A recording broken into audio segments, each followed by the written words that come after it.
Chapter 239. The mysterious knight, Batman, is he here? Dani immediately rode forward and deliberately made her voice low and hoarse.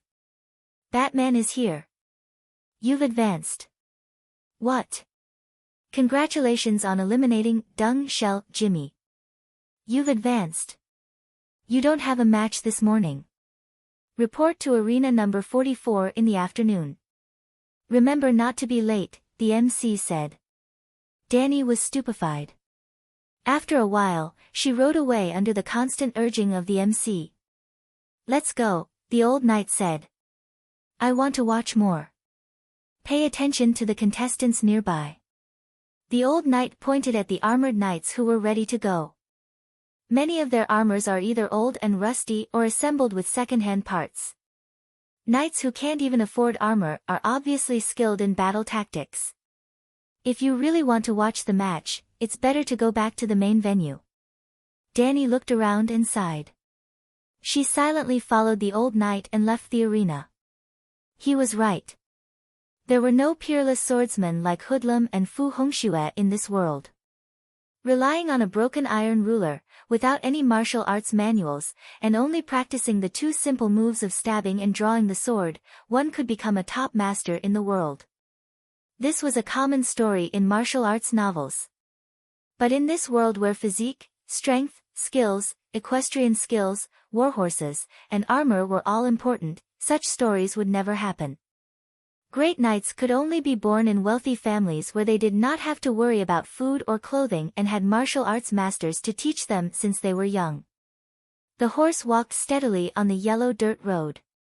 From time to time, the sound of spears and shields colliding and the cheers and cries of knights could be heard from the arena. Dani looked at the match and asked the knight next to her in a muffled voice, "Has there ever been a legendary knight among the poor?" The white knight thought for a moment and said, "In the last 100 years, half." Dani turned around and said in surprise, "Half? Do you know the name of Prince Fran? Duncan Targaryen?" Yes, the prince was also called Short Duncan. But he was not short. He was a handsome man who was 1.8 meters tall. So, there must have been a legendary, tall, Duncan, a great knight of commoner origin? Dani said thoughtfully. Yes, my lady, you're so smart. Looking at Dani with admiration, the white knight continued, Sir Duncan is a king's guard from the previous generation. He is more than 2 meters tall. When he was young, Aegon V even changed his name to Igo and worked as an attendant for the mercenary knight Duncan for a period of time. Aegon V was Dani Rise's great-grandfather, and the first man who broke off the engagement, Prince Duncan, was his eldest son. Using the name of a mercenary white knight to name the crown prince, how much does that Aegon V worship his own iron guards? However, although Sir Duncan came from the slums of King's Landing, he was adopted by Sir Alan since he was 5 years old and received a good knight's education. He is not really a commoner. Unlike the arena for mercenary knights, the main arena was filled with fluttering banners and loud voices. The contestants were wearing bright and shiny armor, like the heroes described in thousands of ballads, each more heroic than the last. The sound of the warhorses' hooves rumbled, trampling the ground of the arena into a dilapidated muddy ground.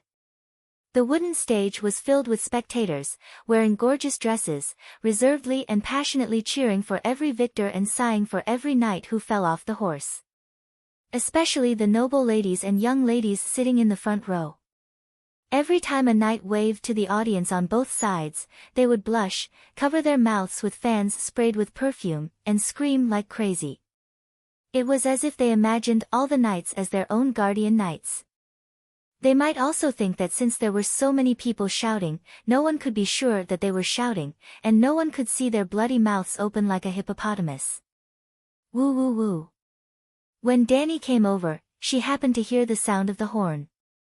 When the audience in the arena quieted down from the discussion of the previous battle, the horn ended, and the MC shouted, Lady Lelia's guardian knight, Count Garland Tyrell of Brightwater City.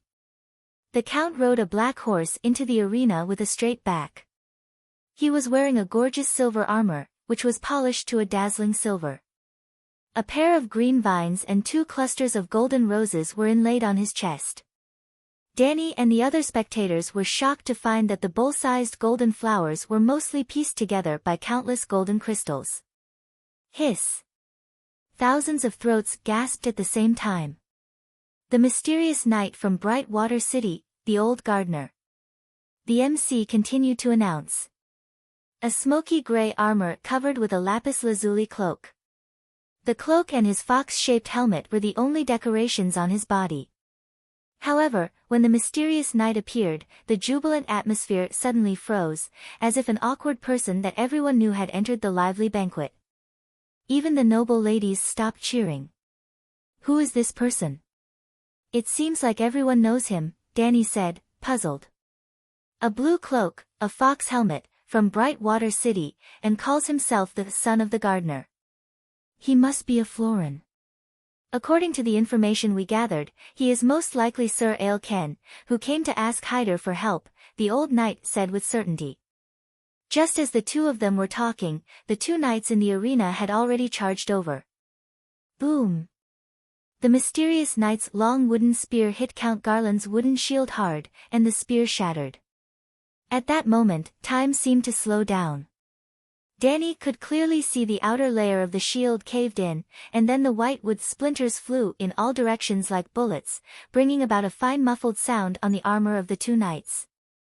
Wow! Thousands of mouths gasped in unison. Good! The old knight commented loudly. Steady, accurate, ruthless, and skillful. The spear shattered, but the rider was not injured at all. Count Garland also blocked very steadily. After blocking such a powerful blow, the warhorse's movement did not change. It seems that all the force was released and did not affect the mount. While the fox helmet was swapping for the spear, the old knight said, during the War of the 4 Kings, Florin originally followed Tyrell and joined Renly. After Renly's death, Tyrion withdrew, but Lord Alistair Florin turned to Stannis for the sake of his brother and niece. Stannis's wife was from the Florin family. After that, Tyrell and Lannister formed an alliance. Stannis lost, and Florin of Bright Water City was in an awkward position.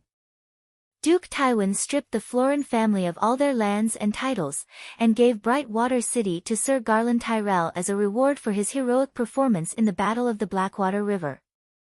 In order to win back Bright Water City, Count Alistair intended to represent Dragonstone Island and negotiate with the King's Landing, but Stannis directly sacrificed him to the King of Light. The heir of Bright Water City, Alistair's son, Sir Ale Ken, fled to Old Town to seek the protection of the Hyder family. I didn't expect him to participate in the tournament, and to meet Count Garland so dramatically. What's the relationship between Sir Ale Ken and the old man of Old Town? Danny asked. Aliken's sister is Count Leiden's wife. This. Danny was a little confused. Garland Tyrell's mother is Count Leiden's daughter, right? Is this an internal strife? No. Count Laedon has already lost 3 wives, and the current Lady Florin is the 4th. The children of the 4 wives are not the same. Linnes and Henfrey have the same father and mother, but Henfrey and Smiling Baylor have the same father but different mothers. So complicated. If I were the old man of Old Town, I would definitely hide in the towering tower and not come out. Danny's mouth twitched. The two chatted as they watched the mysterious knight and Count Garland clash. In the 2nd, 3rd, and 4th rounds, both of them blocked each other's spear, but the wooden spear did not shatter. Based on the current score, Count Garland will probably lose. The old knight said. Not necessarily. In this tournament, the organizer, Sir Garland, stipulated that there were 5 rounds in the spear duel. Directly knocking the opponent off his horse did not happen every time. Therefore, the winner had to be decided based on the score after the 5 rounds. The place where the spear hit, the smoothness of the movement, the ability to control the horse, whether the horse slowed down or twisted during the collision, whether the movement of the spear was standard. These were all points to be scored. In the previous 4 rounds, the mysterious knight's attack was ferocious. Count Garland's abdomen was grazed and lost a lot of points. In the next 5 rounds, Dany, like the thousands of spectators, held her breath and stared at the 2 knights who were slowly accelerating in the field. Under the sun, the sound of the horses' hooves rumbled. The knight leaned forward, the shield in his left hand in front of his chest, the spear in his right hand extended. The horse was galloping at its highest speed, but the spearheads of the 2 knights were still stable, not good. At the moment before the collision, perhaps due to the impact of the sun, the mysterious knight's eyes were dazzled. His right hand trembled, and the tip of the spear was slightly tilted. Bang crash, Garland's spear hit the chest of the mysterious knight, knocking him to the back of his horse. But almost at the same time, the old gardener's spear went past Garland's shield and pierced towards his face. Fortunately, Count Garland had quick reflexes. He raised his neck abruptly, and the wooden spear scraped against his throat armor, producing a teeth-numbing sound. In the end, it hit the bottom of his helmet, sending the shining silver helmet flying. A bloody mark appeared on the Count's chin and ear. Fresh blood flowed out. Ah! The spectators gasped. The young girls covered their mouths, almost crying. Woo-woo! The horn sounded, and Garland Hyder rushed into the field, shouting for the scholars to come and save the 2 knights. Actually, the injuries of the 2 knights were not serious. Garland's face was scratched, and his face was covered in blood. It looked scary, but it was only a flesh wound. The mysterious knight, on the other hand, had thick armor. He was completely fine after being stabbed by the wooden spear. After 7 or 8 minutes, the 2 knights left the field. The MC stood up and shouted, "The mysterious knight has fouled. Count Garland Tyrell wins. That guy did it on purpose. He wanted to kill Garland," Barristan said with a serious face. "Yeah." Dany nodded in agreement. In a spear fight, it was against the rules to attack the opponent above the neck except when the wooden spear fragments accidentally hit the head. The old gardener was familiar with the first few rounds, and he was very experienced. He did not look like someone who would make such a low-level mistake. The old knight said with a serious face, "Brightwater City is still under the control of the Florin family. Garland led half of the Tyrell family's army back to the High Court to take Brightwater City. However, there was an accident midway. Tywin actually took over the Shield Islands, broke into the Monde River, and threatened the foundation of the Tyrell family, the High Court.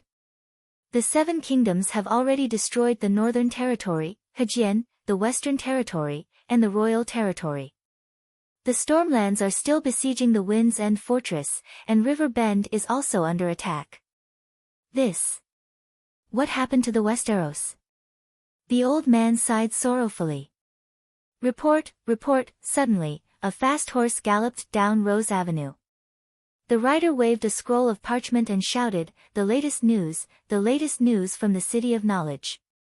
Balon is dead. Balon fell off the bridge and died 4 days ago. The king of Taimin is dead. The old town is safe." Really? The people in the arena were in an uproar. They did not even look at the tournament and ran towards the rider. The City of Knowledge has received the latest news. King Balon fell off the bridge and died. His younger brother, Yuluen, intends to take the position of Sea Stone. Taimin Island is in turmoil. The old town's crisis has been resolved. The rider squeezed through the crowd and arrived below the rostrum. He reported to Baylor and the other nobles in a loud voice. Good. Mary Baylor laughed so hard that his mouth cracked open. He put aside the dirty business between his 2 relatives and just kept cheering. Good my ass, River Bend is in danger. Dany's expression changed drastically. Chapter 240. The residents of Old Town, the nobles of River Bend, and the riders were overjoyed. The most prestigious, most ambitious, and most feared King Balon of Taimin was dead. Taimin Island was in a state of disunity. His only son, Theon, had been skinned alive. Asha, a woman, could not inherit the throne. His good-for-nothing brother, Yuluen, had actually started the ancient and cruel King Selection Assembly. The nobles of Taimin Bay were eager to make a move. They all had the idea of getting their hands on Seastone's position. In short, Taimin was finished. Old Town was safe. We can happily participate in the tournament. Because of this good news, laughter, Baylor waved his hand and directly raised the reward of the champion from 8,000 gold royals to 20,000 gold royals. Even the second place was given 10,000 gold royals. The knights at the scene were in an uproar.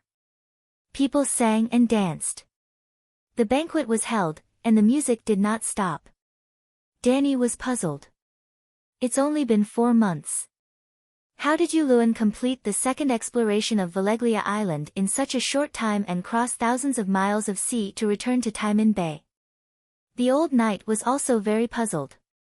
I thought he was still floating on the summer sea. But he can't affect the overall situation. Now that King Balan is dead, the internal strife alone will consume most of Timin's power. River Bend is finally safe. Danny looked at him in surprise. No way. Others may not know, but you don't know Yuluan's ruthlessness. The old knight shook his head and sighed. Ruthlessness does not mean prestige. He left Taimin Bay for almost 3 years. Who still remembers him? And Yuluan is not the only male of the Greyjoy family. No one will obey him. Otherwise, he would not have called for the King's Selection Assembly. What's the King's Selection Assembly about? Danny asked. Gather all the captains of the Iron Islands to vote for the new Iron King. A very advanced system. Danny was even more puzzled. Alas, men can play with the most advanced systems more barbaric than the Dothraki. There was someone who ambushed the archers during the King's Selection Assembly and massacred all the candidates. There was someone who, after being elected as the Iron King, immediately exterminated the previous king's family. There was. Danny was startled and said, according to Yuluan's character, would he do something he wasn't sure of? Maybe he was the one who killed Balan, and then he will become the real Iron King through the King Selection. Even so, it will take half a year to a year for River Bend's main forces and Clear Pavilion Island's fleet to return from King's Landing. At that time, with River Bend's absolute strength, whether Taimin is united under Yuluan or not is no longer important. The two of them didn't reach a consensus about Yuluan. After lunch, the mysterious knight, Batman, officially appeared in arena number 44 in the afternoon. In just a moment, Danny fiercely stabbed. Pang! The spear broke the opponent's left arm that was holding the shield. The guy howled and fell from the horse. The mysterious knight Batman advanced to the next round. Then the two of them ran to the main arena to watch. After watching for a while, Danny suddenly realized something. There were many contestants in the main arena, and they hadn't finished a round yet. In other words, wild knights like Danny had already been eliminated in 2 rounds, a total of 3/4 of the contestants. The contestants in the noble area hadn't finished the first round, so the elimination rate was less than half. There was a huge difference in the elimination rate between the 2 arenas. I was still too naive. I thought that the nobles would lower the promotion rate if they got attention. I didn't expect them to be so shameless, Danny said angrily. She had thought that if the nobles killed each other in the arena, the free riders would make up the majority of the remaining winners. Everyone is like this. The mercenary knights also know this. The old knight had a disapproving look. If the nobles didn't have any preferential treatment, why would everyone fight to be a noble? Reality was crueler than Danny had imagined. The next day, she participated in another round in the morning and another in the afternoon. So far, after 4 rounds of elimination, only 1/16 of the over 2,200 wild knights were left. There were about 140 riders left. At this time, more than 300 noble riders hadn't finished the first round of competition. On the morning of the 3rd day, when Danny advanced to the 5th round and there were only 70 wild knights left, the noble contestants finally finished the first round of competition. There were 150 contestants left. All the contestants rested for half a day. From the fourth day onwards, 220 knights would be mixed and they would compete together in the main arena. Dani could finally show her power in front of an audience. At the same time, she could also move her tent into the main camp. From the afternoon onwards, the camp was in a carnival. Fat roasted cattle were slowly turning over the fire, dripping oil and hissing. The air was filled with the fragrance of garlic and pepper. The handsome bard played the harp and sang in front of the crowd. The singing and dancing troupe set up a stage and performed operas related to knights, such as The Dance of the Blood Dragon, Jenny of the City of Barren Stone and the Prince of Dragon Flay, The Fool Florian and Joan, The Dragon Knight and Queen Nayisi. There were also knights holding a banquet in their tents. Young attendants ran around under their orders, carrying beer barrels and empty plates out of the tents. There were also cooks who worked together to carry a long string of fragrant roasted chicken and golden roasted lamb. A few women in thin colorful clothes were led into the tents by attendants while laughing at each other. Almost every tent had one or several shields displayed outside. There were the family emblems of the nobles who lived there.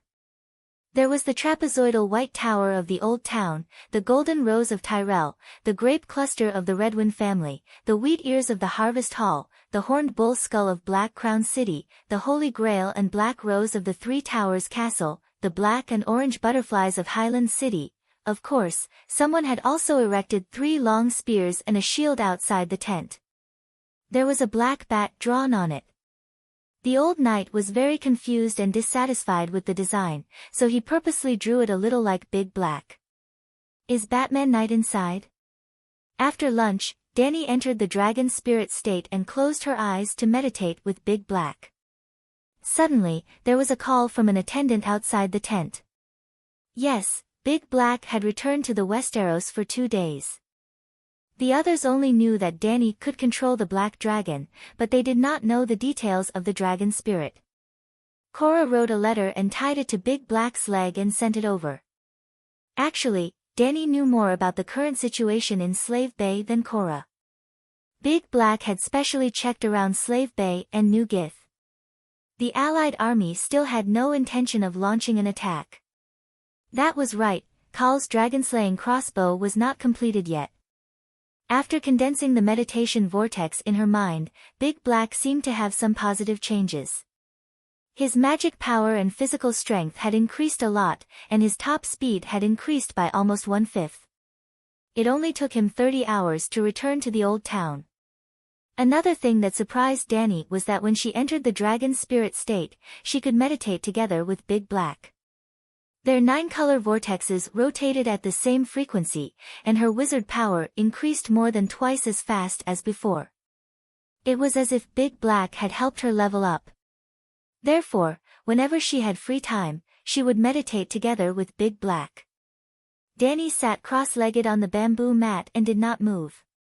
The old knight consciously opened the curtain and went out to talk with the attendant.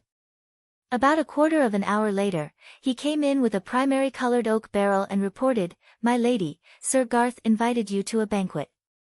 "Why?" Dani asked curiously. "Not only you, but also the 70 hired horsemen who entered the last round were invited. Because of time in, Sir Baylor intends to build the Old Town fleet, and Sir Garth is in charge of recruiting city guards. The horsemen who have passed 5 rounds of elimination can at least become the captain of the cavalry." "You refused?" The old knight returned the barrel in front of Dani and sat back. He nodded and said, "I only said that you are now the mysterious knight and intend to maintain this identity until the end of the tournament." The attendant expressed his understanding and also gave you a barrel of golden wine from Qingting Island. Bang bang bang. The shield erected outside the tent was knocked a few times, and then a voice came, "Is Batman Knight here?" "Who is it?" the old knight asked as he got up. "I am the bookkeeper of the Four Corners Casino." The old knight immediately sat down again and interrupted him, "You can go. We are not gambling." The bookkeeper did not leave and continued, "Sir Knight, it doesn't matter if you don't gamble. We also buy the information of the contestants at a high price." Dani was puzzled when she heard the old man shout angrily, "We will win, we will win." Absolutely not a fake match. The man outside cursed a few times and left. Selling information is a slang in the casino for fake matches? Danny asked curiously. Apart from the information that you are bound to lose, what else does it mean? Who doesn't know Count Garland, Sir Baylor, and the others? Who hasn't seen them compete? Do you know how to use this information to defeat them? That's right. Actually, you can bet on me to win. Tomorrow, you can test the waters with 100 gold royals. The next morning, the sky was clear and the sun was warm. Outside the old town, in the main arena by the yellow road. When the MC shouted, "Batman the Mysterious Knight," Danny rode forward excitedly to the track north of the arena. Batman? Ha ha ha, he is so small, so ugly, little bat. Immediately, the audience roared with laughter. Compared to the strong male knights who were as sturdy as city walls, Danny looked frail and weak. It was no wonder that her high-quality armor was sold for only 2 gold royals. An adult could not wear it, and an underage teenager was still growing. 2 gold royals to buy a set of armor that could not be worn for 10 lifetimes was not worth it. Well, it was normal for a knight's armor to be passed down for 100 or 200 years. According to White Knight, the enchanted bronze helmet of Bronze John of Runestone City was passed down from his ancestors 5,000 years ago. When Danny took the spear and shield from White Knight, her laughter became louder and louder. The spear in her hand was very incompatible with her slender and tall body. There was an illusion that her hands were too small and the wooden spear was about to fall off. Which noble boy is this? He wants to imitate fearless Baristan. There were also experienced people who saw some details about Danny. Although the armor is pitch black and the color is uneven, there is no trace of rust. The structure is complete and there are no traces of piecing together. The black horse she is riding is a first-class horse, at least 3 gold royals. And her knight spear, damn it, what a wastrel. One spear made of gold wood from the Midsummer Islands costs 3 silver dear. Even the King's Slayer is not so extravagant, right? After being reminded, the people around gradually became thoughtful and began to discuss which noble's family emblem was related to the black bat. Well, the contestants participating in the spear competition could use the birch spear provided by the organizer, or they could carry their own spear. Although all wooden spears would shatter in a high-intensity collision, the quality of the wood was different and the strength of the impact was different. The gold wood of the Midsummer Islands was the best material for bows and arrows, and also the best material for spears used in competitions. The MC shouted, "Harvest Hall, Count Aston sell me." Chapter 241. Aston had sky-blue eyes similar to his granduncle's, long and elegant brown hair, and a handsome face. The White Knight's grandnephew wore a bluish-purple cloak with silver edges and a silver helmet inlaid with golden wheat ears. A map of the wilderness was drawn on his breastplate with colored glaze. As soon as he appeared, he immediately attracted cheers from the crowd. He waved his arm at the noble girls in the front row, and after a wave of exclamations, he threw a flying kiss. The atmosphere was so warm that it almost melted people. "How's the defense of this guy's armor?" Danny asked her attendant. "It's very strong. It's made by a real master blacksmith of Kohler. It has a history of nearly 400 years. Aston's ancestors have worn it to at least 100 tournaments," the old man mumbled. "Then I'm relieved." Danny let out a long sigh of relief, and her eyes became sharp. After riding back and forth on his track and receiving the cheers and blessings of almost all the women, Count Aston gently pulled down his mask and stood on the other side of the field. As the referee waved down the small red flag in his right hand, both sides of the competition lowered their spears at the same time.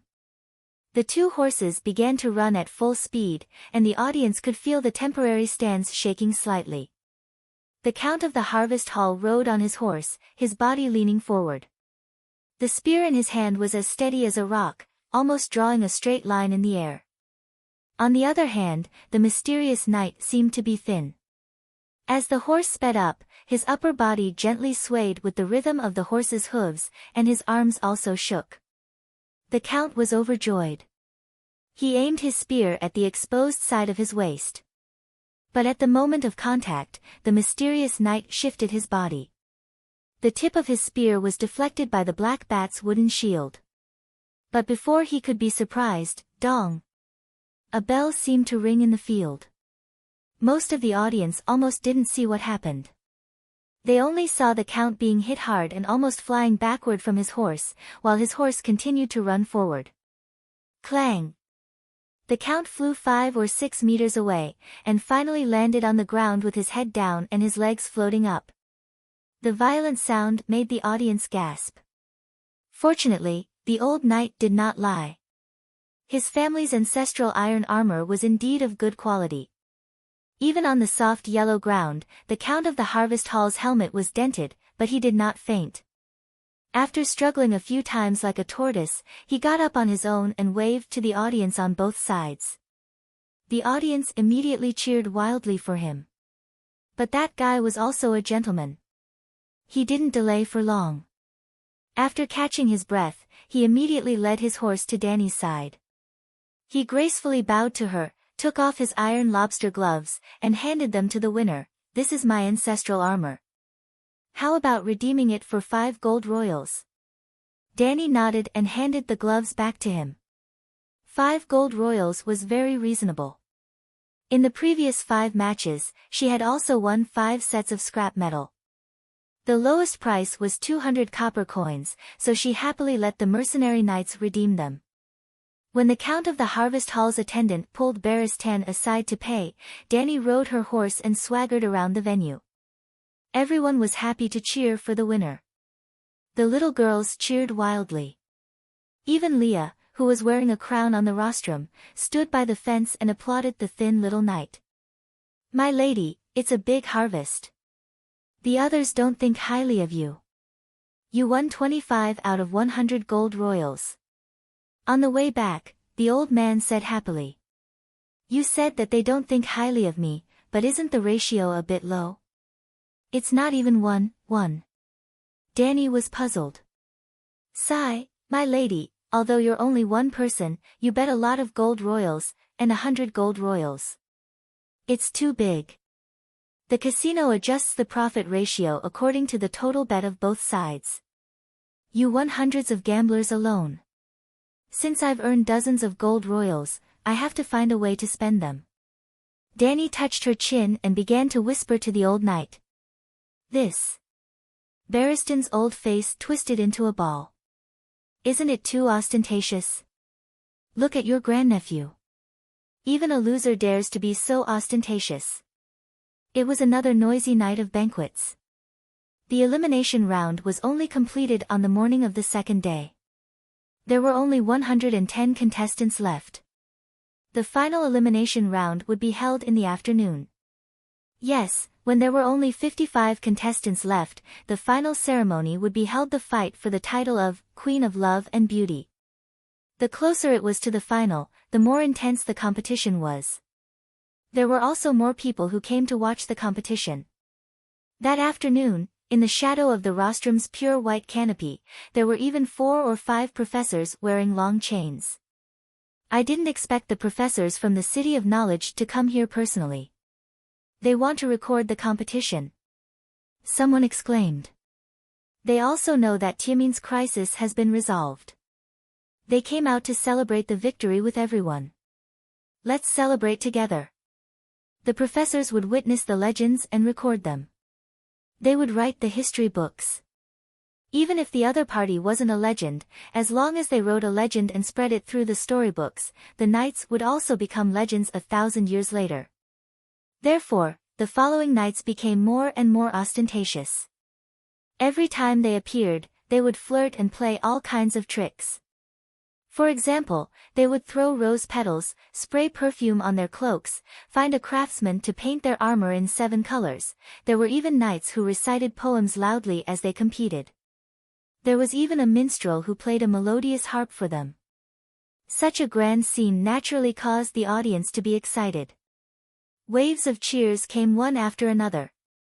After a competition, the MC shouted, "Count of Bright Water City, Garland Tyrell." Garland was riding a white horse with a silver mane. He was still wearing the incomparably gorgeous silver armor. Under the afternoon sun, the armor reflected a dazzling silver light. However, he had changed his cloak. The cloak on the Count's shoulders was heavy. There were hundreds of golden roses and a circle of emerald olive branches sewn on it. Wherever he went, there was an intoxicating fragrance. The crowd was stirred up again. "Garland, Garland." The girls blushed and shouted crazily for Prince Charming. "Isn't he learning from his younger brother, the Knight of Flowers?" Some of the nobles muttered unhappily. On the rostrum, a smiling Baylor said to Professor Paris-Tan beside him, "At this moment, half of the women here want to be in Count Garland's bed. All the men want to take his place. Garland is the most legendary knight in this tournament." Paris-Tan was a history professor.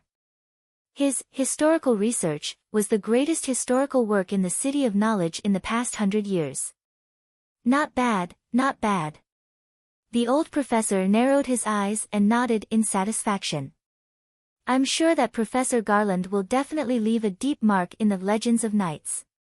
After receiving the old professor's vague promise, Baylor was overjoyed. He immediately said a few hundred lines of, "Professor's work is truly the masterpiece of historians." He was also one of the contestants. The MC also gave Garland Tyrell plenty of time to show off. He waited until he circled the arena twice and stood still on the west side before shouting, "Mysterious Knight, Batman." Suddenly, the low sound of a cello rang out from the east side of Rose Avenue. Almost instantly, violins, trumpets, and saxophones followed. The music reached its peak almost instantly. It was majestic and shocking, and the rhythm was undulating. Just by listening to the ensemble, it was as if everyone was walking step by step onto an iron throne and giving orders to the 7 dukes, hundreds of counts, and marquises kneeling below. The source of the symphony gradually approached the arena. The spectators outside made way for them in a daze. A knight attendant in dirty black armor led a black horse in front. Behind him was a roofless palanquin carried by 8 people. Sitting lazily on the palanquin was a knight in black armor with one leg crossed over the other. Looking at the black bat emblem on his chest, wasn't it Batman? Everyone was dumbstruck.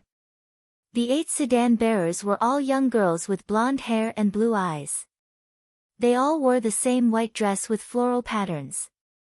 There were also 4 young girls with black hair and black eyes in blue dresses at the front and back of the sedan.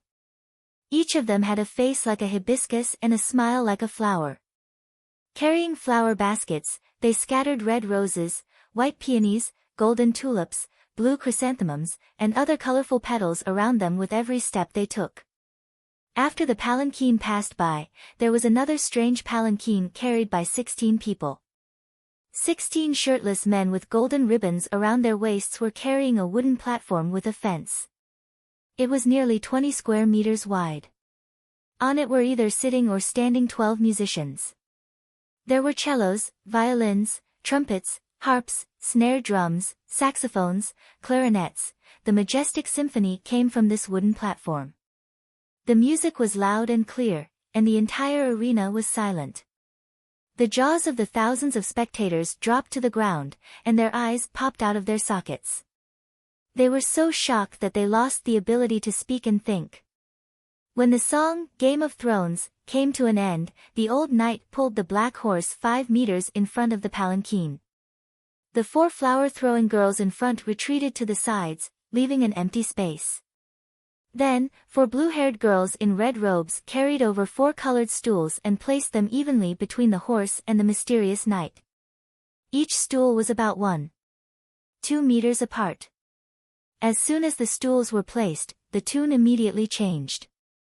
It was a little strange, unlike the local Westeros music. It was obviously exotic. But the rhythm was lively and elegant, and it had the carefree feeling of riding a horse and brandishing a whip in the martial world.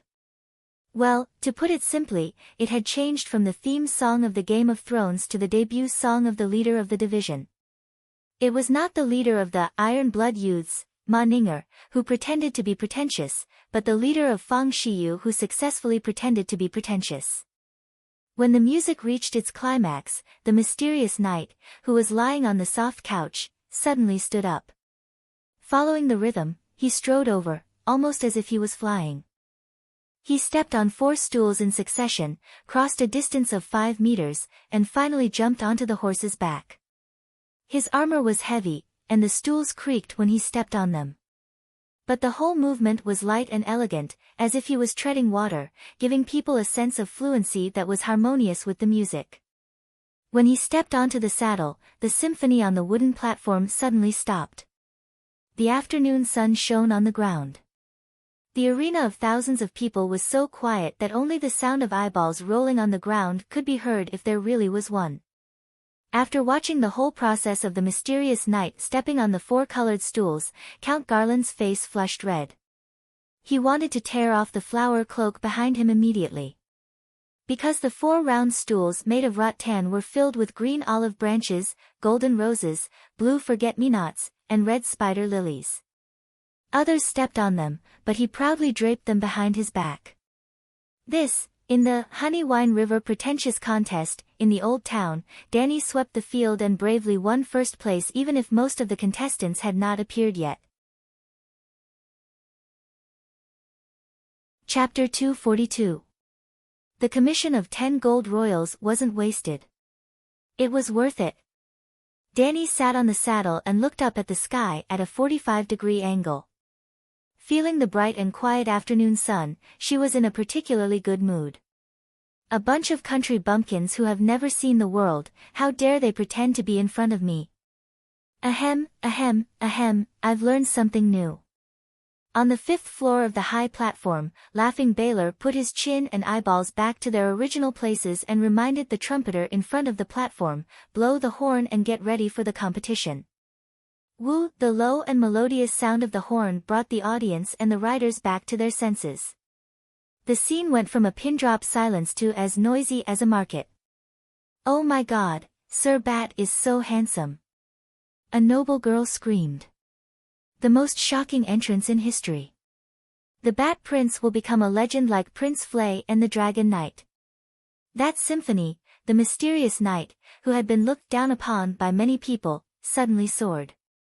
Some people said that he must be a noble and handsome young knight, while others said that he might come from a duke family of the 7 kingdoms.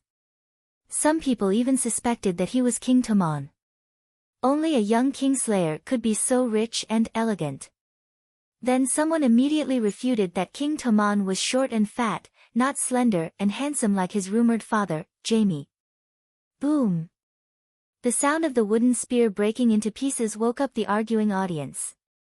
Seeing the 2 riders pass by each other, they came back to their senses. They were now competing with spears. Everyone looked over and saw that there was another deep scratch on Count Garland's oak shield, which was painted with golden roses. In addition to the scars from the previous 2 battles, there was now an 8 dent on the golden wooden shield. Even the small cracks on the shield were leaking out. However, the mysterious knight did not have it easy either. Half of the black bat on his iron wooden shield was missing, revealing the shiny white iron under the black paint. The 2 threw away the broken spears in their hands and took new wooden spears from their attendants. The horses trotted for a while, adjusted their direction, leaned forward, and put the spear in their hands flat. The warhorse under them sped up. At the moment of contact, the mysterious knight twisted his body and used his shield to avoid the tip of the spear. However, his movement was too big, and he couldn't adjust the angle of his spear, so it hit the opponent's wooden shield. Boom! Wood chips flew everywhere. The mysterious knight only had half of his spear left in the water. On the other side, valiant Garland was unharmed, but there was another scratch on his shield. Together with the previous 2 scratches, he looked like a human. Great! The audience cheered in unison. Go, Sir Bat! Many nobles knew how strong Garland was. They heard that when he trained in the arena, he would often fight 1 against 3, or even 1 against 4, because 1 against 1 would not give him any pressure. However, after 2 rounds, the mysterious knight was able to fight him to a standstill. Everyone was shocked. Actually, there was nothing to be shocked about. Although Dani was a woman and her body was slender, her strength was not low. Perhaps because the amount of spiritual matter in her body was too high, at the age of 16, the speed at which her strength grew was a little abnormal. According to the system's evaluation, her current physical fitness was close to 1. 4. Her strength and speed were both at 1. 4, 1, 2 months ago. Garland's strength was obviously stronger than hers, about 1. 6, which was about the same as White Knight. However, Garland's development was not balanced. Perhaps his speed and agility were not weaker than Dani's, but his eyesight, balance, horsemanship, and especially dynamic vision were far inferior to hers. Well, Garland's horsemanship was not as good as Dani's. Perhaps it was because of her talent, or perhaps it was because she had ridden a dragon many times in battle, but her movements on horseback were smooth. She could ride on the bumpy road and under the fiercest collisions as easily as riding on flat ground. Even Jiki often lamented that the Dothraki on horseback were not as skilled as Calixi in horsemanship. Throwing away the broken spear, Dani took another one from Barristan's hands. She adjusted her breathing, leaned forward, and held the spear horizontally, beginning the 3rd sprint. There were only 2 horses, but the ground was shaking slightly. Dani's heart was as still as water, and she removed all distracting thoughts from her mind. The shouts of the audience left her little by little, and she could only hear her own rough but even breathing. Thud, thud, thud. As they got closer, the figure of the rider in front of her gradually enlarged in front of her eyes. No, it was the oak shield that enlarged. The center of the chevron, the intersection of the 3 scratches, became bigger and bigger, almost occupying her entire vision. This time, she did not even pay attention to the opponent's spear. Thump! The spear in her right hand struck that point like lightning, and the force of the high-speed impact of the centaur and the horse spread out from that point. Crack! Boom! Garland's oak shield, as she had planned, split into 3 pieces along the chevron. As the wood pieces flew, the spear's momentum did not decrease, and it hit the left waist behind the shield. Bang! Valiant Garland could not withstand the force. With a scream, he fell from the saddle and rolled onto the muddy ground. The audience was silent at first, and some could not believe what had happened in front of their eyes. They could only stare blankly at the Count lying on the ground, moaning. The attendant rushed over and shouted, "Stretcher, quickly bring the stretcher over." Wow, everyone was startled awake. They watched as the attendants carried Garland, who was dizzy and unable to move, back to the tent. They all shouted in disbelief, "7 gods above, that thin and weak Bat Knight defeated Earl Garland? They haven't even entered the finals, and the Guardian Knight is already missing a member. That little guy is so strong. I couldn't tell at all." No, the Bat Knight purposely left scratches on the shield the first 2 times. The 3rd time, the male spectators and riders were talking among themselves, while the girls were cheering loudly. Dani rode her horse proudly and waved her arms as she walked past the wooden stage. Silk scarves and palace fans that were stained with girls' body fragrance and perfume were thrown at her. Some male nobles also secretly threw oranges and apples at her. Arriving in front of the palanquin, Dani waved her hand, and the majestic theme song of Kuan Yu played once again. 8 young girls surrounded her and scattered petals on her body and horse. The atmosphere became more and more lively. "The Forceaway family invited you to the banquet, but I rejected it for you." At night, the old knight walked out of the tent for the nth time to deal with the attendants who had come to invite the mysterious knight to the banquet. It was also the nth time that he brought Dani a gift from a noble. This time, it was a ball of hot, gray mud. Under Dani's curious gaze, the White Knight used a dagger to pry open the hard mud covering the outside, revealing a white, tender fish fillet inside. "This is grilled trout, freshly caught from Honeywine River." It was immediately slaughtered, stuffed with fruit, sealed in mud, and roasted. Would you like to try it? It was tender and refreshing, with the sweetness and sourness of grapes. More importantly, there was almost no fishy taste. I think there was a Forceaway attendant here before. Danny took a sip of the golden wine and said vaguely. One family has 2 branches. The previous one was from New Barrel City, and this one is from Fruit Wine Hall. Both families use apples as their emblem. Didn't you notice, Your Majesty? Oh, now that you mention it, I remember. There are indeed 2 apple knights, a red apple and a green apple.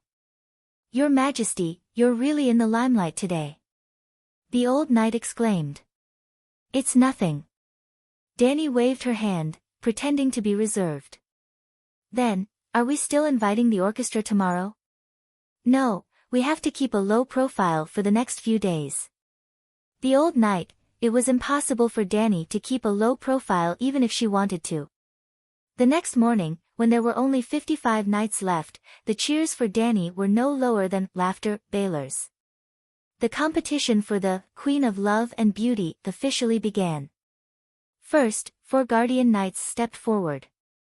Baylor Hyder, Garth Hyder, who had met Danny at the blacksmith's shop, productive knight John Cooper, and Green Pavilion Island's Desmond Redwine. They were Lilia's father, uncle, and 2 uncles. Originally, there was also her cousin Garland Tyrell, but he was eliminated by the mysterious knight. From now on, the 4 of us will guard Lilia's crown. You can challenge any one of us. Each person can accept 3 challenges at most, Baylor said loudly to the 51 knights below. Danny had already understood the rules from the old knight. The number of challenges was determined by the number of knights left. For example, at this moment, out of the 55 people, 1 would get a bye, and half of the remaining 54 would be eliminated, leaving 28 people. After the second round of elimination, there would be 14 people left. After the third round of elimination, there would be 7 people left. At this moment, the remaining 7 people had all participated in the competition 3 times and passed the 3 rounds of elimination. If Baylor was challenged 3 times and he won, then he would directly become one of the last 7 people. The 3 people who failed the challenge would naturally be eliminated. Only the first and second place would be rewarded, and the first and second place could only come from the last 7 people. Any contestant who did not complete 3 challenges would continue to fight one-on-one. Danny felt that such a rule was a little superfluous. Later, after the old knight explained, she understood that this rule not only increased the intensity of the conflict, but also gave everyone a chance to challenge the great nobles. After all, there was only one champion, so they had to give the others some sweetness. At this moment, there was nothing special about it. The 4 guardian knights did not have high statuses. In fact, Baylor Hyder was already noble enough. But what if Baylor was replaced by Duncan Targaryen or Prince Rhaegar? A chance to have a fair fight with Rhaegar. For example, the young Barristan, the reason why he got the title, Fearless Barristan, was because he challenged Prince Flair as a mysterious knight. Although he failed in his challenge, Prince Long Fu Lai's comment made the young man instantly become a household name of promising youth. His challenge even became a classic in the story of the Knights of the 7 Kingdoms. When Baylor announced the start of the challenge, Danny was the first to stand up and point her spear at the sallow-faced Sir Desmond Redwine. After watching the competition for a few days, Danny had some understanding of the strength of the Guardians. Sir Redwine's strength, speed, and eyesight were all inferior to hers. She guessed correctly. After 3 rounds, the Guardian fell from his horse. Danny became one of the Guardian Knights. This action of stealing the limelight immediately angered the crowd. It was also because she was small and looked easy to bully. Immediately, 8 knights stood up and challenged her at the same time. Then it was very simple. Danny only had 2 places left. The 8 people had to first duel and complete 2 rounds of the competition. 6 were eliminated, and only 2 were left. By the afternoon, Danny had taken down the 2 winners again with ease. She was promoted, and no one could challenge her again. Chapter 243. In addition to the mysterious knight, Laughter, Baylor was also very popular. He was challenged by 13 people. 5 of them were eliminated by rock-paper-scissors, and the remaining 8 were eliminated twice.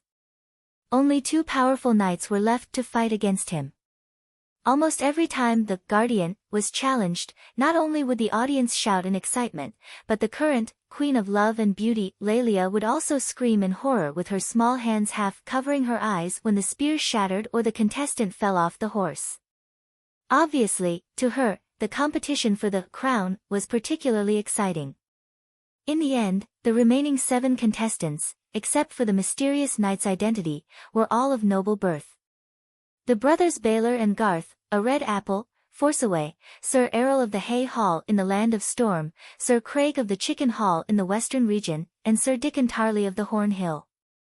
Well, the previous uncle, John Cooper, was replaced by Dickon of the Horn Hill. In the cheers of thousands of spectators, the 7 knights entered one by one. Before the official draw, Laughter Baylor also asked Dany and Dickon if they were willing to protect Lelia's crown. Dany shook her head and refused. Baylor didn't even ask why and directly ignored her. He only looked at Dickon expectantly. The black-haired young man probably knew Lelia.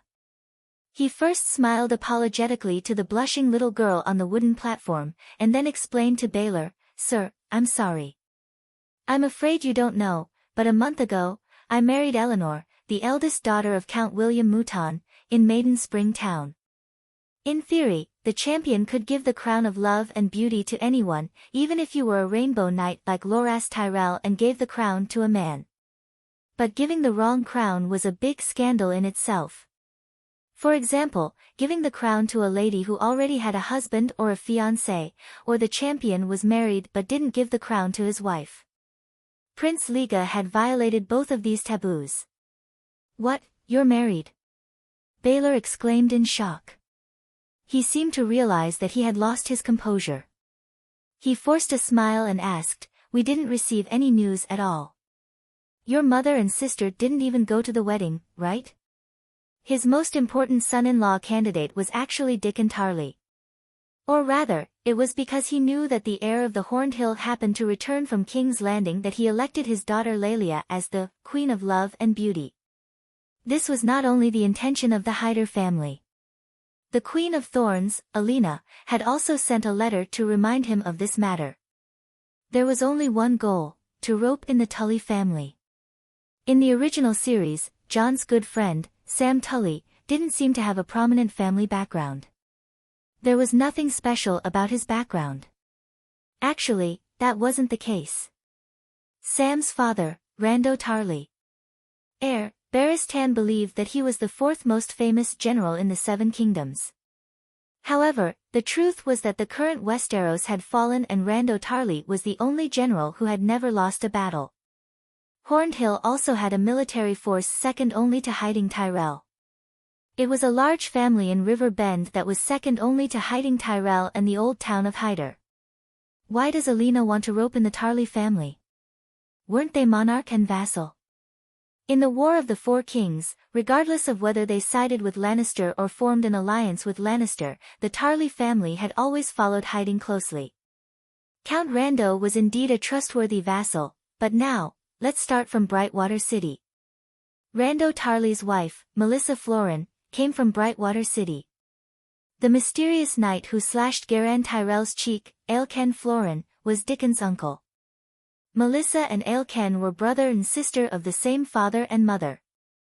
The reason why Aelken came to his second brother-in-law's house, the old town of Hyder, for help and didn't go to his first brother-in-law's house, Horned Hill Tully, was because Rando and Dickon had been leading troops outside to help the King's Landing clean up the bandits in Hajian County and the King's Landing. Let's explain here. Although Baylor's father was Dickon's uncle, the Old Town Elder's wife and Dickon's mother were sisters. Baylor was related to Dickon and Aelken, but they weren't related by blood. Baylor's mother was the Old Town Elder's first wife. He was related to Garan Tyrell's mother by blood. So complicated. Such a complicated interpersonal relationship caused the situation in River Bend to be extremely complicated. If little Rose Marjorie didn't marry Tomon, the solution to the conflict between Hiding and Horned Hill would be simple. Let Dickon marry Marjorie. Unfortunately, Marjorie was married, and Hiding Tyrell didn't have any daughter of his first wife to marry into Horned Hill. However, Baylor was the heir of the old town, and his first daughter had the qualifications to become the matriarch of the Tully family. Unfortunately, Dany was very lucky. When Baylor took out 7 small balls of paper for everyone to choose from, she actually chose a blank piece of paper. Yes, she got a bye, so she automatically advanced to the next round. Alright, actually, this kind of bye wasn't worth celebrating. If one's strength wasn't enough, they would just be eliminated later. Other than the champion and runner-up, there was no difference in the rest of the rankings. No cheers, no rewards. Oh, participating in one less competition also reduced one less chance to show one's prowess in front of the masses. After another round of competition, there were only 4 contestants left. The mysterious knight, Baylor of the Hyder family, the Garth brothers, and Horned Hill Tully. Baylor said to Dany and Dickon, "Garth and I are Lilia's guardian knights. Before the finals, we have the right to exempt ourselves from killing each other. You two can choose your opponents." Without hesitation, Dany pointed at Baylor first. There was no other reason. Baylor was almost 40 years old, and Garth was not even 30 yet. Alright, let's try. Baylor smiled meaningfully, as if he understood her thoughts. Reality proved that being older had its benefits. It was rich in experience.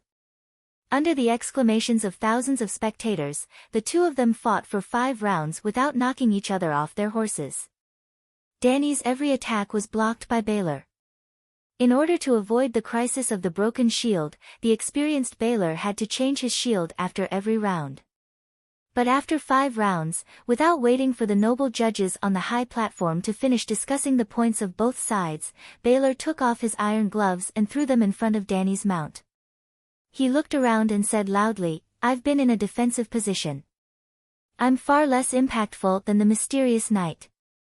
His long spear slashed my waist several times, and I didn't even touch him once. So, I lost and he won." Seeing Baylor admit defeat, the judges who were secretly thinking about whether to help Knight cheat were relieved. They immediately announced, "The mysterious knight advances to the finals." The audience immediately gave the 2 knights a warm applause. They cheered for Baylor's generosity and honesty, and were also shocked that the mysterious knight was such a dark horse. "My lord, you're amazing." White Knight was also very excited. "Your talent is too good. You're stronger than Prince Liga. Compared to when you first came to the old town, your skills have improved by at least 3 times." At this moment, they did not leave the field. They stood on the side and waited for Garth and Dickon to finish the competition. Dany was going to participate in the finals. Dany shook her head and said, "The movements of the long spear competition are too monotonous. I can see every subtle movement of my opponent. As long as I'm proficient in using my strengths, it's almost impossible to fail." She was not bragging. Compared with the complex and changeable battlefield, the long spear competition was too monotonous and too easy. There was enough time to observe the enemy's situation and adjust her own movements. She did not know how others were doing, but Dany dared to swear that even if Magic Mountain and Sword of Dawn could defeat her, they could not knock her off her horse. "My lord, you can't be arrogant and underestimate your opponent. There has never been an undefeated knight in this world." Obviously, the old knight regarded Dany's truth as a habitual boast. In fact, both of them did not notice one thing. Dany's dynamic perspective was gradually leaning towards the Megalosaurus. The world in her eyes was slightly different from others. Boom! The wooden spear broke, and snow-white pieces of wood flew. Garth and Dickon were really like Mars colliding with Earth. The 3 of them met, and both of them broke their own wooden spears. The fierce battle made the audience forget themselves and cheer. In the end, the 2 of them were judged by points after 5 rounds. Dickon took off his helmet, waved his arms, and happily rode in circles to receive the audience's cheers. The little girl, Lelia, cried. Her 5 guardian knights had all failed. After announcing that Dickon had advanced, Baylor apologetically took the golden rose wreath from his daughter's head. Who was the queen of love and beauty at the beginning of Mormont's match? Dany asked the little girl who was sobbing on the stage. Of course it was Queen Cersei. The tournament was held at Port Lannister, and Duke Tywin only had one daughter. Who was Mormont fighting against? The Kingslayer. He was one of Cersei's guardian knights. I was also the Queen's guardian knight that day. There were 4 white knights, and together with Tywin's brother, Kevin, they swore to protect the Queen's crown. Unfortunately, Mormont seemed to have the help of God. He defeated all the opponents, and even the Kingslayer lost to him in points. Woo woo. After more than half an hour, the horns sounded again, and the MC shouted, "Last match, the mysterious knight, Batman. Be careful, calm down, and don't be rash. Dickon is stronger than you. Try to win by points." Before Dany rode away, the old knight reminded her solemnly. He's too tall. He's bound to lose. Dany lowered her head and said. Then she took the bamboo basket from the old knight. The horse ran around the field obediently. She held the basket in one hand and threw petals to the audience with the other. She sat upright and did not even sway. This guy's riding skills are very good. Baylor, who was on the stage, rubbed his chin and said thoughtfully, I'm afraid he'll be the champion this time. That's not necessarily true. Garth shook his head and said disapprovingly, which contestant who can make it to the finals is bad at riding? Dickon's speed and strength are top-notch. More importantly, he just came down from the battlefield, and he has an indescribable murderous aura about him. Obviously, he's really matured in the year that he went on an expedition with Earl Tully. Yes. Garth Tyrell nodded in agreement. The mysterious knight's strength and speed can only be said to be not weak. He's mainly strong in small skills and smart fighting methods. But these are nothing to a veteran of the battlefield. If I hadn't underestimated him and didn't notice the scratches on the shield, I wouldn't have failed at all. At that time, I planned to exhaust his strength in the first 4 rounds, and knock him off his horse in the 5th round. Who knew? It's starting. Dr. Peristan reminded him. In the end, he added, the casino and the people are more optimistic about Sir Dickon. I also bet 5 gold royals on Sir Dickon. Boom, there was a loud bang from below, and the old doctor was dumbfounded. Chapter 244.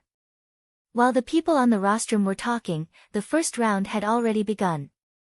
The 2 knights charged forward with their spears in a normal posture, but at the moment of contact, the mysterious knight threw away his shield with his left hand and flipped his body. With one foot on the saddle and the other in the air, his thin body hung on one side of the horse, the side closest to his opponent. Dickon's spear naturally missed. Almost at the same time, the mysterious knight pulled the saddle with his left hand and squatted down. The spear in his right hand pierced through Dickon's shield like a poisonous snake. From bottom to top, it hit Dickon's chest. At that moment, the mysterious knight suddenly stood up from his crouching position. The huge reaction force caused the black horse to become shorter as well. However, Dickon was sent flying 2 to 3 meters away from the saddle. It was almost as if he had fallen from the 2nd floor. The iron-armored knight waved his limbs wildly and cried out loudly. His buttocks were facing down and he crashed into the mud with a bang. He only cared about wailing and moaning. It was difficult for him to even move. The whole process seemed slow, but in fact, it happened in the blink of an eye. Before the audience could scream, the mysterious knight had already sat back on the saddle, raised his spear high, and started to run around the field proudly. This. After being stunned for a while, laughing Baylor smiled bitterly. He's too agile. He's like a monkey, a skinny monkey with the strength of a gorilla. Isn't this against the rules? I've never seen anyone do this before, Garth mumbled. Garth shook his head and sighed. Because no one else can do it. Of course, points will be deducted if the shield is dropped, but he has already knocked his opponent off the horse, so the points are useless.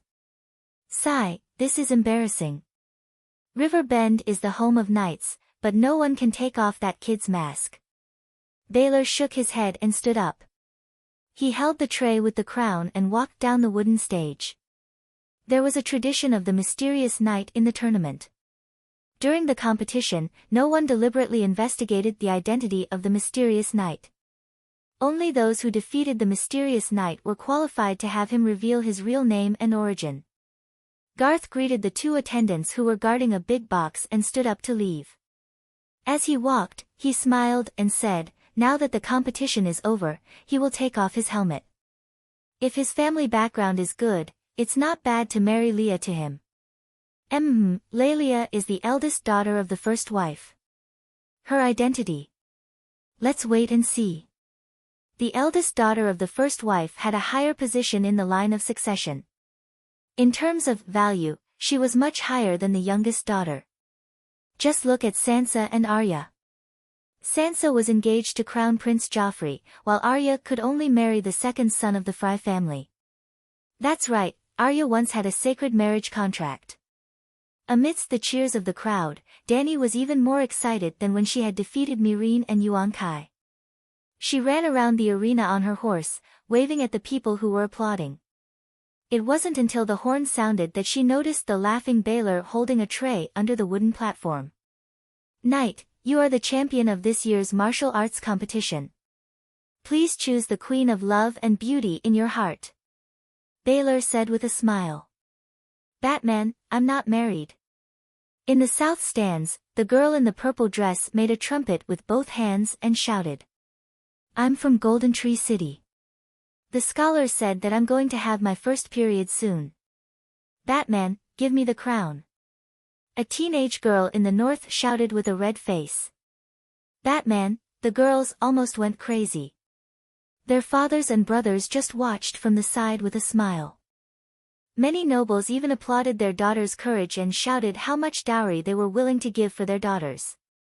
To them, this was very normal. Would the winner of the martial arts competition come from a poor family? That was impossible. He had armor, a handsome horse, an attendant, and strong horsemanship and martial arts skills. His family was at least a wealthy and productive knight. In any case, his daughter would have to marry someone eventually. Marrying a powerful noble, why not? Under the curious and expectant eyes of the audience, Dany hooked the golden rose wreath with her spear and lightly flicked it up. The horse stepped forward at the right time, and the wreath was caught by the left hand. The next moment, the arena suddenly fell silent. Everyone held their breaths and looked at the mysterious knight in the center of the arena, guessing which lady he would give the wreath to. Hee. Dany looked at the bright and full flower in her hand. It was probably a rose she had just picked today. Chee!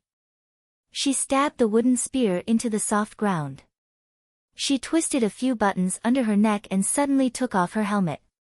Her hair shimmered in the sunlight, and her beautiful face was full of smiles. Wow! Under the exclamations of the thousands of spectators, a sly smile appeared on her face. She picked up the wreath and put it on her head. The arena was dead silent. The eyes and jaws of the audience and knights fell to the ground again. Ha, ladies, only the crown of love and beauty that you have won is the most beautiful. Crisp and pleasant laughter rang through the arena. She's a woman, a fat noble shouted loudly. 7 levels of hell. The champion is actually a female knight. She didn't do anything fancy. She defeated 4 Grand Knights, Garland, John, one of the Guardian Knights, John Cooper, Baylor, and Dickon. Sir Forceaway of the Wine Hall was shocked. And me. I was also shot by her. Just one shot and I was knocked off my horse. Count Aston of the Harvest Hall was embarrassed. But I swear in the name of my granduncle, Sir Barristan, that I didn't go easy on her. Although she's a skinny and pretty girl, she's terrifyingly strong. If she's a girl, she's not skinny and small. Count Errol of the Hay Hall shook his head. Women can't participate in the tournament. Will Sir Baylor revoke her title? I want to know too. Which family is she from? She's so skilled in martial arts. Oh, 7 gods, tell me what I should do. Although the mysterious knight is a girl, but looking at her valiant and beautiful appearance, A noble girl clasped her hands over her heart and said with a conflicted expression. It's you. You bought armor last time to participate in the tournament. Garth, who was standing beside the mahogany box, was shocked. Baylor looked back at his brother and asked in surprise, you know each other? At old Londo's blacksmith shop. She's choosing armor. My lady, the tournament doesn't allow ladies to participate. Baylor was troubled. Dany pointed her spear at the loser and laughed, you want to take my crown? You'll have to ask my spear first. Blackie is watching from the sky. Come and get it if you dare. Ugh. Baylor looked pained. At this time, Barristan came over and explained, Sir, the mysterious knight doesn't ask about origin or name. There are almost no restrictions. As long as you have a horse and armor, you can participate. My lady didn't break the rules. Looks like the rules will have to be changed. Baylor sighed helplessly. You're right. The rules of the tournament will have to be changed. Dany looked around and said loudly, why don't we let the female knight participate? Are you afraid of losing to us? This is a game for the brave. Cowards shouldn't come. I didn't mean that, Baylor's expression was twisted. I'm afraid my lady doesn't have the final say. Garth shook his head. Hee, you just wait and see. Dany sneered. If I don't have the final say, who has the final say? Garth shrugged and opened the mahogany box behind him. Immediately, a dazzling golden light shone out. 20,000 gold royals. They're all here. Oh, save them for me. Sure, how about the church bank? High interest and 0 risk. Baylor nodded and asked. Ugh, that's right. The Church of the 7 Gods had a bank. Not only a bank, but the monks also did loan business. Many merchants, including the king on the Iron Throne, owed the church gold. If you didn't pay back the money you owed, even if you were a devout believer of the 7 gods, the priests of the 7 gods would still force you to sell your children and wife to pay off the debt. Needless to say, the church bank's business was good. After all, with the 7 gods as the guarantor, everyone believed that it would never close down. Oh right, my lady, what's your name? Baylor asked again. Layla Viswi. Viswi. Baylor stared at Dany for a while. He really felt that she looked familiar. He seemed to have seen her somewhere in the royal territory. He nodded and shouted to the audience, the champion of this year's tournament is Lady Layla Viswi. It's not against the rules for her to participate in the tournament as a mysterious knight. Let's congratulate Lady Layla. She'll definitely become a legendary mysterious knight and the most dazzling queen of love and beauty. Whoosh, no matter what they thought, the audience still clapped and cheered for Dany. Queen, Queen, Queen Layla of love and beauty. Thank you, thank you. Dany waved as she rode on her horse. Someone on the stage sprinkled flower petals and colorful ribbons. She wore a laurel crown on her head and an iron armor on her body. She smiled very happily as if she had really become the queen of the Honeywine River. There were 3 events in the tournament: spear competition, archery, and team competition. The spear competition was the highlight. The archery competition and the spear competition were held at the same time, but few people watched. When the spear competition ended, the attendants removed the wooden fence that separated the main arena from the sprint track and brought in 3 archery targets. The 3 finalists received cheers from the audience. That afternoon, a red archer from the Midsummer Islands defeated his opponent in the final of the 100-meter shooting competition and won the archery competition. While receiving the reward of 3,000 gold royals, the black man also got a position in the guard of Baylor. The team competition lasted for 3 hours. There were nearly 80 people in total. None of them were nobles. They were all free riders, mercenary knights, and attendants who had just been conferred the title. They rode horses and fought each other with blunt weapons in the field where mud and blood were splattered everywhere.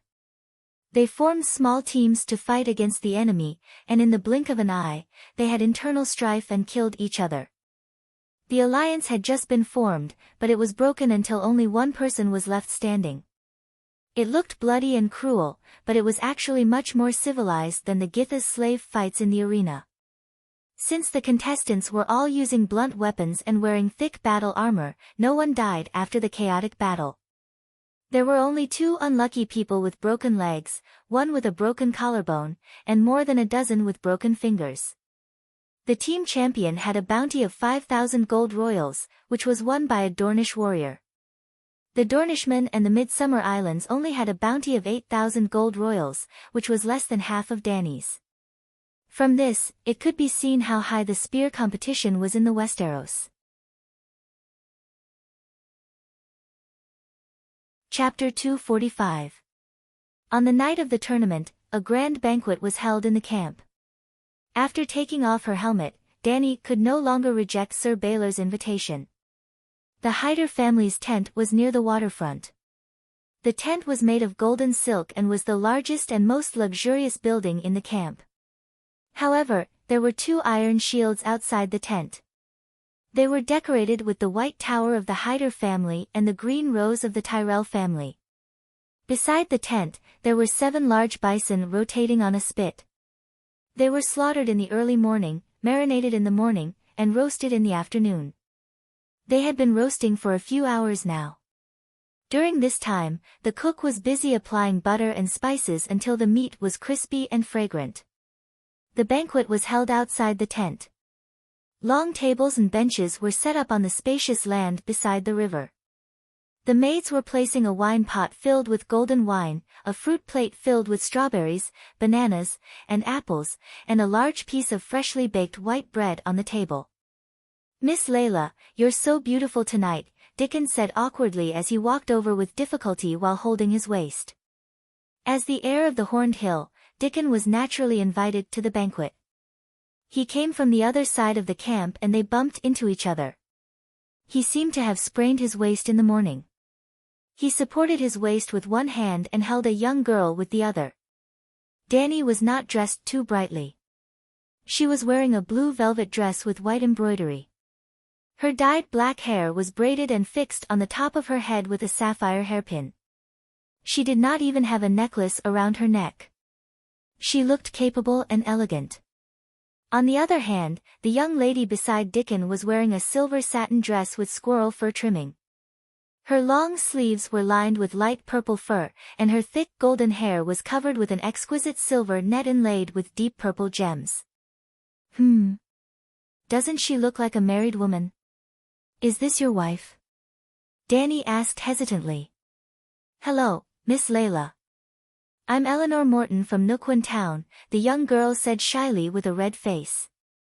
Mrs. Tarley, you're so beautiful, Dany said with a forced smile.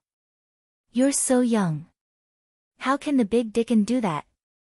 Although Dany was the champion of the tournament and the first female knight champion, she was an illegitimate daughter, with unknown origins. Naturally, she did not have the right to sit at the main table in the middle. An 8-meter-long table was placed outside the tent. It was the main table, and below it were 4 other long tables. Under the guidance of the attendant, Dany separated from the Dickon couple. The couple went to the main table while Dany sat down at the 3rd wooden table. The archery champion and the team martial arts champion were sitting on her left and right. At the same table, there was also a group of nobles' second sons who looked dejected. She was dressed in high spirits and was dressed appropriately.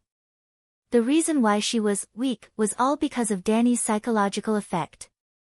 After she sat down, a group of young geniuses immediately squeezed over to greet her.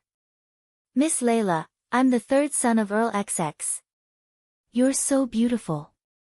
It's my honor to be able to sit with you, Miss Layla. My father is Sir XX. May I know which noble your father is? Ordinary families can't raise such a talented and beautiful knight like you. I'm also from XX City, Gordon Caesar, illegitimate son of the Western region. At first, Dani was confused. She didn't flirt like a peacock. She was even wearing a Western-style coat and didn't show much of her skin. Why were these guys so excited? Were they just looking at her face? She touched her face and thought narcissistically. Until Baylor led Layla, who was dressed to the nines, out of the tent at the back. The little girl was wearing a dark green velvet low-cut dress, which matched the color of her eyes. Her brown hair was draped over her bare shoulders, and she wore a thin crystal tiara on her head.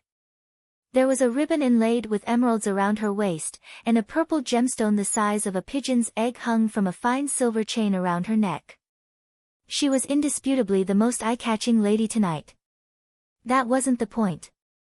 When a group of noblemen from the first and second tables came up to her and said, "Lady Lilia, I'm the eldest son of Count XX, from XX," Dani suddenly understood. The eldest sons of these noblemen wanted to marry Lilia, and the second sons and illegitimate sons of the smaller noblemen beside her thought that she was a good match for them. After understanding this, she only said one sentence, and the number of people who came over to fawn on her decreased by 3/4. Sigh, to be honest, my father's title was not low, and his lands were not small either. However, our family had sided with the wrong side in the War of the Usurpers, and our titles had long since been abolished. Our lands and properties were all confiscated by King Robert. Dani was completely honest. So he was an exiled noble. The people around her understood immediately. The second sons and illegitimate sons left as if they had never said anything. Some left, and some joined in. A bald man in his 40s looked at Dani lecherously and said, "Miss Layla, I'm Earl Klein of Red Lake City. Are you interested in touring the Red Lake with me? Do you know the origin of the Red Lake? The Red Lake was originally called the Blue Lake. Thousands of years ago, the son of Green Hand Garth, Blood Sword Brandon massacred the children of the forest beside the lake, causing the lake water to turn red. The smell of blood is still there. No matter what, Layla was young and beautiful. She was also the champion of the martial arts competition. She was definitely a good resource. Even if she could not become the wife of the second son of a small noble, she could still be the mistress of a married big noble. It was natural for Wei Shui to give birth to Buddha Flower, illegitimate son of Riverbend. This was why there were people around Dani who were trying to curry favor with her. After understanding the intentions of the surrounding nobles, Dani stared blankly at the sky. She was seriously thinking about something. Was it wrong to not allow Blackie and the others to eat humans? Perhaps some people were born to be fed to dragons. Dong, a clear bell rang from the main table. Then, Bell Hyder began to make a toast. He wished for her father to live a long life, for the prosperity of the old town, for Timin's corpse to sink into the sea, and for Riverbend to have 2 more bountiful harvests before winter. Finally, he raised his wine cup and shouted, "I wish for martial arts to prosper, and for everlasting summer." Almost 100 guests and a few hundred knights around the bonfire raised their horn cups and shouted, "May for martial arts to prosper, and for everlasting summer." After drinking this cup of wine, the banquet officially began. Dani breathed a sigh of relief. No one would disturb her for the time being. She did not have to worry about whether to call for Blackie to come down and eat people. The bards entered the venue and sat under the torches, letting the music flow in the night. A juggler was throwing burning sticks in the air. A dwarf with clown makeup was wearing colorful clothes and dancing on stilts. There was a comedian who was loudly telling dirty jokes. The ladies at the scene covered their faces and giggled. The men laughed loudly and replied with the same wonderful, dirty jokes. At the same time, dishes were served one after another. There was thick barley and venison soup, salad with chilled beets, spinach, and plum sprinkled with nuts, and boiled snails with honey and garlic. After that, there was sweet bread, pigeon meat pie, roasted apples with a cinnamon aroma, and lemon cake sprinkled with frosting. Of course, the roasted whole cow was also served. Dani tasted all the other dishes with relish, but she did not touch the roasted bison. This was because the roasted cow was the main dish. For this kind of dish, there were clear rules in the dining etiquette. What kind of status would sit in what seat, and what part of the roasted meat would be eaten by the guests in which seat. To put it simply, the roasted cow was placed there, but you could not cut the meat with a knife. The most tender and delicious part could only be eaten by the person with the highest status at the scene. The guests at the banquet were also talking to each other. An old male voice came from the main table. I wonder what Archbishop Peter thinks of the recent actions of the big sparrow. Dani's heart skipped a beat. She turned her head to look. The person who asked the question was a doctor wearing a long chain. She happened to know him. He was the history doctor from Paris who watched the spear competition. The old doctor sat in the middle of the main table. Opposite him was an old monk in a white robe with a 7-pointed star pattern on his chest. Archbishop Peter put down his fork and wiped the grease stains on his lips with a napkin. He slowly said, in today's chaotic situation, restoring the gathering of the children of war and the poor is greatly beneficial to the country and the church. Perhaps, but now there is a fierce conflict between the church and the royal authority. The golden robes of the king's landing are not effective. The gathering of the poor is getting bigger and bigger. Its military strength is even greater than the king's guards. Therefore, the Archbishop the red-nosed doctor secretly glanced at Count Garland and immediately changed his words. He imprisoned Queen Marjorie and her cousins on trumped-up charges. He also imprisoned Queen Regent Circe on charges of adultery, incest, and murder. Even the Queen and the Regent were arrested. This is a major event that has never happened before. I wonder if Archbishop Peter can tell me what kind of country the Church wants to build. This. The red-nosed Archbishop Peter's face immediately turned sour. Usually, he would only lend money with high interest and eat delicacies. When he had the energy, he would take care of young girls who lost their virginity. Or, he would seduce a few beautiful boys in the church. He never cared about major events such as building a new government and seeking benefits for the believers of the 7 kingdoms. Your Eminence, the king is the first noble. The 9 dukes, 7 kingdoms, Dragonstone Island, Taimin Bay, are the next level of great nobles. Marquises and counts are the 3rd level of nobles. Knights and titled knights are the next level of nobles. Archbishop, if the Church of the 7 gods is above the king, it means that the remaining 3 levels of nobles are below the church. Do you understand what this means? The doctor was a little aggressive. He did not intend to let the embarrassed old archbishop go. This topic was too serious and too sensitive. The nearby knights and nobles stopped talking and focused their attention. Even Garland and Baylor put down their wine glasses and looked at Archbishop Peter. Alas, to tell you the truth, the old archbishop sighed and said with a pale face. From the beginning, we could not control the actions of the great sparrow. We did not even know his name and which diocese he came from. When the archbishops of King's Landing met behind closed doors to elect the archbishop, the great sparrow was not a candidate at all. He was not even a bishop before. How could he be qualified to run for the archbishop? But the sparrows raised their axes and carried the great sparrow on their shoulders and rushed into the meeting. The opponents were judged by the sparrows on the spot. What else could the other archbishops do but to submit? The poor's gathering and the children of war were established. This is true, but only the archbishop who called himself the Great Sparrow could control them. Not to mention you all, even I am afraid. We are not afraid. Those sparrows are only wearing a layer of linen clothes. No matter how many of them come, they will not be enough for me to kill. A knight said angrily. But immediately someone retorted, we are all knights who are anointed with holy ointment and swore an oath in front of the 7 gods. How can we fight against the church's warriors? This is where the problem lies. The old doctor nodded and a light flashed in his eyes. Before the great sparrow, the nobles, knights and the church depended on each other. But now the balance is broken. Chapter 246. Doctor, are you against Big Sparrow too?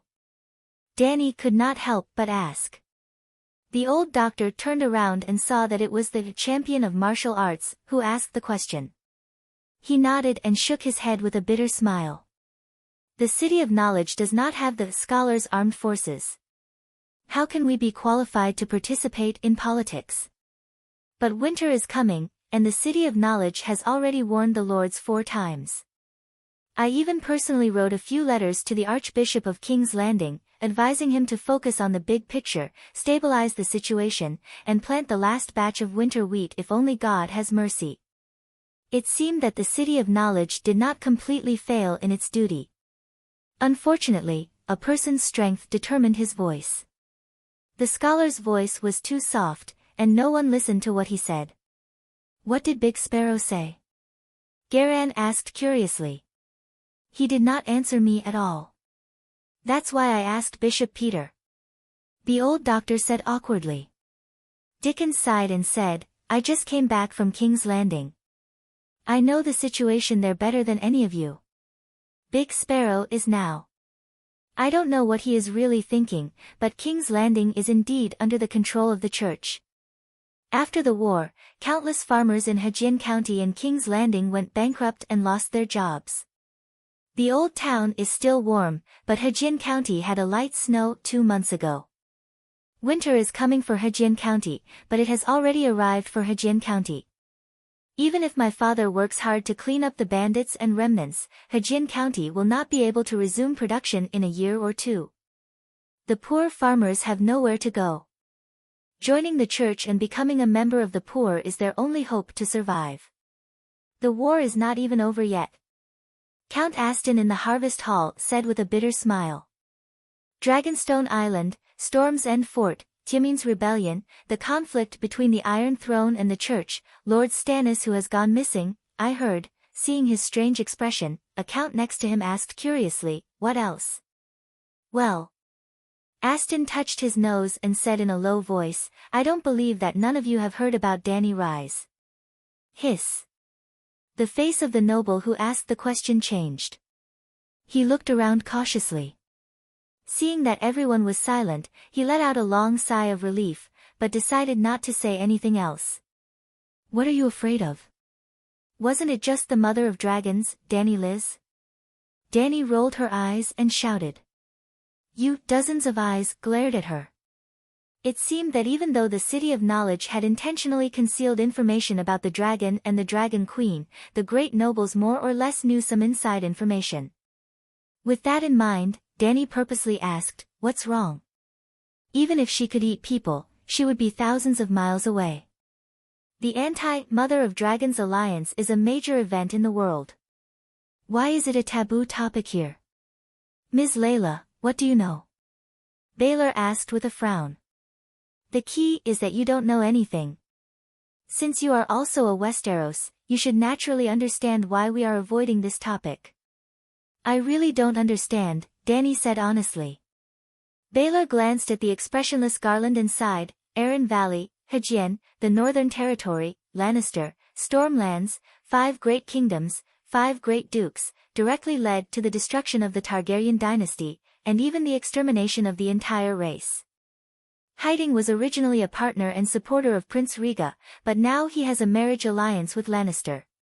6 of the 7 kingdoms have an irreconcilable conflict with her, a blood feud. How can we not be afraid of this? Legend has it that the last Targaryen was vengeful, cruel, and bloodthirsty. She never let a single enemy go.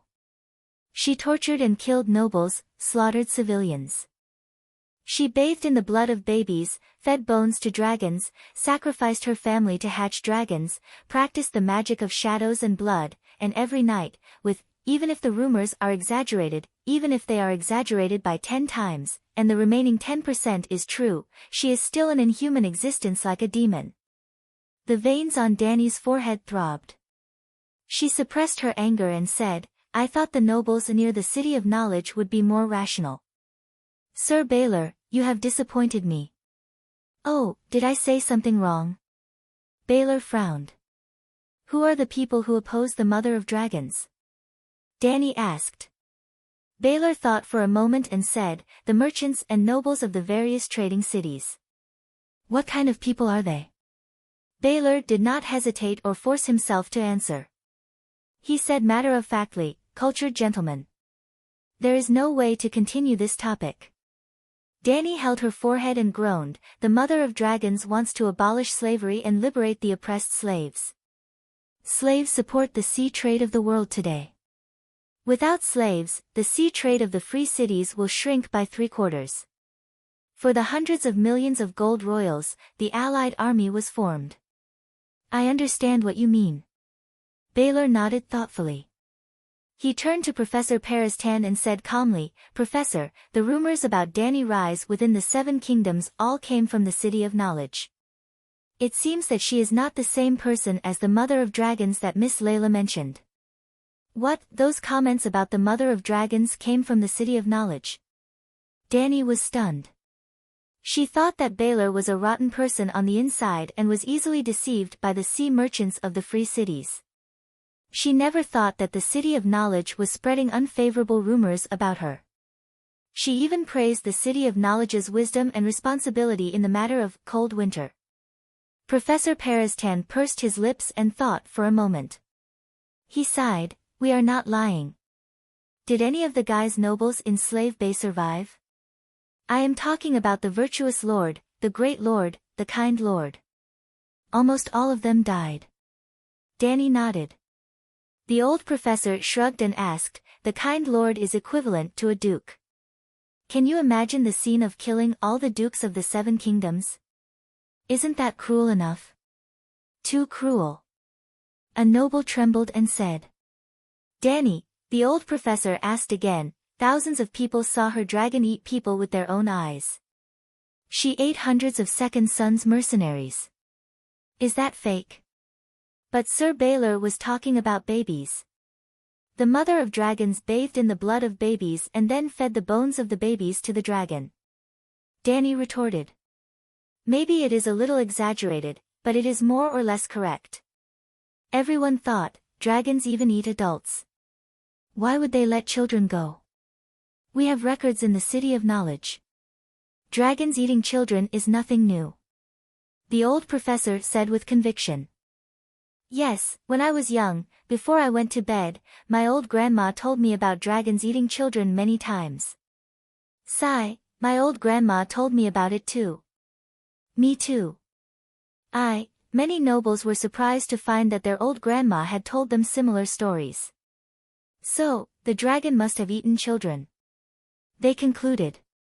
Did your old grandma tell you about Targaryen bathing in the blood of babies?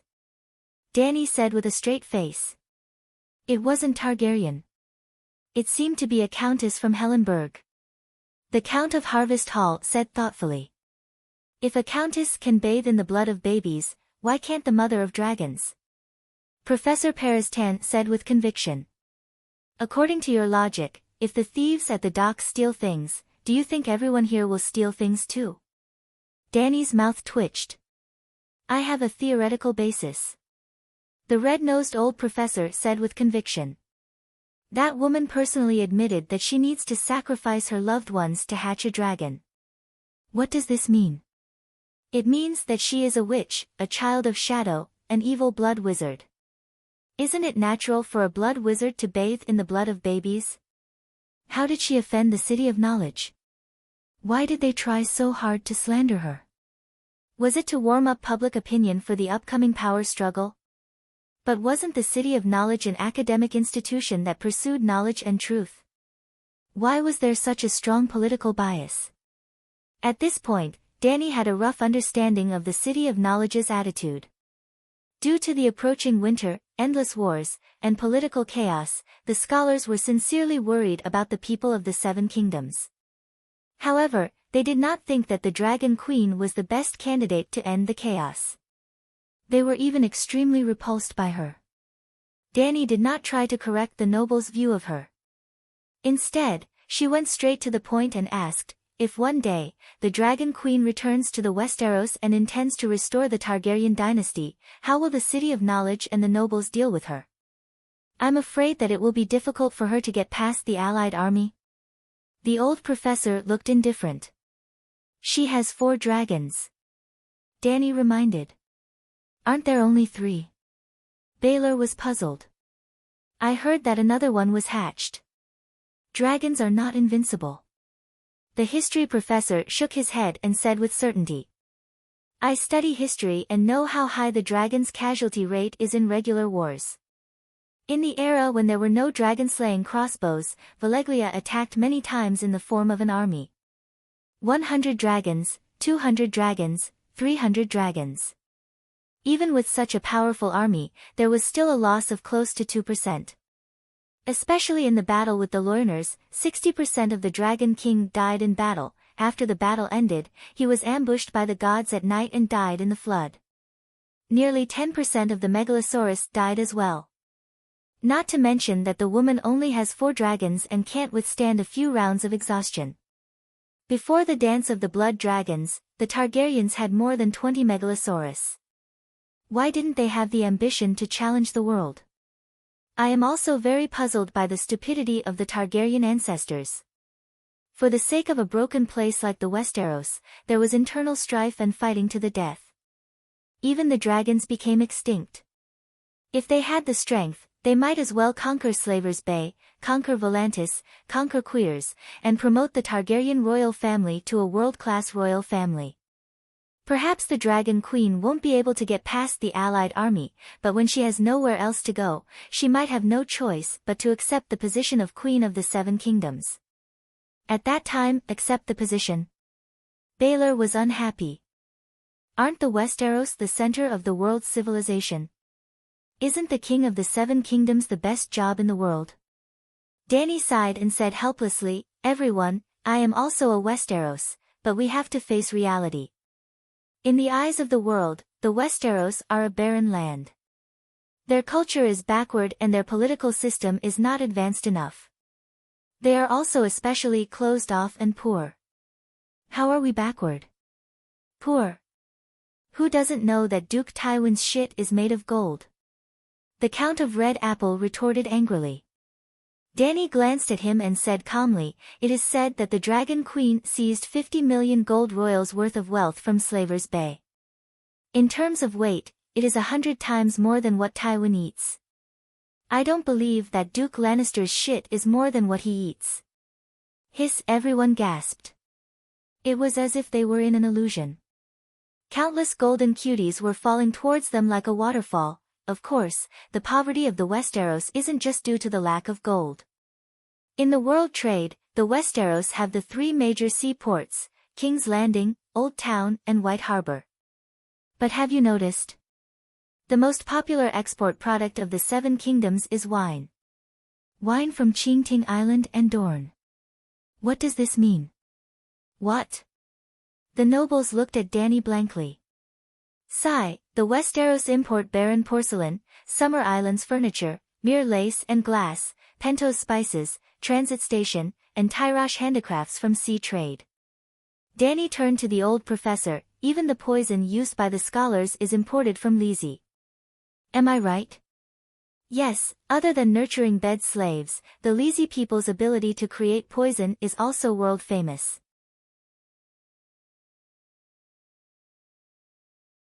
Chapter 247.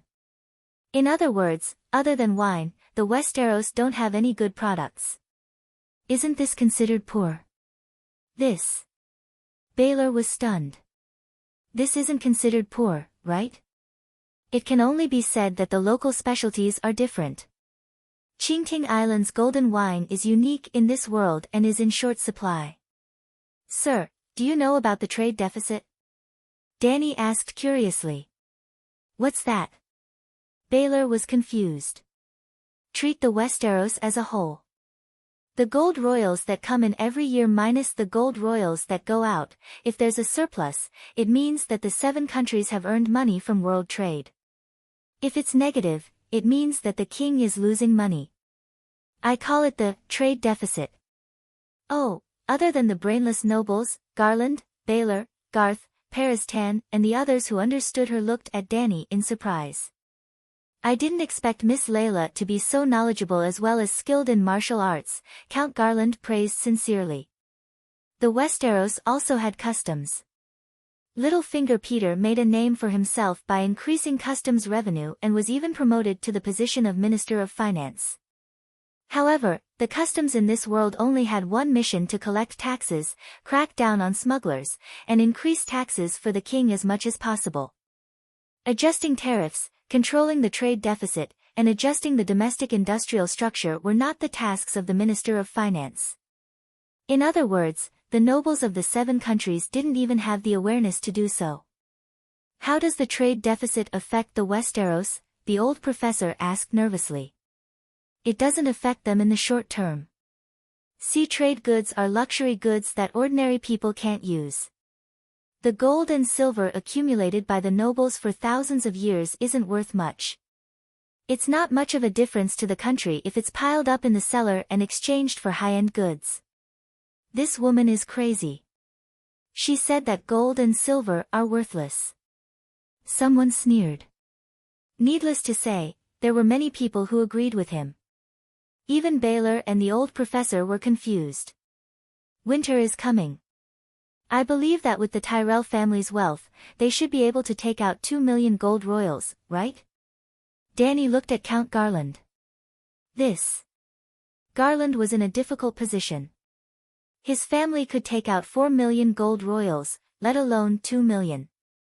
However, everyone knew that the person on the Iron Throne had a hard time and was short of money. If he knew that his family had, sure. He suddenly understood. High Court was the richest in the 7 kingdoms, and even Tywin had lent the Iron Throne 3 million gold royals. If he said that Tywin did not even have 2 million gold royals, who would believe him? Danny nodded and asked, according to the current price of wheat in the Old Town, 2 million gold royals can buy enough food for 2 million people for 10 years. 1 gold royal equals 23,520 copper coins. 2 copper coins for a roasted sausage, pure meat sausage, and a cup of ale. That's not expensive, is it?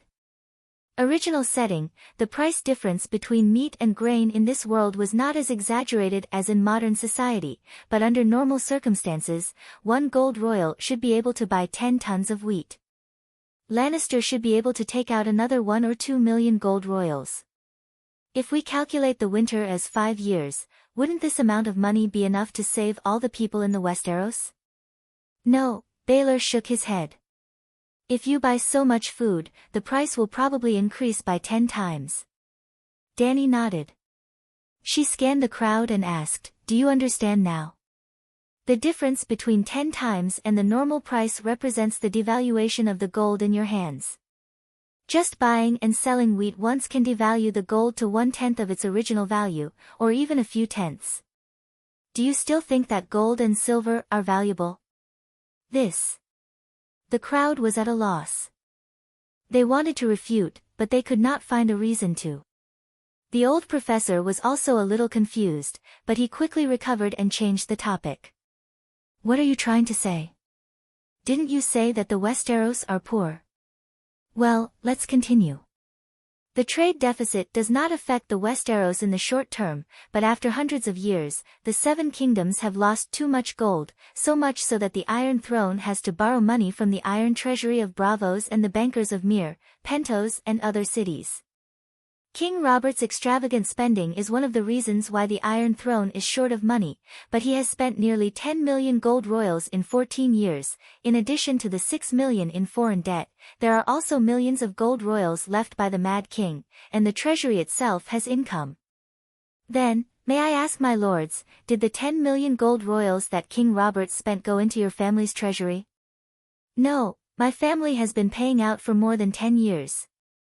We have no income at all. The Earl of Green Apple was confused. Sigh, my family too. We have to spend money to fight wars and participate in tournaments. The Earl of Highland City nodded. The expenses have been high these few years. Although my family did not lose money, there is no income either. Dickon was confused. Really? My family can't make ends meet either. We even borrowed money from the Iron Treasury 3 years ago. What's going on? The Earl of Nightsong City was shocked. I also borrowed money. Me too, you all borrowed money. Now I can relax, ha ha ha. This. Baylor was also confused. Everyone is spending money, but Miss Layla is right. King Robert definitely spent 10 million gold royals in the past 14 years. Where did such a large sum of money go?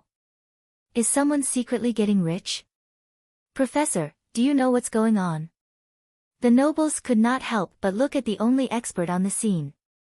Professor Perestan was quietly pulling the long necklace on his neck, trying to hide the gold chain that represented economics at the back of his collar.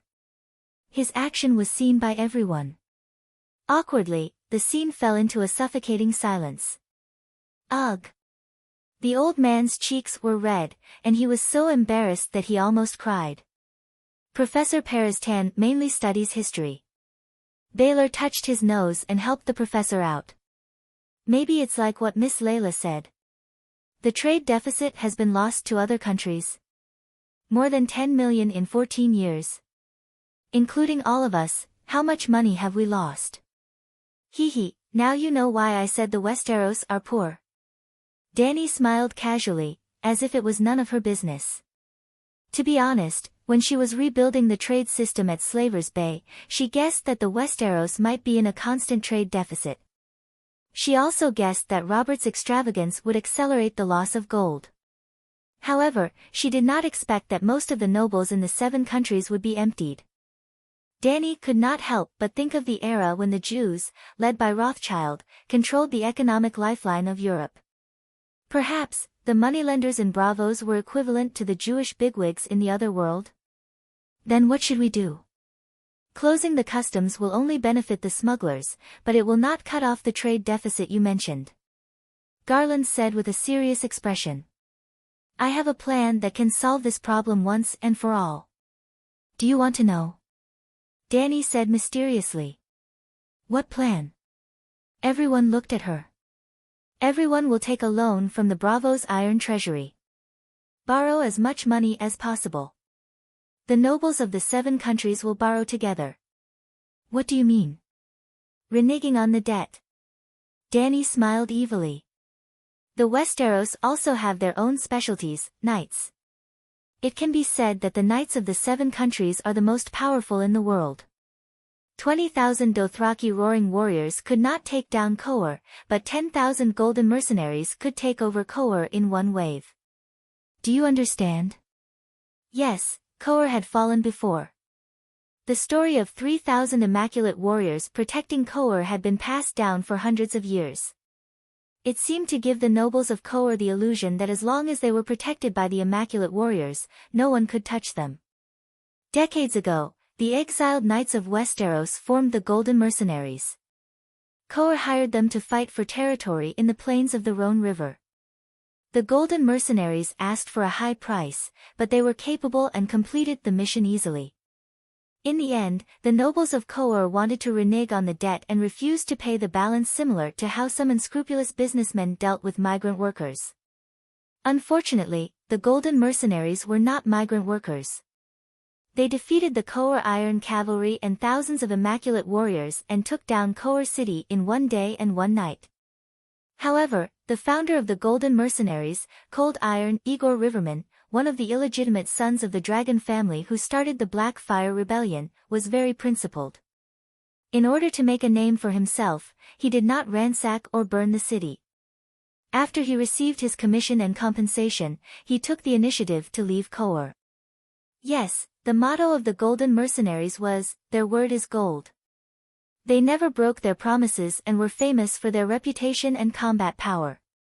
Excluding the ordinary cavalry, the Golden Mercenaries only had 500 true knights equipped with 3 horses and 1 attendant. Not to mention the 7 kingdoms, just the High Court alone could gather thousands of true knights. With thousands of true knights leading tens of thousands of cavalrymen, who would dare to come and demand payment? Isn't this a little too dishonorable? Garland's mouth was wide open and he was dumbfounded. Judging from her appearance, this woman was beautiful and gentle, but inside, she was completely different from her appearance. She was strong, and her martial arts were superb. Even men could not compare to her. Deep inside, although she was very intelligent, she was also very shameless and cunning. It was a little scary. Yes, if we really do that, the reputation of the Westeros will definitely be destroyed.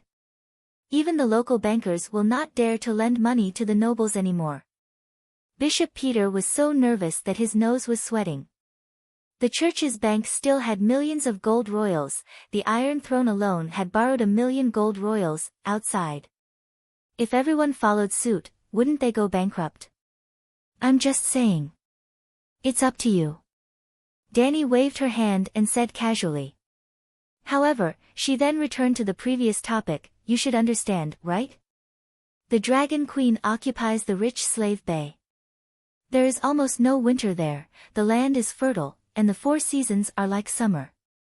It is also close to the great maritime trade route, and there is agriculture and commerce.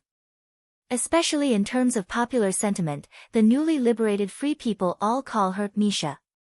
Do you know what Misha is? Mother in the Gujaskali language. From this, you can see how popular she is in Slave Bay. If it were you, would you be willing to leave such a rich and friendly blessed land and return to this poor, cold, and broken country where the people do not support her? That makes sense. Even the stupid knight with the turnip on his shoulder understood and agreed with him. Is she really not coming back? Paris-Tan murmured. Not necessarily. Dany shook her head and said uncertainly, when she defeats the allied army, not to mention unifying the continent of Ursos, she will at least take down the city-states that declared war on her, such as Rhys and Tarosai. At that time, she will have a strong army and is only a narrow sea away from the Westeros. She will come back with millions of troops to show off. It is normal for you to be jealous and hate her. Millions of troops to show off. The nobles' mouths twitched, and their expressions were extremely complicated.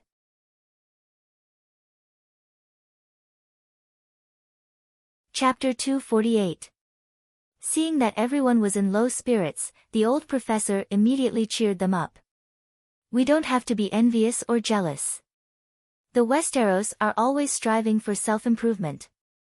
But if she can defeat the Alliance, unify the continent of Ursos, and build a Targaryen empire similar to Valeglia, why should we reject such a great emperor?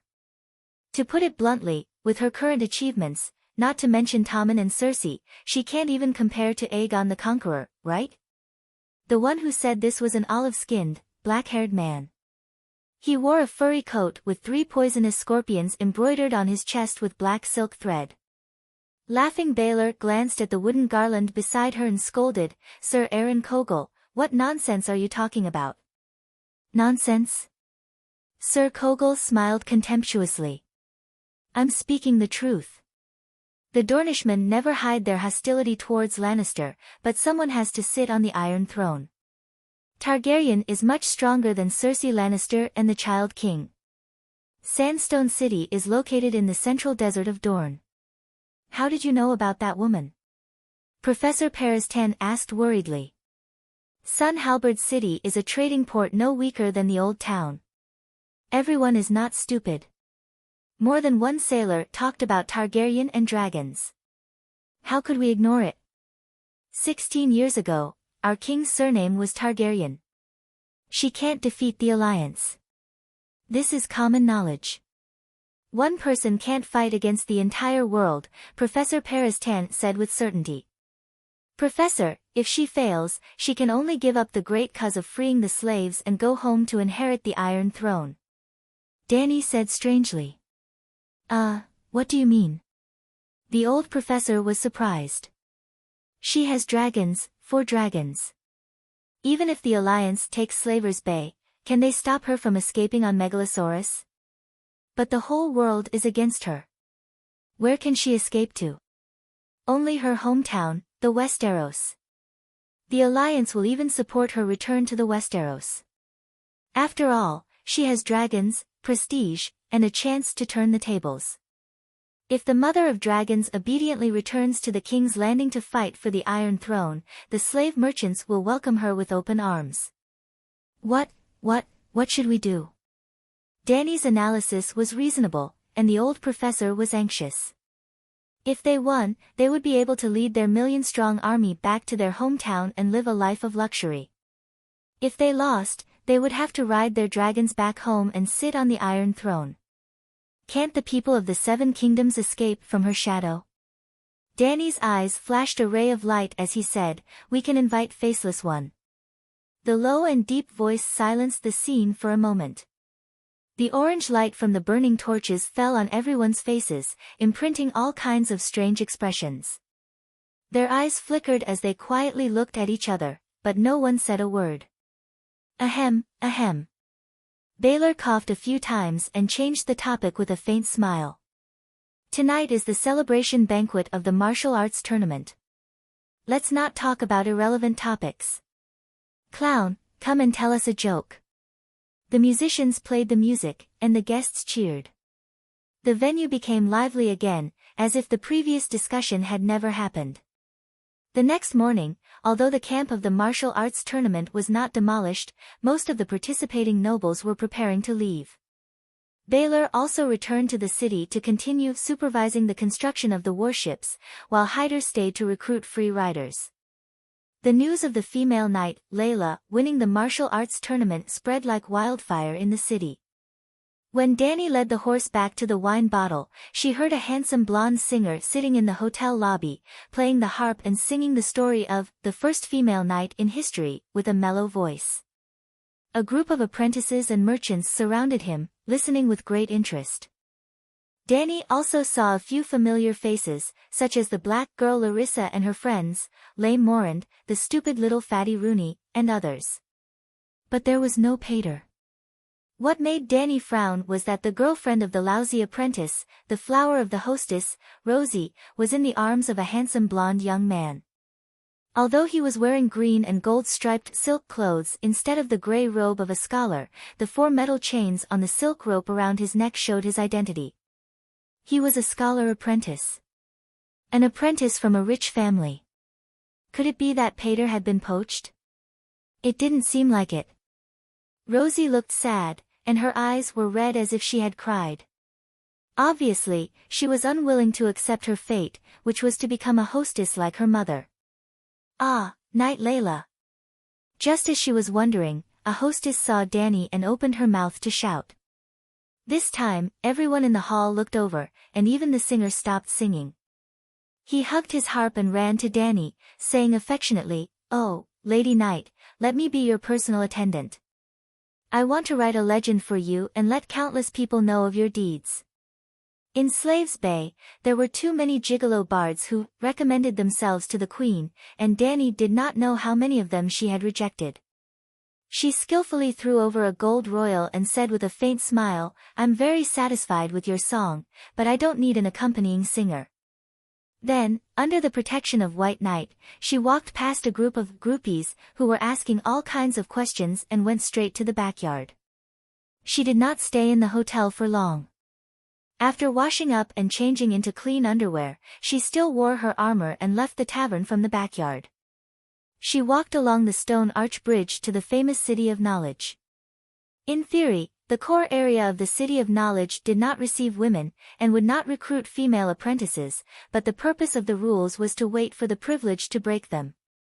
The daughters of the Hathar family, the women of the 7 dukes' families, and the royal princesses could all enter the City of Knowledge and be grandly received by the doctors. Danny was now dimensional water, so her identity was naturally not qualified. However, she received an invitation from Dr. Perestan last night to go to the City of Knowledge to discuss the trade deficit with the economists. The old doctor was frightened by the terrifying fact that the 7 countries had lost more than 10 million gold royals in 14 years. This morning, he specially ran to her tent to remind her not to miss the appointment. Through this period of observation, Danny found that except for the inexplicable hostility towards her, the City of Knowledge's performance was still acceptable. They had basically fulfilled their duties. As long as they found a problem, they would try to find a way to solve it. Whether or not they could solve it was another matter, but their positive attitude was very commendable. The city of knowledge was right next to the honey wine river. It was only a stone arch bridge away from the wine bottle. In less than 10 minutes, she arrived at the gate. It was a bit like a modern university. The stone gate was very wide, enough for 3 carriages to pass through side by side. On both sides of the gate, there was a tall green sphinx statue. It had the body of a lion, the wings of an eagle, and the tail of a snake. One of them had the face of a man, and the other had the face of a woman. This kind of stone statue was also called the Veleglia Sphinx. Whether it was the stone statue itself or the custom of placing a sphinx statue at the gate, it all originated from the ancient Veleglia. Behind the gate, there was a desk on the left side of the stone path. Behind it sat 5 or 6 gray-robed clerks. They had chains, but not enough to form a necklace. They belonged to the assistant scholars. More than 10 citizens of the old town were gathered there. Some were asking the clerks to write letters, some were shouting for their wills, some were holding letters in their hands, and asked the assistant scholars to read the letters. There were also some who were simply bored and were there to watch the fun. On the right side of the stone path, there was a row of bookstalls on the ground. It was a bit like the stalls near the BBS bulletin board before the seniors left the university. They sold old books, CDs, magazines, tennis rackets, basketballs. Danny deliberately went over to take a look. They were all old books, storybooks, history books, biographies, and travel notes. She squatted down and flipped through them. 90% of the books were written by scholars of the City of Knowledge. Books related to Targaryen accounted for another 70% of the total. There were books such as The Cruel Meg, The Secret Records of the Dragon Knights, Renai's Lover. Danny curiously flipped open Renai's Lover to take a look. The result was so shocking that her worldview was almost shattered. Aegon the Conqueror had 2 wives. The elder sister was Visenya, and the younger sister was Renai's. Visenya was the first wife, and Renai's was the true love, probably. The book said that every night Aegon accompanied Visenya, he would accompany Renai's for 10 nights as compensation. However, Rhaenys was accompanied by many handsome men. Whenever Aegon and Visenya were together, Rhaenys would enjoy these bedfellows. 7 gods above, this kind of book isn't banned? Danny asked the old apprentice who was selling the book. Yes, the book was very old. The once snow-white parchment was pale yellow. The binding on the side was even a few short threads, and some pages were missing. This book was definitely not newly written, and Targaryen had only been extinct for 16 years. The grey-robed old man who was selling the book was very old. His beard and hair were white, and he wore silver-rimmed glasses. However, there was still a rope around his neck, and on the rope were 4 or 5 links. He was an old apprentice. Why is it banned? The old man was puzzled. There are many scenes of Queen Rhaenys and her lover in the book. But it's all true. How can it be wrong when it's spoken by the person involved? Besides, Aegon tacitly acknowledged his sister's behavior of keeping lovers. At that time, all the nobles in King's Landing knew about it. There was even a custom among noble widows to keep singers and poets as their lovers. The old apprentice's face was calm. Danny put down the book with a wooden face and used 2 copper coins to buy a hand-drawn map of the City of Knowledge. The City of Knowledge was built along the Honey River. It had been constantly expanding for thousands of years, and the internal architecture was extremely complex. Some of the towers were even built on small islands near the river. If there was no map, there was an 80% chance that tourists would get lost. Moreover, the City of Knowledge was a university town. It was not just a gathering place for scholars. The Holy Church and church schools were also mixed in. Although the City of Knowledge did not accept female apprentices, it did not cut off the path of learning for women. The church schools were specially prepared for nuns. However, there was almost no academic research in the church schools. It was mainly used to train reading and writing nannies for the rich families. Along the winding riverside road, Danny saw a few stone sculptures of Targaryen kings. They were all famous kings. Conqueror Aegon I, Merry King Jaehaerys I, Young Dragon King Dylan I, Virtuous King Dylan II. Yes, there was also Mad King Aerys, who had half of his body smashed. Aerys was not purely a fatuous ruler. His life trajectory was a little like Li Longji's, rising first and then suppressing later. In the first half of his life, he was quick-witted and charming. Together with Tywin, they worked hard to reform the country's corrupt policies. During that period, the Westeros were peaceful and prosperous. It was almost a different version of the Kaiyuan age. At that time, the City of Knowledge even erected a stone sculpture for him.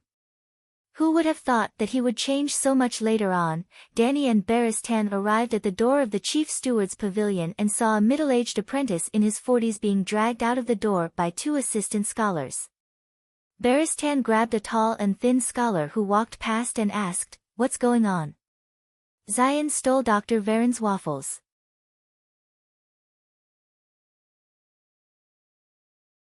Chapter 249. What did he steal? Dany asked in disbelief. Waffles. Why did he steal waffles? Gluttony, of course. It's not the first time Zion stole food from the kitchen, the tall and thin scholar shrugged. He then looked at Dany and asked, "You're Knight Layla, right?" "I'm Parker, a bachelor in economics. I was just about to look for you at the feather wine bottle." "Hello, Scholar Parker. I'm Layla. What's the rush?" "It's urgent. After your reminder, Professor Barristan checked the customs trade records for the past 20 years. The trade deficit is far worse than we thought. To be honest, I didn't even know that we Westeros had so many gold royals." The tall scholar laughed bitterly at himself.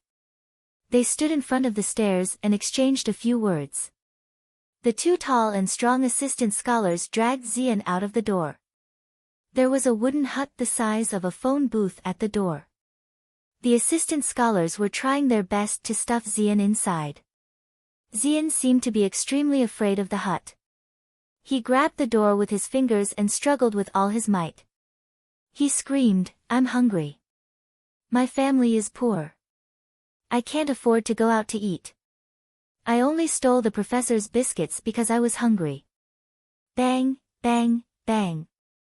The other two assistant scholars ignored him completely.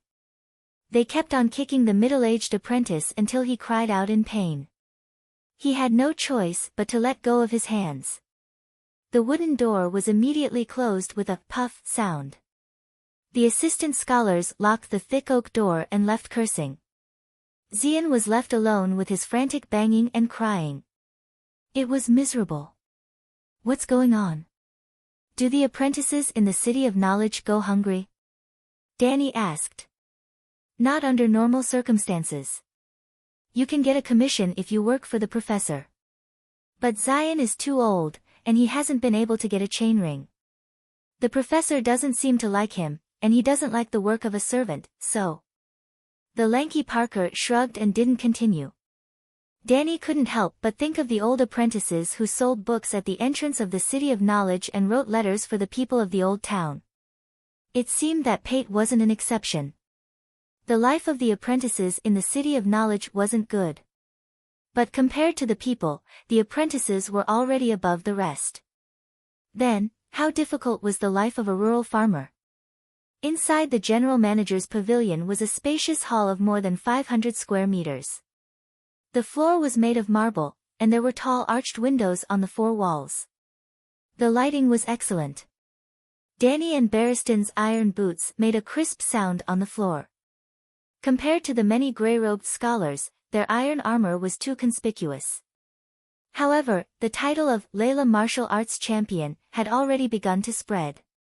The scholars who came and went had already guessed her identity, and they all cast curious gazes at her. Dany ignored the curious eyes of the other students and asked the tall economics student who was leading the way, "How long will Zion be locked up in the dark room?" "1 day, 2 days, I'm not sure." At the end of the hall, there was a high platform. On the platform, there was a gray-robed old scholar with a thin face. When he saw Danny coming, he wrote on a book with a quill and asked, "Layla Weishuwe, right?" "So, Squire, what is your name?" "Aston, my name is Aston Windstorm," White Knight said. "Windstorm? Another illegitimate child."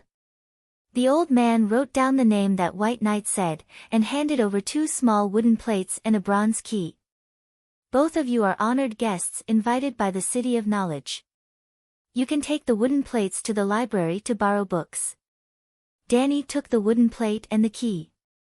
After flipping through them, she found that the wooden plate had the words Layla Weishuwe and VIP guest, same as an ordinary scholar, written on it. The content of White Knight's wooden plate was similar to hers. "What's the key for?"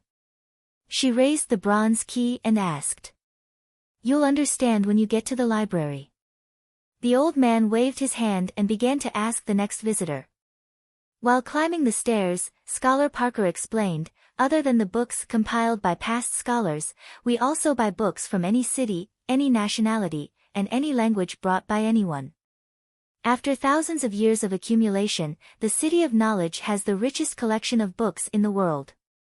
There are so many books that a room can't fit all of them, so the scholar needs to bring the key to open the door of the library." The doctors were waiting for Danny in a spacious meeting room on the 2nd floor. 2 small bronze sphinx statues stood by the door. The room was decorated with warm colors, and in the middle of the room was a 10-meter-long, 2-meter-wide mahogany table. Other than the table and high-back chairs, there was nothing else. When she arrived, 17 or 18 old doctors were arguing with a stack of parchment papers. The golden sunlight shone on them through the arched glass window, and Danny could see the spittle of the old men as they argued. "Ah, Miss Layla, you're here." Dr. Perestan quickly stood up to greet her. "You met Scholar Parker, right?" "He just went down." "Yes, I met him at the entrance of the hall." "Everyone." The red-nosed old man clapped his hands to attract the attention of the doctors. He pointed at Danny and introduced her. "This is Miss Layla Weishuwe, who is knowledgeable and skilled in martial arts." "Hello, Miss Layla. My name is Gallardo." The doctor closest to Danny immediately stood up, bowed, and introduced himself. Perestan also said in a timely manner, "Like me, Gallardo is proficient in history. He once traveled to the Midsummer Islands and translated the poems of the Tree of Words that have been passed down since ancient times. He wrote the famous book, The Midsummer Sun." "Dr. Gallardo, I've heard a lot about you." Danny's eyes lit up, and she complimented him with a smile. "I've seen your masterpiece in the Free City." This was the truth. Just like how the City of Knowledge crazily collected books from all over the world, Danny also wanted to build a super library in Slave Bay.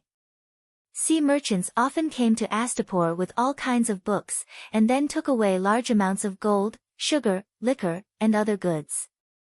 The Midsummer Sun was also very famous in the Midsummer Islands. It was similar to how the ancient people of the Celestial Dynasty recorded words on bronze cauldrons. The Midsummer Islands had a long-lived and huge tree called the Tree of Words. The canopy of a single tree could cover the entire town. Every year, the local priestess would use songs and legends to carve the local events that happened or heard of in the past on the white skin of the tree trunk. The Tree of Words had a special characteristic. As long as the tree was still alive, the carvings on its skin would remain forever. Thousands of years had passed, and their history had been preserved through the huge Tree of Words. In addition, because of this special characteristic of the Tree of Words, the craftsmen in Slave Bay had once proposed to use the bark of the Tree of Words to make Queen Danny's paper. Just as Perestan introduced the doctors one by one, the others were also whispering and discussing this strange female knight in front of them. "She's so young."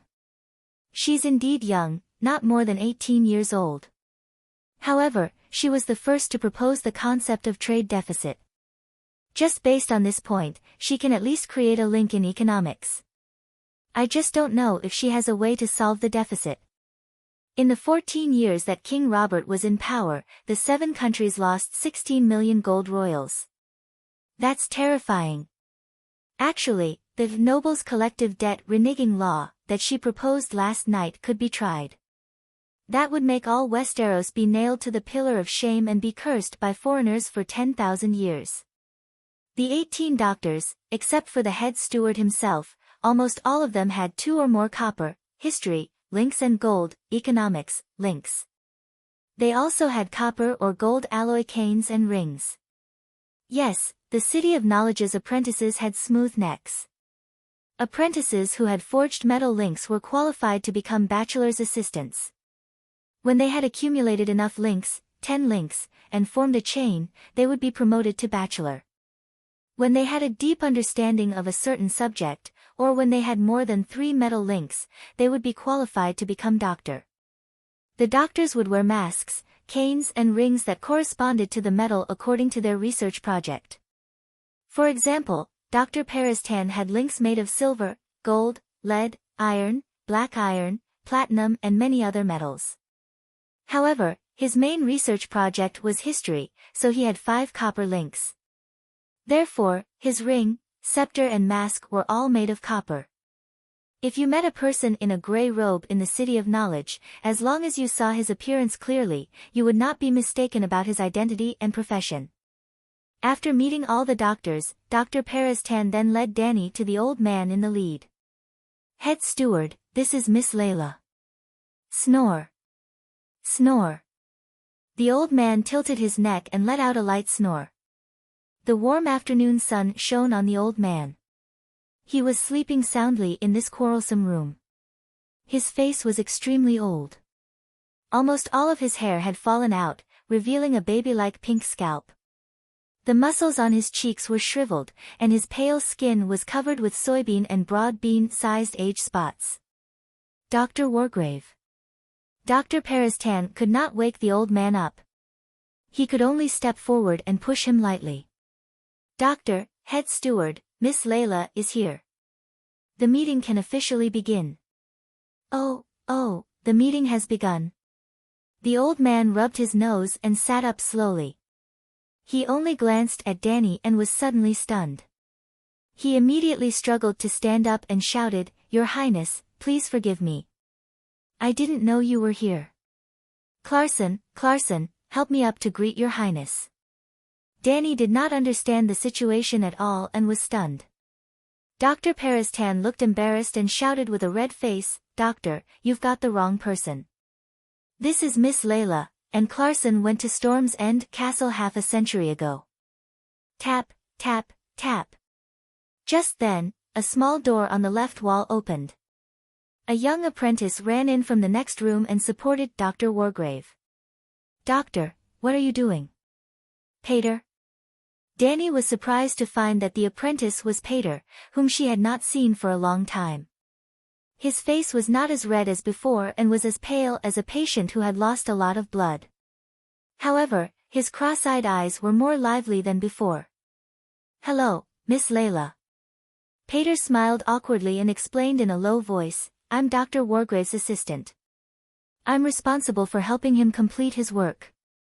However, the doctor often can't remember my name and thinks I was his assistant when he was young, Scholar Clarson. Gradually, Dany frowned. She realized something. Pater's temperament that once made her sympathize with him was gone.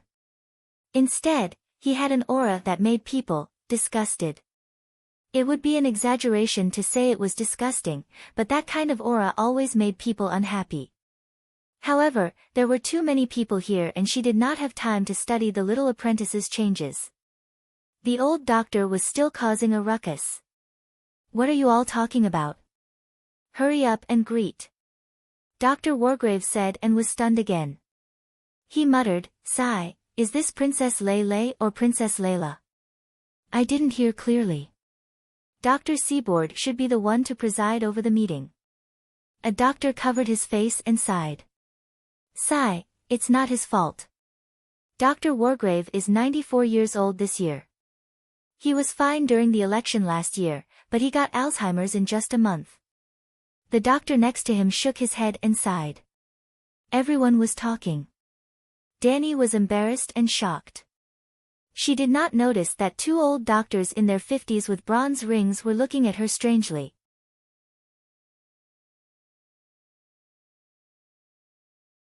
Chapter 250. In the end, Dr. Wargrave was helped out of the conference room by Pate.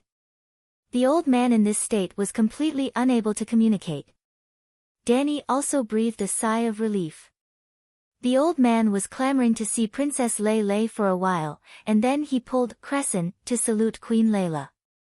She had considered the resemblance between mother and daughter before, but Barristan clearly told her that Queen Layla was not similar to her, especially in terms of temperament.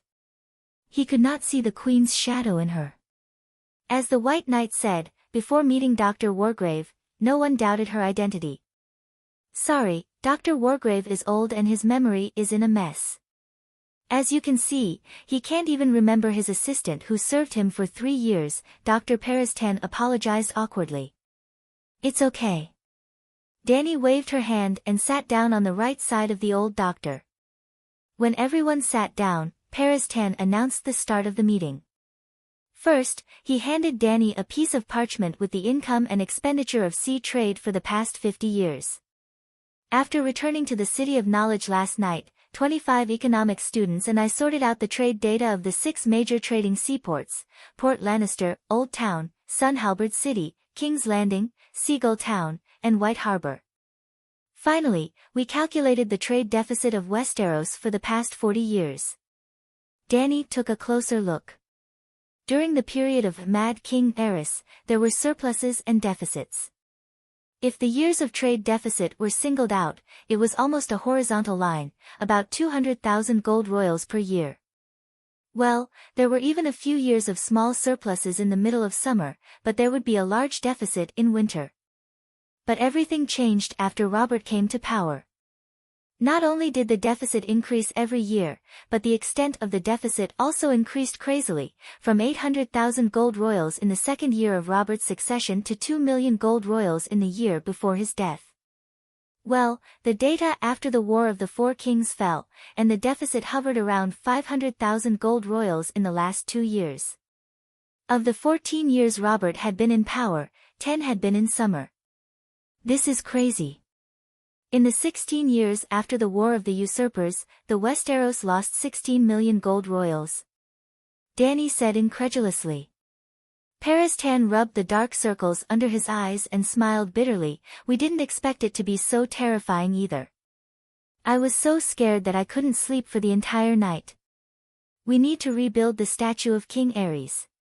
Compared to Robert I, he did a good job during his reign, a doctor named Morith joked. It's mainly due to Duke Tywin. Dr. Nemos shook his head. Actually, other than being addicted to wildfire and tormenting the nobles until they couldn't eat or sleep in peace, Aerys didn't do much evil. At least, not only was he not extravagant, he was also very frugal. Robert inherited at least 4 million gold royals from him, Professor Ha Dongyin said. Sigh, why is it so difficult to have a good king? The thrifty king is crazy, and the heroic man is extravagant.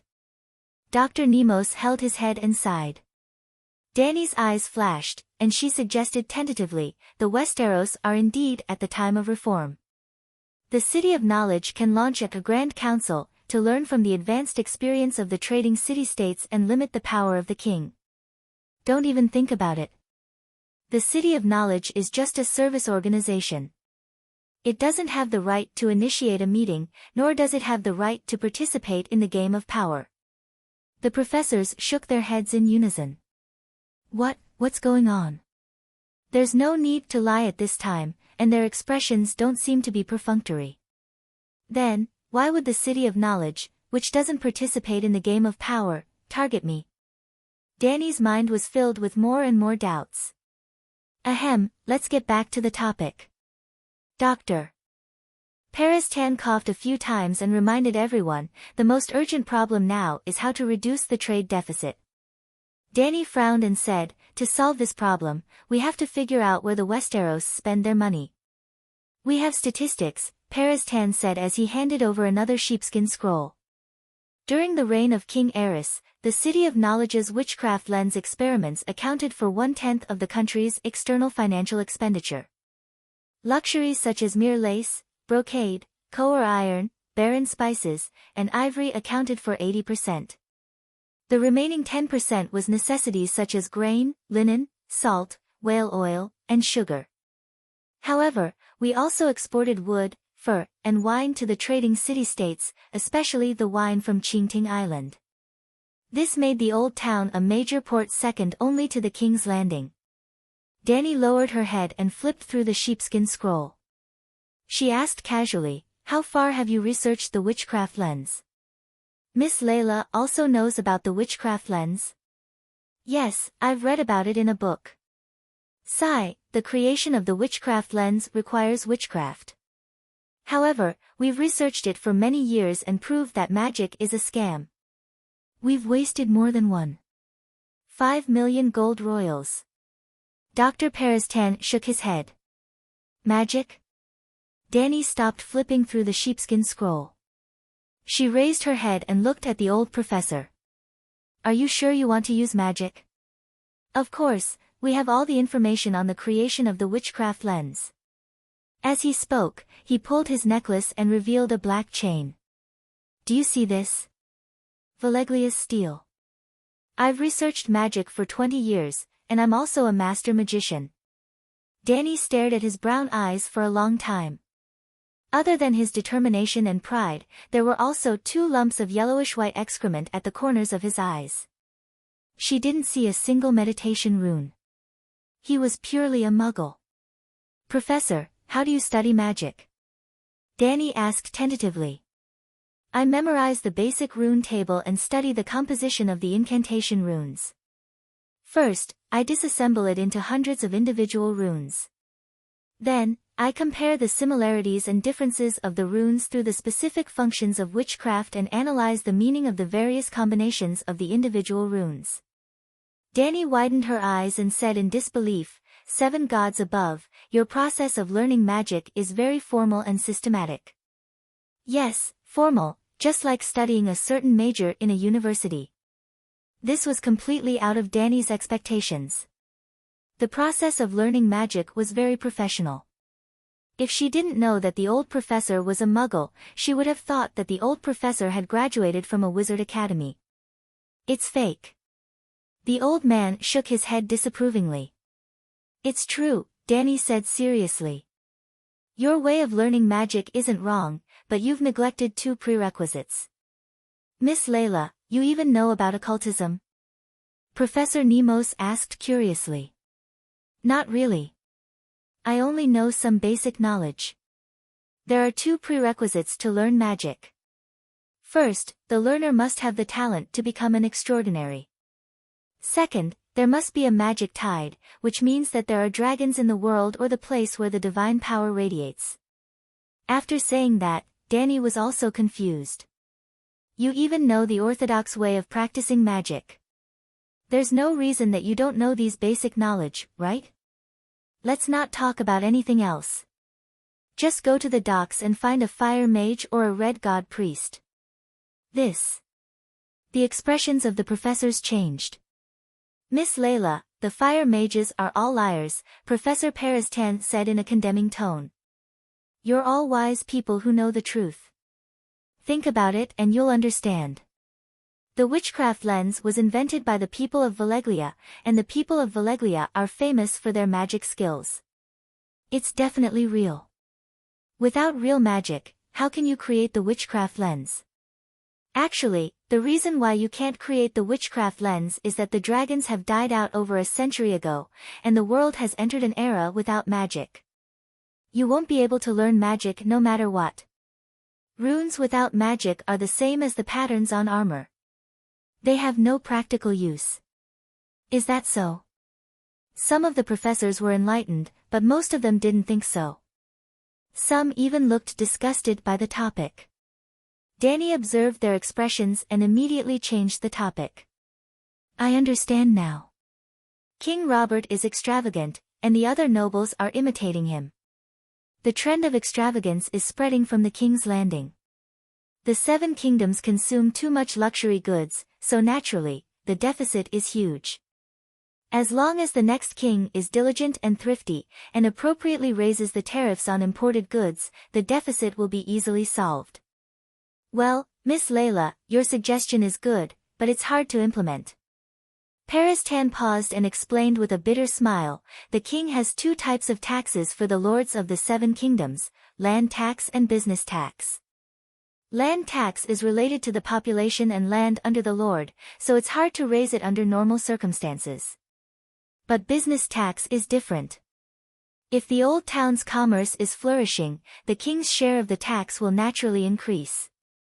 In other words, the more luxury goods the nobles buy, the higher the consumption, and the higher the income of the Iron Throne. The tariff set by Littlefinger when he was the finance minister can almost maximize the prosperity of commerce and earn the most money for the king. And the tariffs are also related to the purchasing power of the nobles.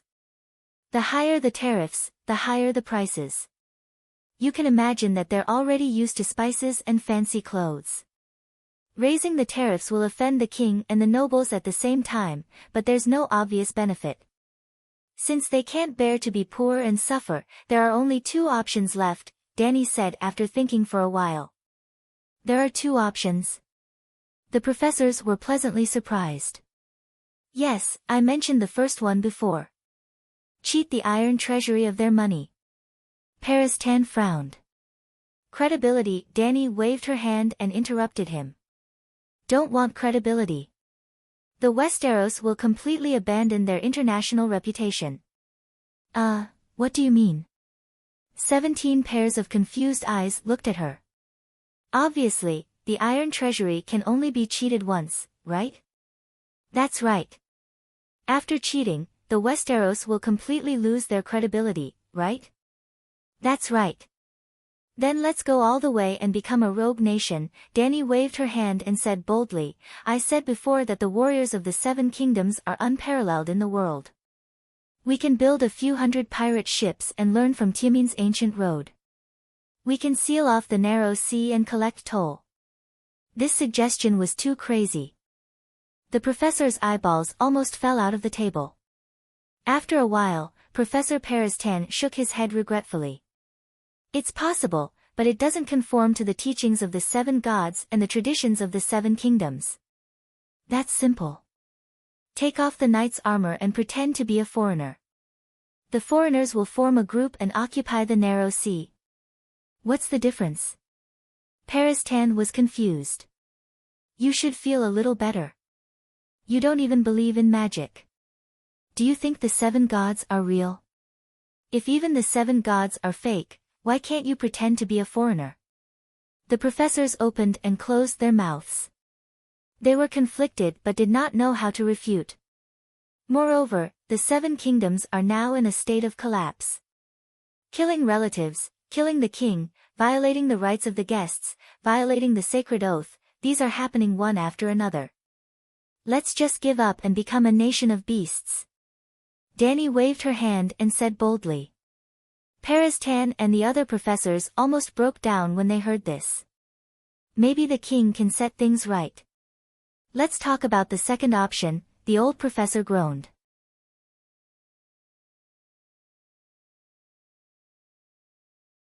Chapter 251. The second path is more difficult. Danny sighed and analyzed for them with her fingers. First of all, there needs to be a wise and decisive king who can integrate the power of the 7 countries and carry out a plan with all his might. Secondly, the scholars have to work hard on how to localize foreign products, which means planting spices, black rice, tea leaves and other crops in the 7 countries. They also have to learn Barty's silk and porcelain technology, Mir's glass precision processing technology, and Kour's forging and smelting technology. Lastly, the king has to make industrial arrangements according to the specific situation of the 7 countries, then mobilize the whole country to create a huge industrial chain, mobilize the people to engage in production, and improve the Westeros industrial and agricultural standards. Professor Paristan looked at Danny with admiration and nodded. Very good, this is the way of the king. It's good, but can you do it? Can the city of knowledge imitate the products of the free cities? Glass, mirrors, porcelain, smelting, weaving, how many do you know? Well. The old man frowned and thought for a while, then said, we can slowly figure it out. We scholars are not afraid of sacrifice. We can explore the big cities on a large scale for a few years, and there will be a time when we learn. Damn it, he made it sound so refreshing to secretly learn other people's technology. His skin was so thick that it was scary. What was the difference between this and the country of animals? Doctor, I heard something, Danny reminded him with a straight face. In Kohor, scholars are even more unpopular than Dothraki. Kohor had the smelting technology of Valeglia that had been passed down since ancient times. There was once a scholar who secretly learned the technology of recasting Valeglia steel, but he was caught red-handed. Not only did he have 2 hands chopped off, the scholar's reputation was ruined for 100 years. Take off your necklace, take off your gray robe, wear leather armor, and hang a sword at your waist. Who will know that we are scholars? Professor Peristan said proudly. All right, there were many scholars in the city of knowledge anyway. There was nothing to be afraid of if there were dozens or hundreds of one-armed scholars. Danny frowned and asked, the city of knowledge has a few thousand years of history. Don't tell me that you have not mastered some core technology. What core technology? I have no technology that can be turned into great benefits. Let me think about this. The old doctor thought hard, and so did the other doctors. It was so quiet in the meeting room that a pin drop could be heard. After a long time, the old doctor shook his head helplessly and sighed. Actually, we know a little about forging, smelting, glass, and weaving technology, but we are not as exquisite as the other party. It was as good as not saying anything. Since that's the case, there's only one way left. Oh, there's a third option. The professors looked over in surprise. Miss Layla's previous 2 development paths, one evil and one good, were very feasible.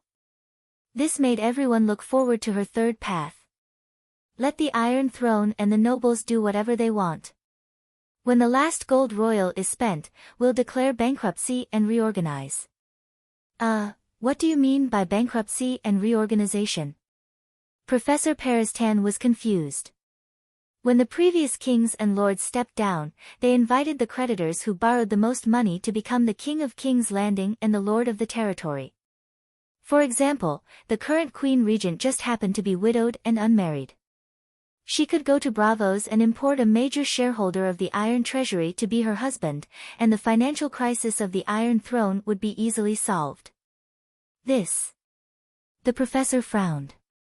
He wanted to refute Danny's nonsense, but when he thought about it carefully, it seemed that the Iron Treasury is ruthless. According to your plan, the Westeros will fall under the control of Braavos in less than a few decades. A professor shook his head. Then don't marry the husband of Braavos. Go to Kohler and find a great noble. Let him bring Kohler's advanced smelting technology to King's Landing and become the king. When you learn the smelting technology, find an opportunity. Danny made a throat-slitting gesture. Queen Mother Cersei is familiar with this. Familiar? Professor Peristan was shocked. How did King Robert die? Danny continued with her bad idea.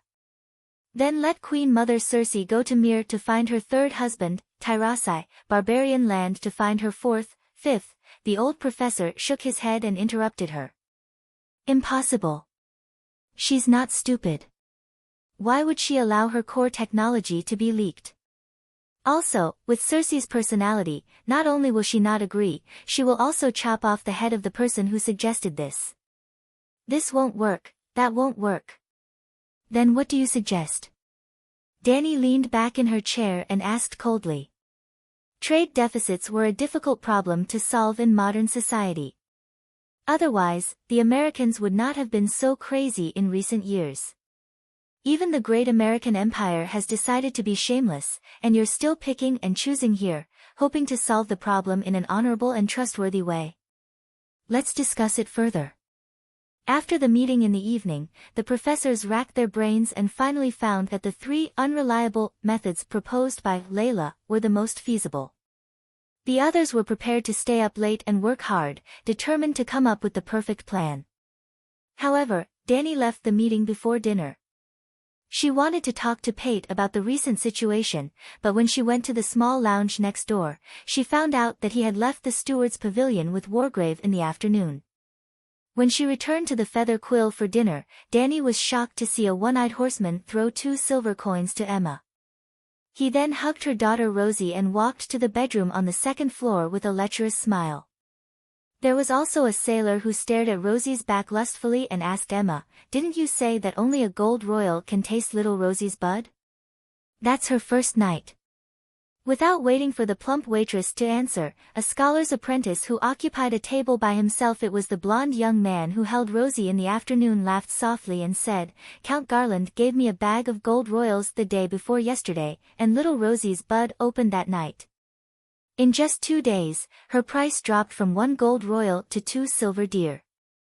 In a few days, I guarantee that even you poor dockside bastards can taste the leftovers." Emma glared at him, and the sailor who was mocked as a poor bastard also looked at him angrily, but no one cursed the blonde young man. "Ah, Lady Layla. The world's first female knight.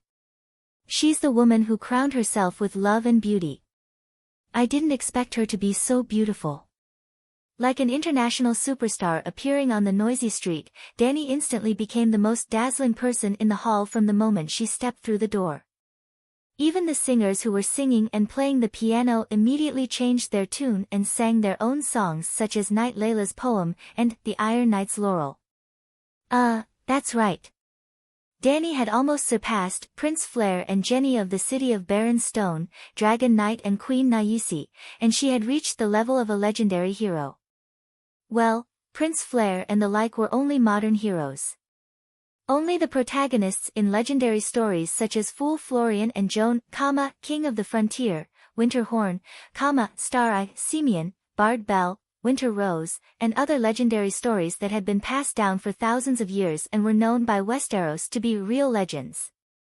As the diners exclaimed, "The legendary hero," Danny walked straight to the young man's table and sat down. She asked, "You're from the Tyrell family of hiding?" The blonde young man was stunned for a while before he snorted with a red face, "My name is Leo Tyrell. I'm Duke Mystillier's cousin." "Lady Layla, you're so brave.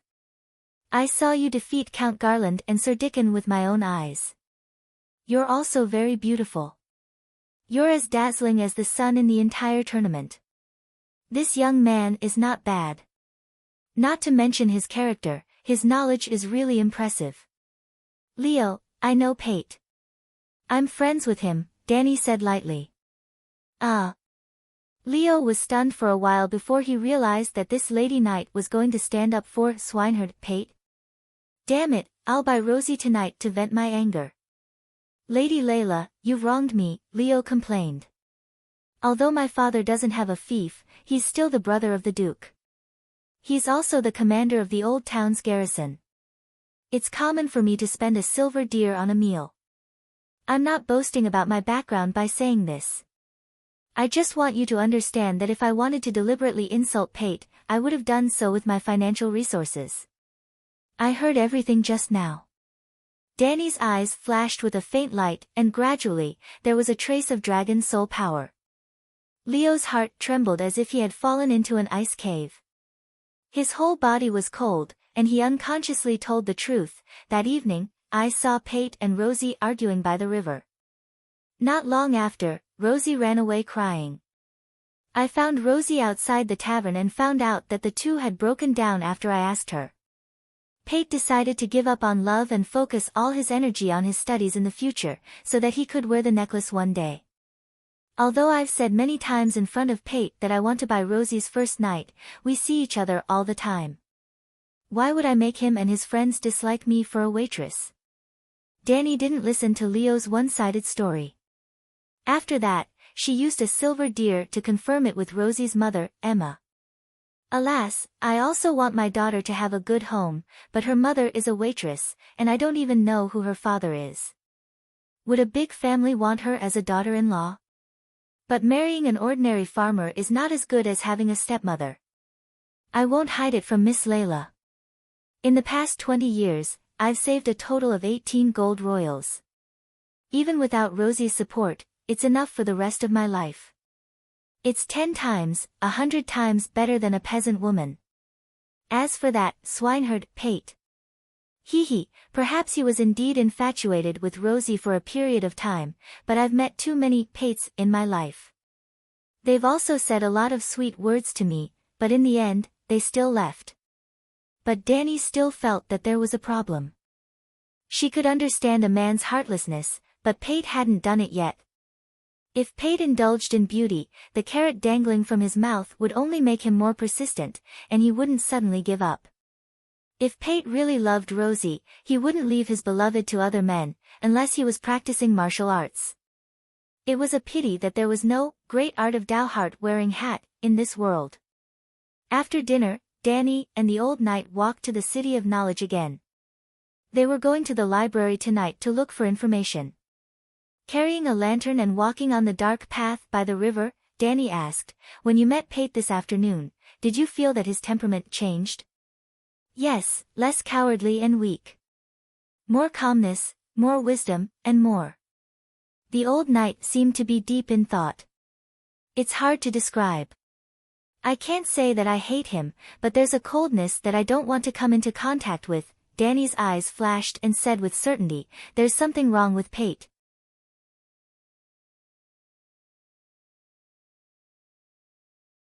Chapter 252. As expected, she knew what the key was after she went to the library. The 3 buildings were connected together to form a huge H. The 4-story building was made of brick and stone. The front and back of the main hall were covered with soft grass. It was not hard to imagine that many apprentices would sit on the grass and read during the day. Entering the hall on the first floor, she saw a map on the wall. It showed the room number and the corresponding book type. The guard on the first floor only looked up at Dani. He did not even check her identity card before letting them in. The single-room library was not big. At least, it was not as big as a modern provincial library that was thousands or tens of thousands of square meters. According to the age, type, and rarity of the books, the library was divided into 225 spacious stone rooms. If one needed to read a book, they could use the key to open the door and get the book. The books that the students and apprentices could borrow were not the original copies. Beside the walkway, under the eaves, and in the hall, even though it was already dark, there were still a few old apprentices who lit oil lamps and copied books at their desks. Dani felt like she was back in her university study room. The first place to go was the archive room on the 3rd floor. Iron boots echoed on the marble walkway. There was not a single apprentice nearby. She opened the thick wooden door with a bronze key. The smell of ink and tanned leather filled her nose. The stone room was 200 square meters wide. It was so quiet and dark that it was like a tomb. Lifting the oil lamp, she saw 7 or 8 tall wooden shelves that took up 3/4 of the space in the room. They were filled with bound books. According to the age marked on the shelves, she found the latest 2 years of court bulletins and important official news. They were excerpts of letters sent to the City of Knowledge by the scholars from the various lords' families. White Knight took a thick stack of documents to the first floor. Dani stayed there alone. She locked the door, drew the curtains, and sat down cross-legged with her back against the bookshelf. She opened the long and narrow box hanging in her thick cloak and took out a glass candle. Moments later, the gray light lit up. Dani almost immediately found Larissa and Marvin, who were wandering aimlessly. Just like before, when Dani found them, they did not find her. She used her mental power to enter the gray light. A few kilometers away in the crow's nest, the magician Marvin's tower, the glass candle suddenly shone brightly. A gray shadow crawled out of the candlelight. "Ah, it's Master Shikue!" Marvin exclaimed. "Fortunately, it didn't crawl out of my mouth this time." Larissa patted her chest and let out a sigh of relief. Under everyone's gaze, the gray ball of light stretched into a blurry female figure like plasticine. It was a bit like a 3D projection made by 50 Cent special effects. When I left the last time, Marvin and I exchanged beacons. Of course, I don't need to use your mental space as a transit station. Danny explained as she frowned at the two additional people, Leo Tyrell and Swineherd Pater. How did the two of them get together? They are. She pointed at the two and asked directly. Leo was dumbfounded, as if he was scared silly by the scene in front of him. On the other hand, Pater's brown eyes were filled with bewilderment, and the freckles on the sides of his nose were also flashing with excitement. However, in the face of such a fantastical scene, he didn't lose his mind. I'm Pater, Dr. Mulwin's assistant, Pater stammered. Danny's pupils shrank as she looked down. She really saw a hemp rope on Pater's chest with a silver chain hanging from it, medical. His neck was still empty in the afternoon. Now, not only did he get a chain, but he also got a new doctorate instructor. The blonde youth also came back to his senses as he bowed elegantly and introduced himself. Hello, Master Shikue. I'm also Dr. Mulwin's assistant, Leo Tyrell. I didn't see these two apprentices before. Danny turned to Dr. Mulwin and deliberately asked in a suspicious tone, could it be that you didn't find a candidate for the gathering and pulled these two little muggles to make up the numbers? Muggles? Ordinary people who don't understand mystical knowledge. Oh. Oxneck Marvin nodded and explained, Leo has been my assistant for a long time. Pater was introduced by Larissa this afternoon. I saw that he was quite smart, so I stayed to help him. Blackie also nodded and said, Dr. Wargrave is so old that he can't even recognize people and can't teach Pater knowledge. After accompanying him to get a silver chain this afternoon, he introduced him to Dr. Mulwin. Did the two of you get meditation from the glass candle? Danny asked again. Not yet, but I'm learning the 32 Veleglia alphabet, Leo said. I didn't light the candle either, Pater said cautiously. People who could light the glass candle for the first time were extremely rare, and learning could indeed develop the brain and improve the quality of mental power. Perhaps they couldn't light the candle when they were young, but when their bodies matured as adults, their intelligence and knowledge were greatly improved, and they were qualified to become a wizard. Of course, there was a higher chance that Leo and Pater were muggles. How many mages did you find this week? About 5. Danny frowned. About? Marvin explained awkwardly, I found a red priest in the lower city, a doctor with a Veleglia steel chain in the City of Knowledge, and a bishop in the Starry Cathedral. Maybe I made a big move, and the old man in the old town in the towering tower knew about the gathering. He and, crazy woman, Maroya also wanted to join. Sigh, the 7 priests and dogs can't join the supernatural gathering. Forget it, just these 5.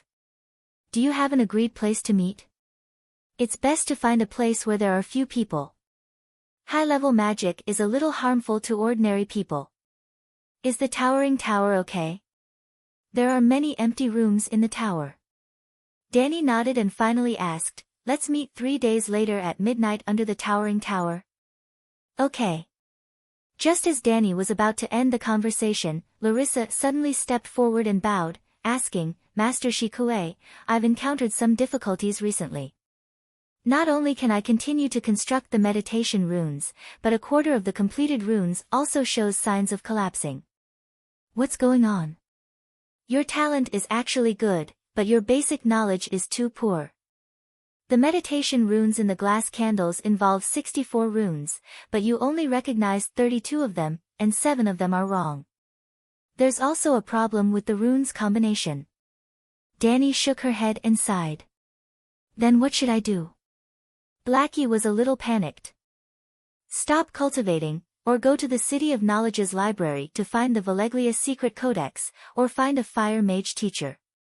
Since the City of Knowledge brought back 4 glass candles from Veleglia, there must be a set of witchcraft knowledge. With Dr. Marvin's authority, he should be able to find it. Danny said with certainty. I'm afraid it's a little difficult. Marvin shook his head and explained with a bitter smile, in theory, the doctor's black iron key can open all the doors of the library's library. But the real secret codex and secrets are in the underground library, and only the head steward can freely go in and out. And at this sensitive time, I don't dare to ask the Doctor Council for permission to read the codex. Pater, who had been silent, suddenly asked, basement. Is it the library's basement? I've seen a few doctors go in and out of the basement in the library. No, the basement of the library is filled with the original manuscripts of precious books. The secret codex pavilion is in the head steward's pavilion, in the underground library. Dr. Marvin shook his head. Danny glanced at Pater thoughtfully and asked in confusion, why do you say that this is a sensitive time? Dragons. Marvin's expression became extremely solemn. Does Master Shikue know about the Targaryen and dragons? Danny was shocked and nodded. Of course, everyone in the Free City knows that the last princess of the Targaryen family hatched for dragons. 4. There's one more recently. Sigh, 3 or 4 are all the same. The doctor shook his head and sighed bitterly. Because of the news about her and dragons, the doctors in the City of Knowledge have become extremely sensitive to the occult. I don't even dare to study magic openly, so how would I dare to ask to enter the library to find the Valeglia's secret codex? Why? Danny was puzzled. Thousands of years have passed. As their understanding of the world deepened, the City of Knowledge began to develop its own will to build a real world without magic and witchcraft. Dr. Marvin grinned bitterly, the red juice of the soregrass between his teeth slid down his wide chin. The real world, the age of chaos. Danny was shocked speechless. That's right. They hope to build a world without dragons, glass candles, prophecies, witchcraft, or any other mystical powers, and even gods. It's a world dominated by mortals. The ancestors of the City of Knowledge called it the real world. This is crazy. So, the City of Knowledge isn't unaware of the magic tide? Danny muttered. The City of Knowledge knows everything. It's because they know all of this that they decided to. At this point, Dr. Marvin shook his head and sighed, there are some secrets that I can't tell you. If I did, no one in this room would be able to live, including me. Leave the City of Knowledge. Marvin turned to look at Larissa and said gently, you're talented. If you have a good teacher to teach you, you might become a great fire mage, just like Master Shikue.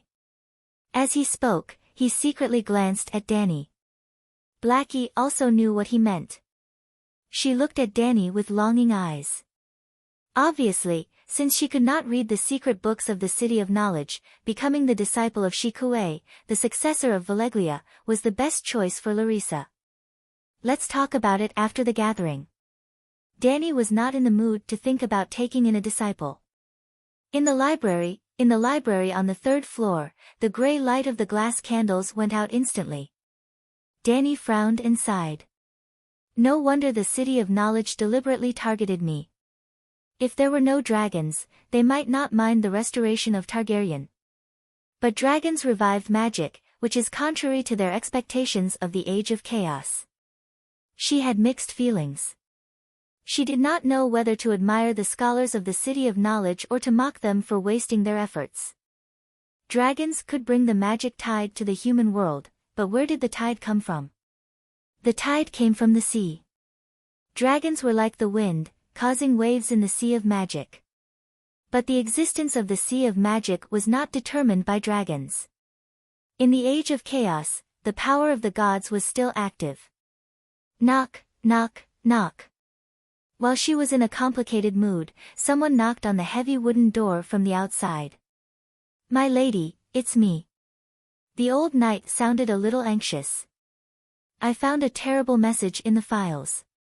Danny put the glass candles back into the wooden box, pulled the bolt, opened the oak door, and asked curiously, what's the matter? Deviant ghosts.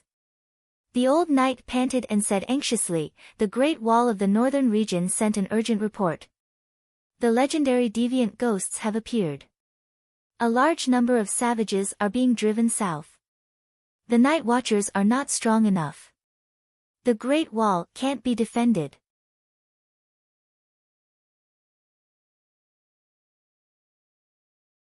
Chapter 253. Deviant Ghosts. There's the Great Wall, what's there to be afraid of? Danny's tone was relaxed. The old knight turned around and looked at the corridors. Seeing that there was no one around, he closed the wooden door and said in a low voice, "Your Majesty, those are deviant ghosts." Do you know the legend of deviant ghosts? In the long night 8,000 years ago, deviant ghosts dragged the human world into the eternal night. The winter lasted for 10 years and there was no light at all. Humans were almost wiped out. Fortunately, Yesor Yahai, I know about deviant ghosts and the long night. Danny waved her hand and interrupted him, but I don't see any tension in the City of Knowledge. They don't seem to be taking this news seriously. Why are you so agitated? Because I've met the gods and seen real magic. The scholar must think that the Night Watchman commander is lying, but I know that Scholar Yimont would never be wrong. Oh right, Your Majesty, do you know Scholar Yimont? He's your blood. The old knight counted with his fingers. Your grandfather has to call Scholar Yimont second uncle. Second uncle? Danny's mouth twitched. She gradually remembered this person. He appeared very rarely in Game of Thrones, so she did not have much of an impression of him. Now, he seemed to be dead. Is the old man dead? She asked. No, he's still alive and well. Still alive. Danny touched her chin, deep in thought. Your Majesty, the City of Knowledge's attitude towards you is worrying, but you do lack a scholar. The White Knight observed her expression and said tentatively, why don't we go to the Great Wall to take a look? The barbarians don't have dragon crossbows. 2 dragons can easily resolve the danger of the Great Wall and bring the old scholar to Slave Bay. We can also confirm the authenticity of the deviant ghosts. 3 birds with 1 stone. Who's the Night Watchman commander? Previously, it was Sir Yora's father, Geo Mormont.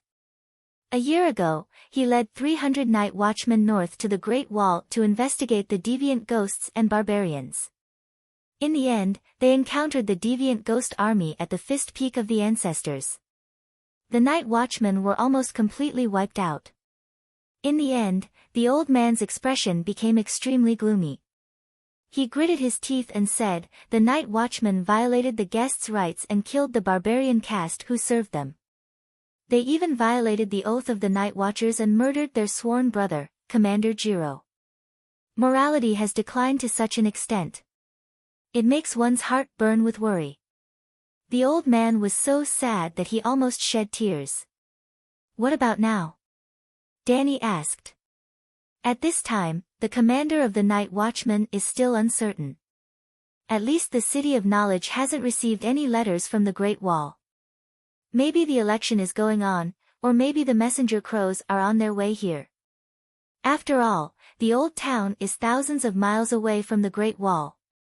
Sai, let's ask for Xue Cheng's opinion tomorrow before we make any plans.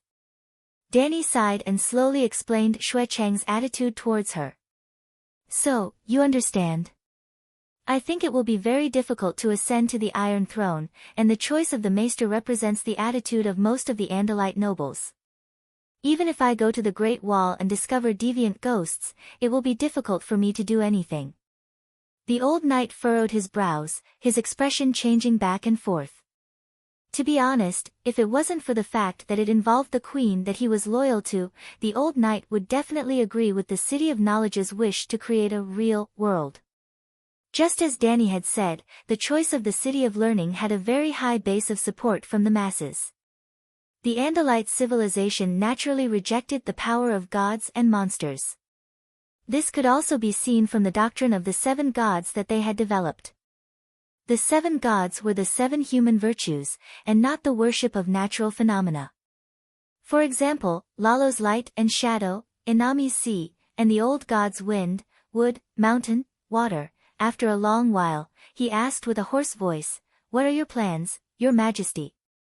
"Continue with the previous plan and find out the details of the City of Knowledge. But we should change the location.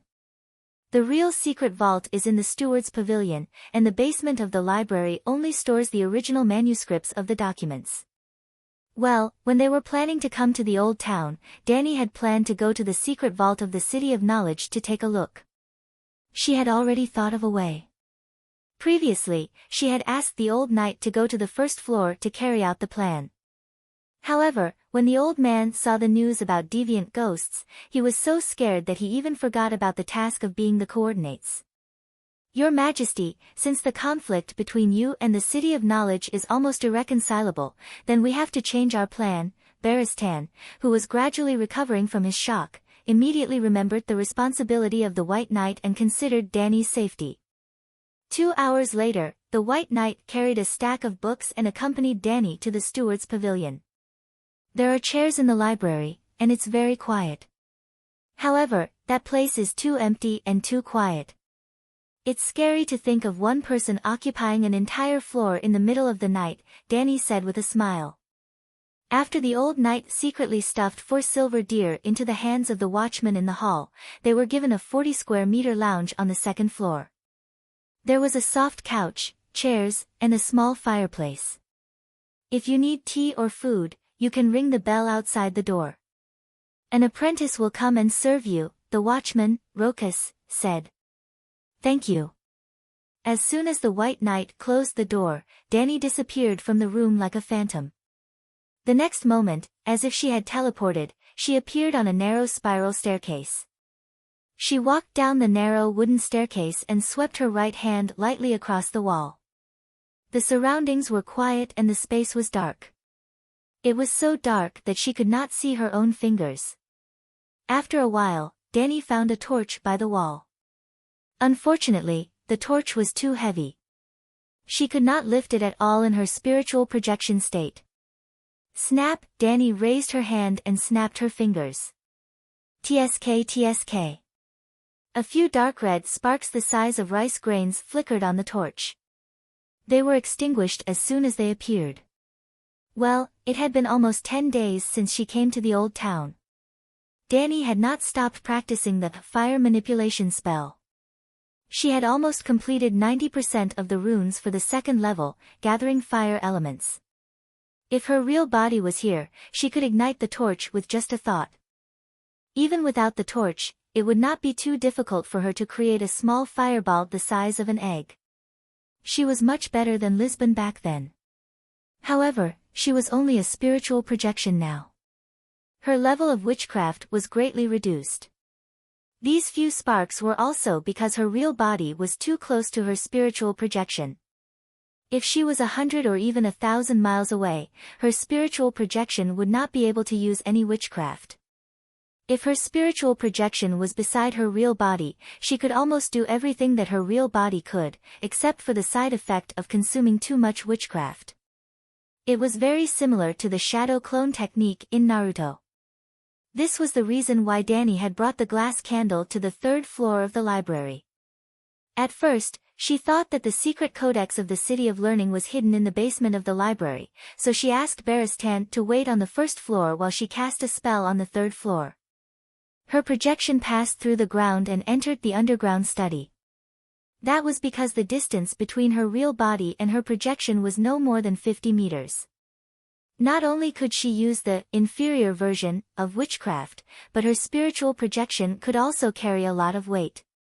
However, after the old knight learned of the irreconcilable conflict between her and the City of Learning, he immediately advised her not to appear in the City of Learning with her real body.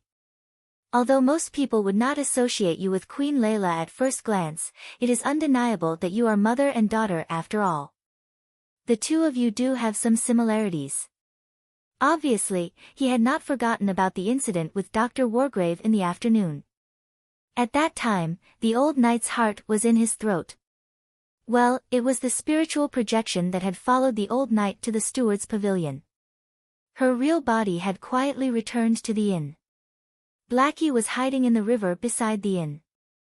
TSK TSK TSK TSK boom. After 7 or 8 consecutive attempts, the whale oil torch was finally ignited by the sparks. Danny looked around with the help of the torch and saw that she was in a cylindrical cellar that was 200 square meters wide and as deep as a two-story building. The arc-shaped bookshelf had 4 levels, which gradually became shorter from the inside out. In front of each level of bookshelf was a tall movable wooden ladder. The innermost bookshelf was placed against the wall, almost touching the ceiling. The outermost bookshelf was about 4 meters high, enclosing a 30 square meter reading room. In the center was a round table surrounded by 7 or 8 high-back chairs.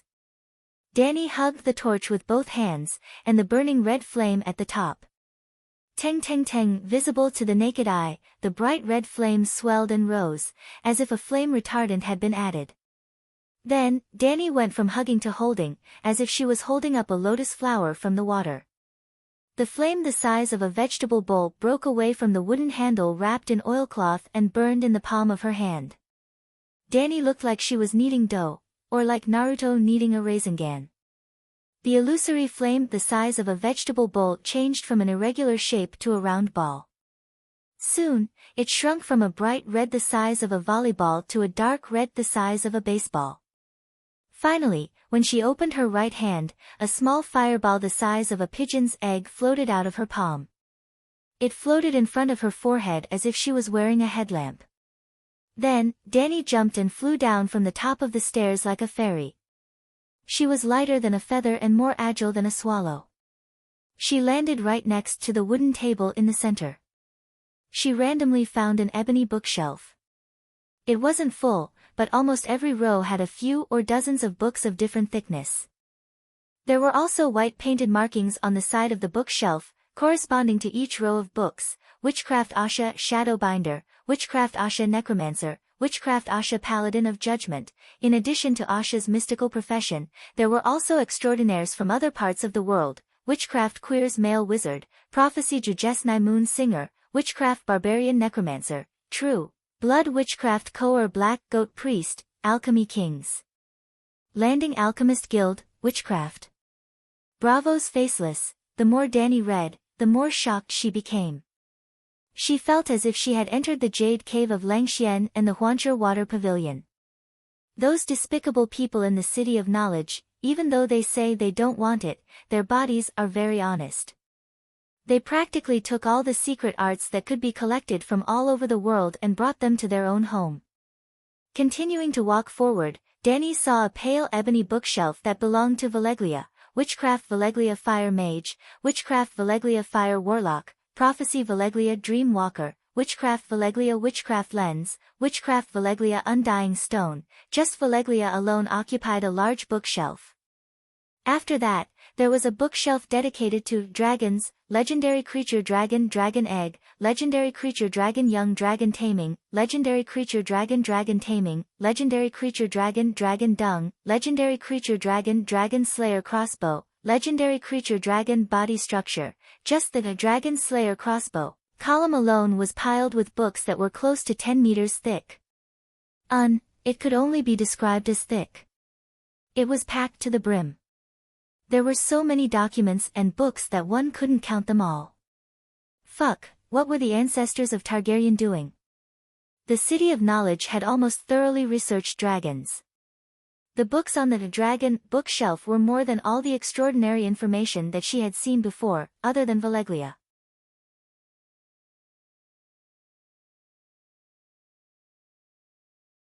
Chapter 254. Looking at the books about dragons, Danny was so angry that her lungs almost exploded. She was angry at the stupidity of the Targaryen ancestors, but she also hated the vicious thoughts of the scholars of the City of Knowledge. Especially when she took out the book, Blood Dragon Dance, and flipped through it. She felt as if she had become the mother of the 20 dragons who had died unjustly. Blood Dragon Dance wasn't the work of a scholar, but the execution process of the Megalosaurus extinction plan. That's right, the Blood Dragon Dance that made the Targaryen family lose their divinity and finally started the Age of Chaos was initiated by the scholars of the City of Knowledge. At that time, at least 10 scholars who served the top nobles were involved. The first was the cause of the Blood Dragon Dance. 200 years ago, the Targaryen family was prosperous. Not only did they have many people, they even hatched more than 20 dragons. At that time, the Targaryen family was at its strongest state in history. At that time, Viserys I and Queen Aeryn had 3 children. In the end, only the eldest princess, Rhaenyra, survived, so Rhaenyra was always trained as the crown princess. Not long after, Queen Aeryn also passed away. The king married a legitimate daughter of the old town, Hightower, and had 3 sons and 1 daughter. With a stepmother, King Viserys didn't become a stepfather. In order to strengthen his eldest daughter's position, he not only let the young Rhaenyra attend the imperial council, he even ordered the nobles of the country to swear an oath to protect his daughter's rights. Under normal circumstances, there was no problem with Rhaenyra inheriting the throne. It was legal and reasonable. The nobles of the country even swore an oath. The stepmother, queen, came from the old town. The scholars' Megalosaurus extinction plan officially began. They didn't need to participate directly.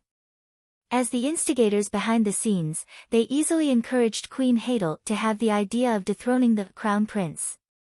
But Rhaenyra didn't make any major mistakes in the court. Instead, she did a good job. The king also loved his eldest daughter very much. The father and daughter got along very well. The plan to dethrone the crown prince failed. But it didn't matter. Every noble had a scholar of the City of Knowledge.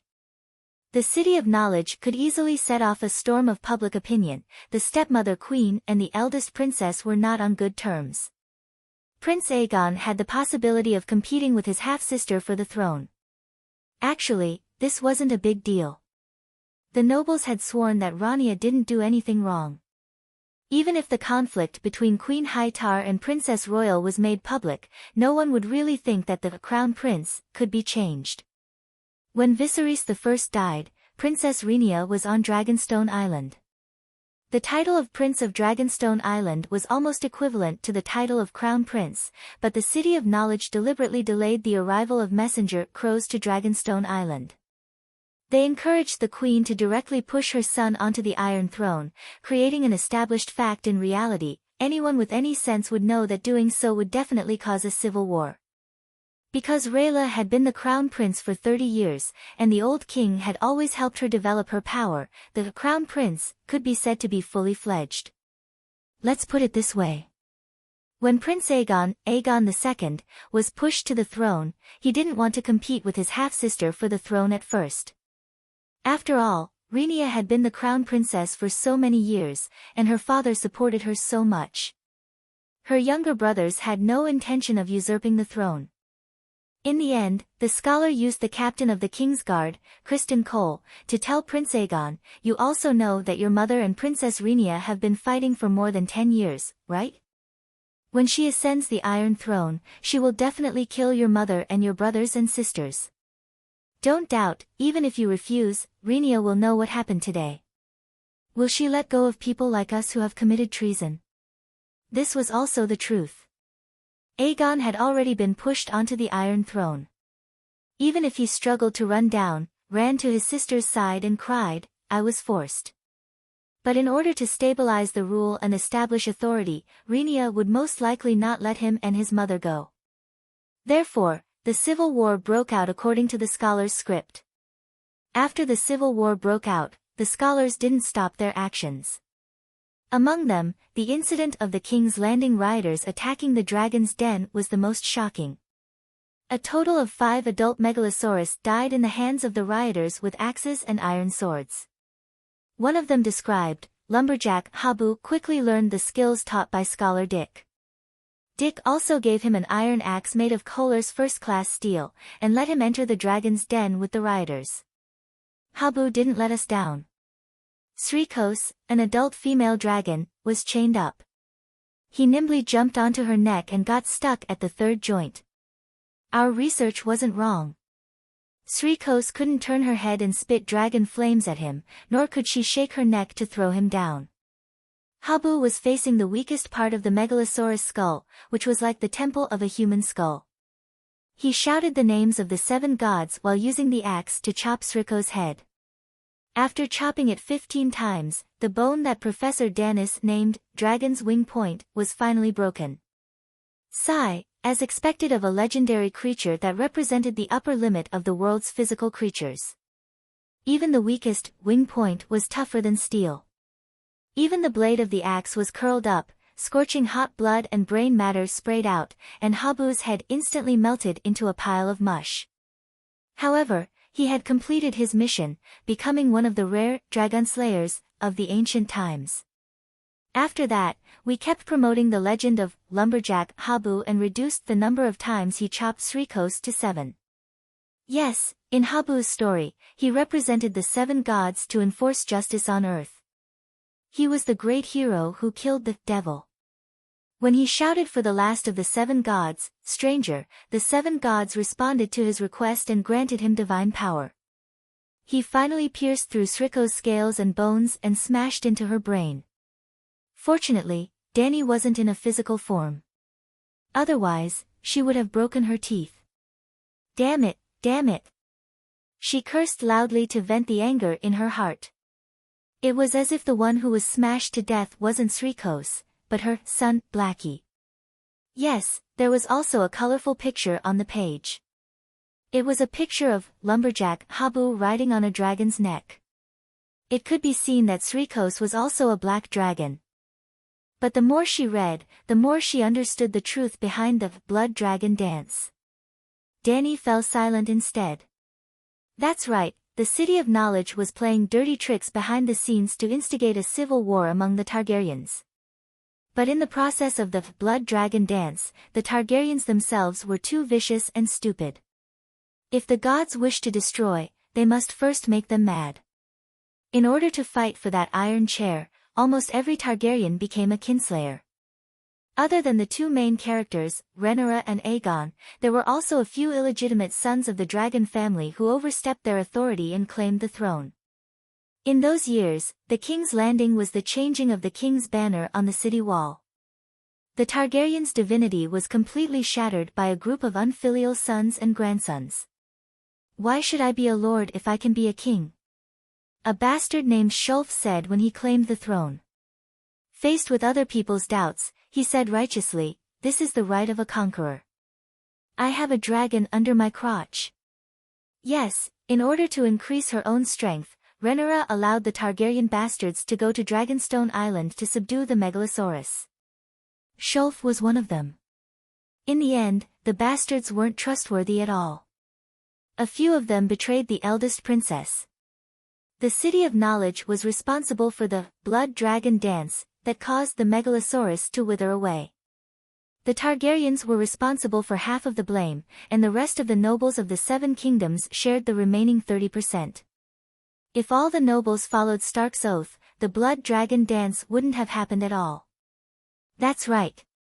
During the blood dragon dance, the Northerners didn't violate their oath to King Viserys. They had always stood on the side of Princess Rhaenyra. Of course, the Northerners were stubborn, but that didn't mean they were stupid.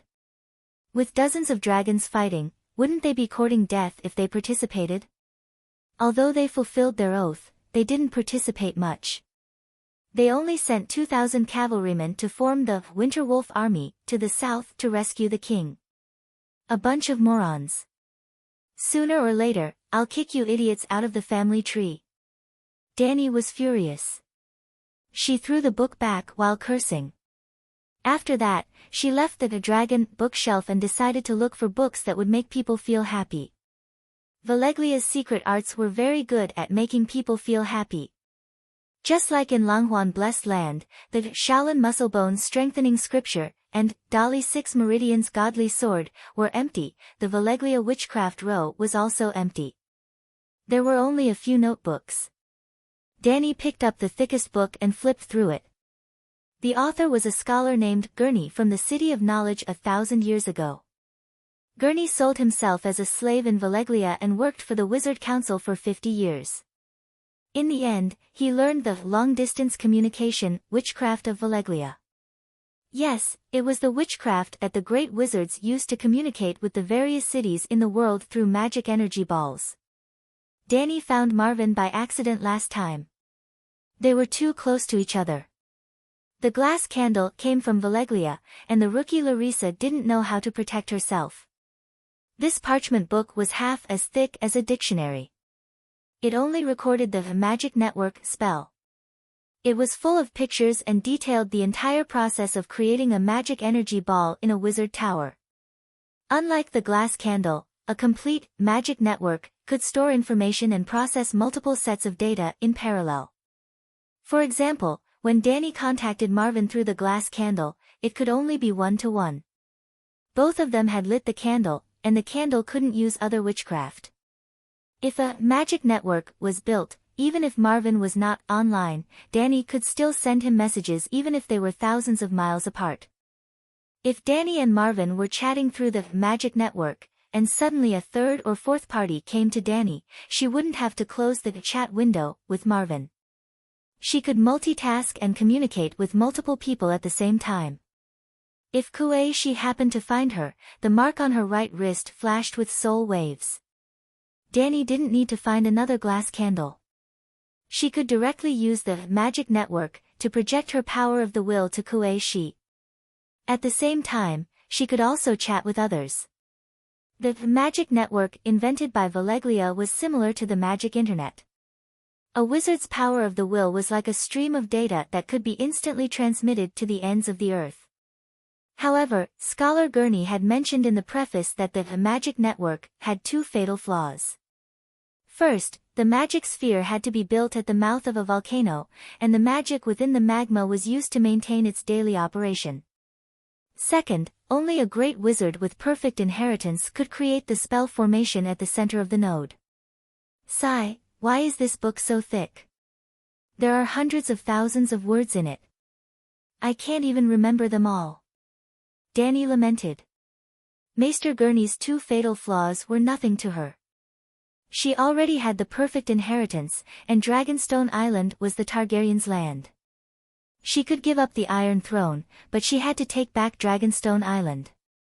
Dragonstone Island was built on top of a volcano. If there's no other way, I'll just have to take it by force. She finally gritted her teeth and made a decision. Putting down the tome, Danny continued to flip through the pages. She had guessed correctly. When the City of Knowledge brought back the glass candle from Valeglia, there was also a large amount of information on meditation. In the history of the City of Knowledge, there were more than 100 professors who had studied meditation and left behind precious notes for their descendants.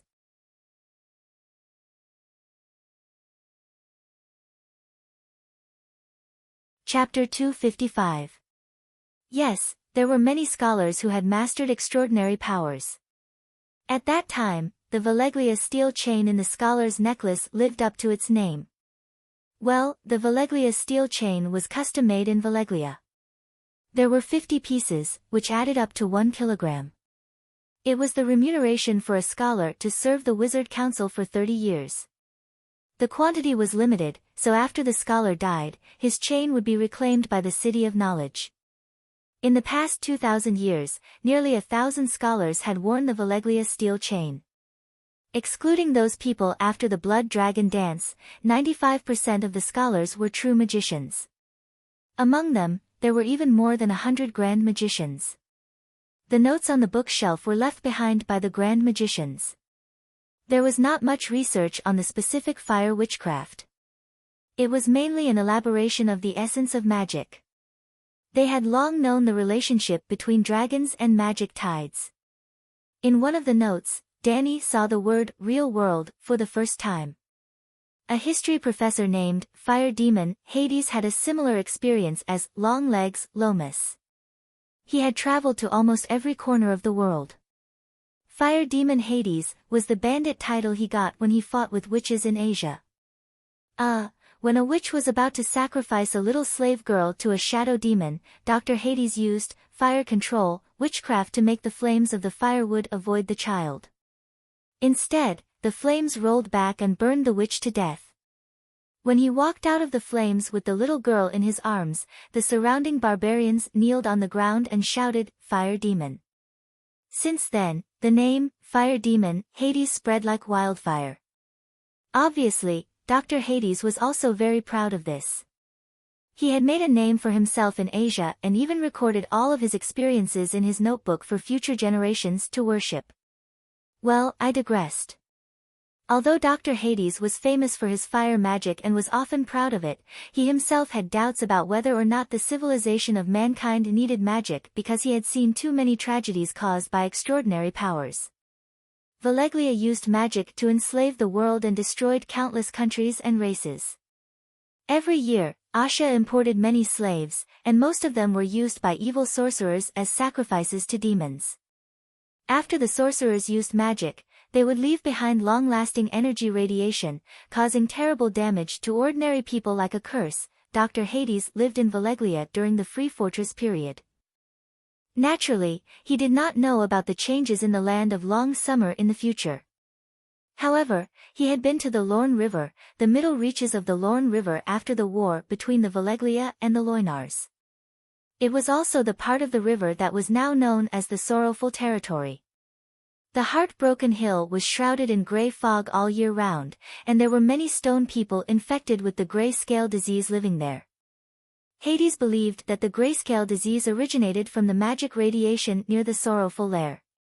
Because Valeglia was the most powerful country in the world at that time, although Dr. Hades had seen the side effects of the abuse of magic, he couldn't deny the advanced magic civilization. He simply put forward a concept: if there were no illusory magic and moody gods, what kind of world could human beings create with their own wisdom? The concept of the real world was derived from this. After skimming through Hades' magic notes, Danny found that after Valeglia was destroyed by the Great Cataclysm, the real world began to be mentioned and looked forward to by more and more scholars. Valeglia had reached the peak of the magic civilization, and its destruction represented the failure of the magic civilization. Perhaps under the real world, human beings will have a better future. This was the conclusion of the secret meeting of the doctors in the City of Knowledge 250 years ago, after the cruel Meg rode Balerion and burned down the Starry Church, located in the Old Town, the main church of the Church of the Seven Gods at that time. Of course, from some of the notes, Danny saw more of the scholars' jealousy of the talents of the Valeglia people, and they were unwilling to accept that they could not learn the high-level secret arts of Valeglia. To put it simply, about 5% of the scholars were purely thinking about the future development of Westeros, and more people were despairing of supernatural powers after their fruitless cultivation. In short, the scholars, who were very active, began a century-long plan to restore the original appearance of the world. Well, the Megalosaurus extinction plan was only one part of it. They wanted to create a world without magic and gods. The extinction of the Megalosaurus started the end of the magic era for human beings, but it did not have any effect on the gods. It did, but Danny and the previous scholars did not know about it. Magic was gone, but the gods and priests still existed. The last magic note belonged to a doctor named Candy from 120 years ago. Before he died, he wrote excitedly, "The magic in my body is fading.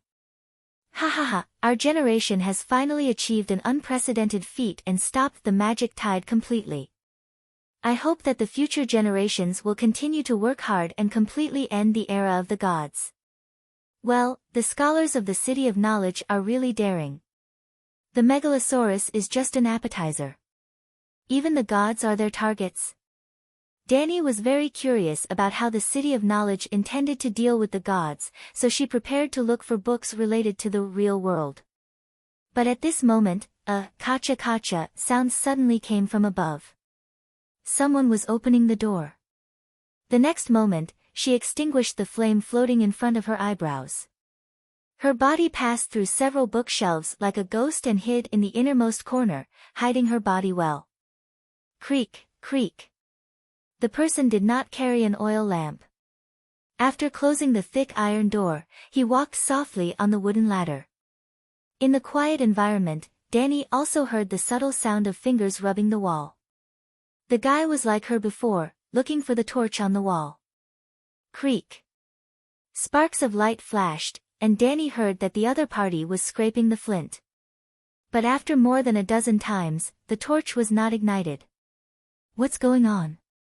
It was a strange male voice.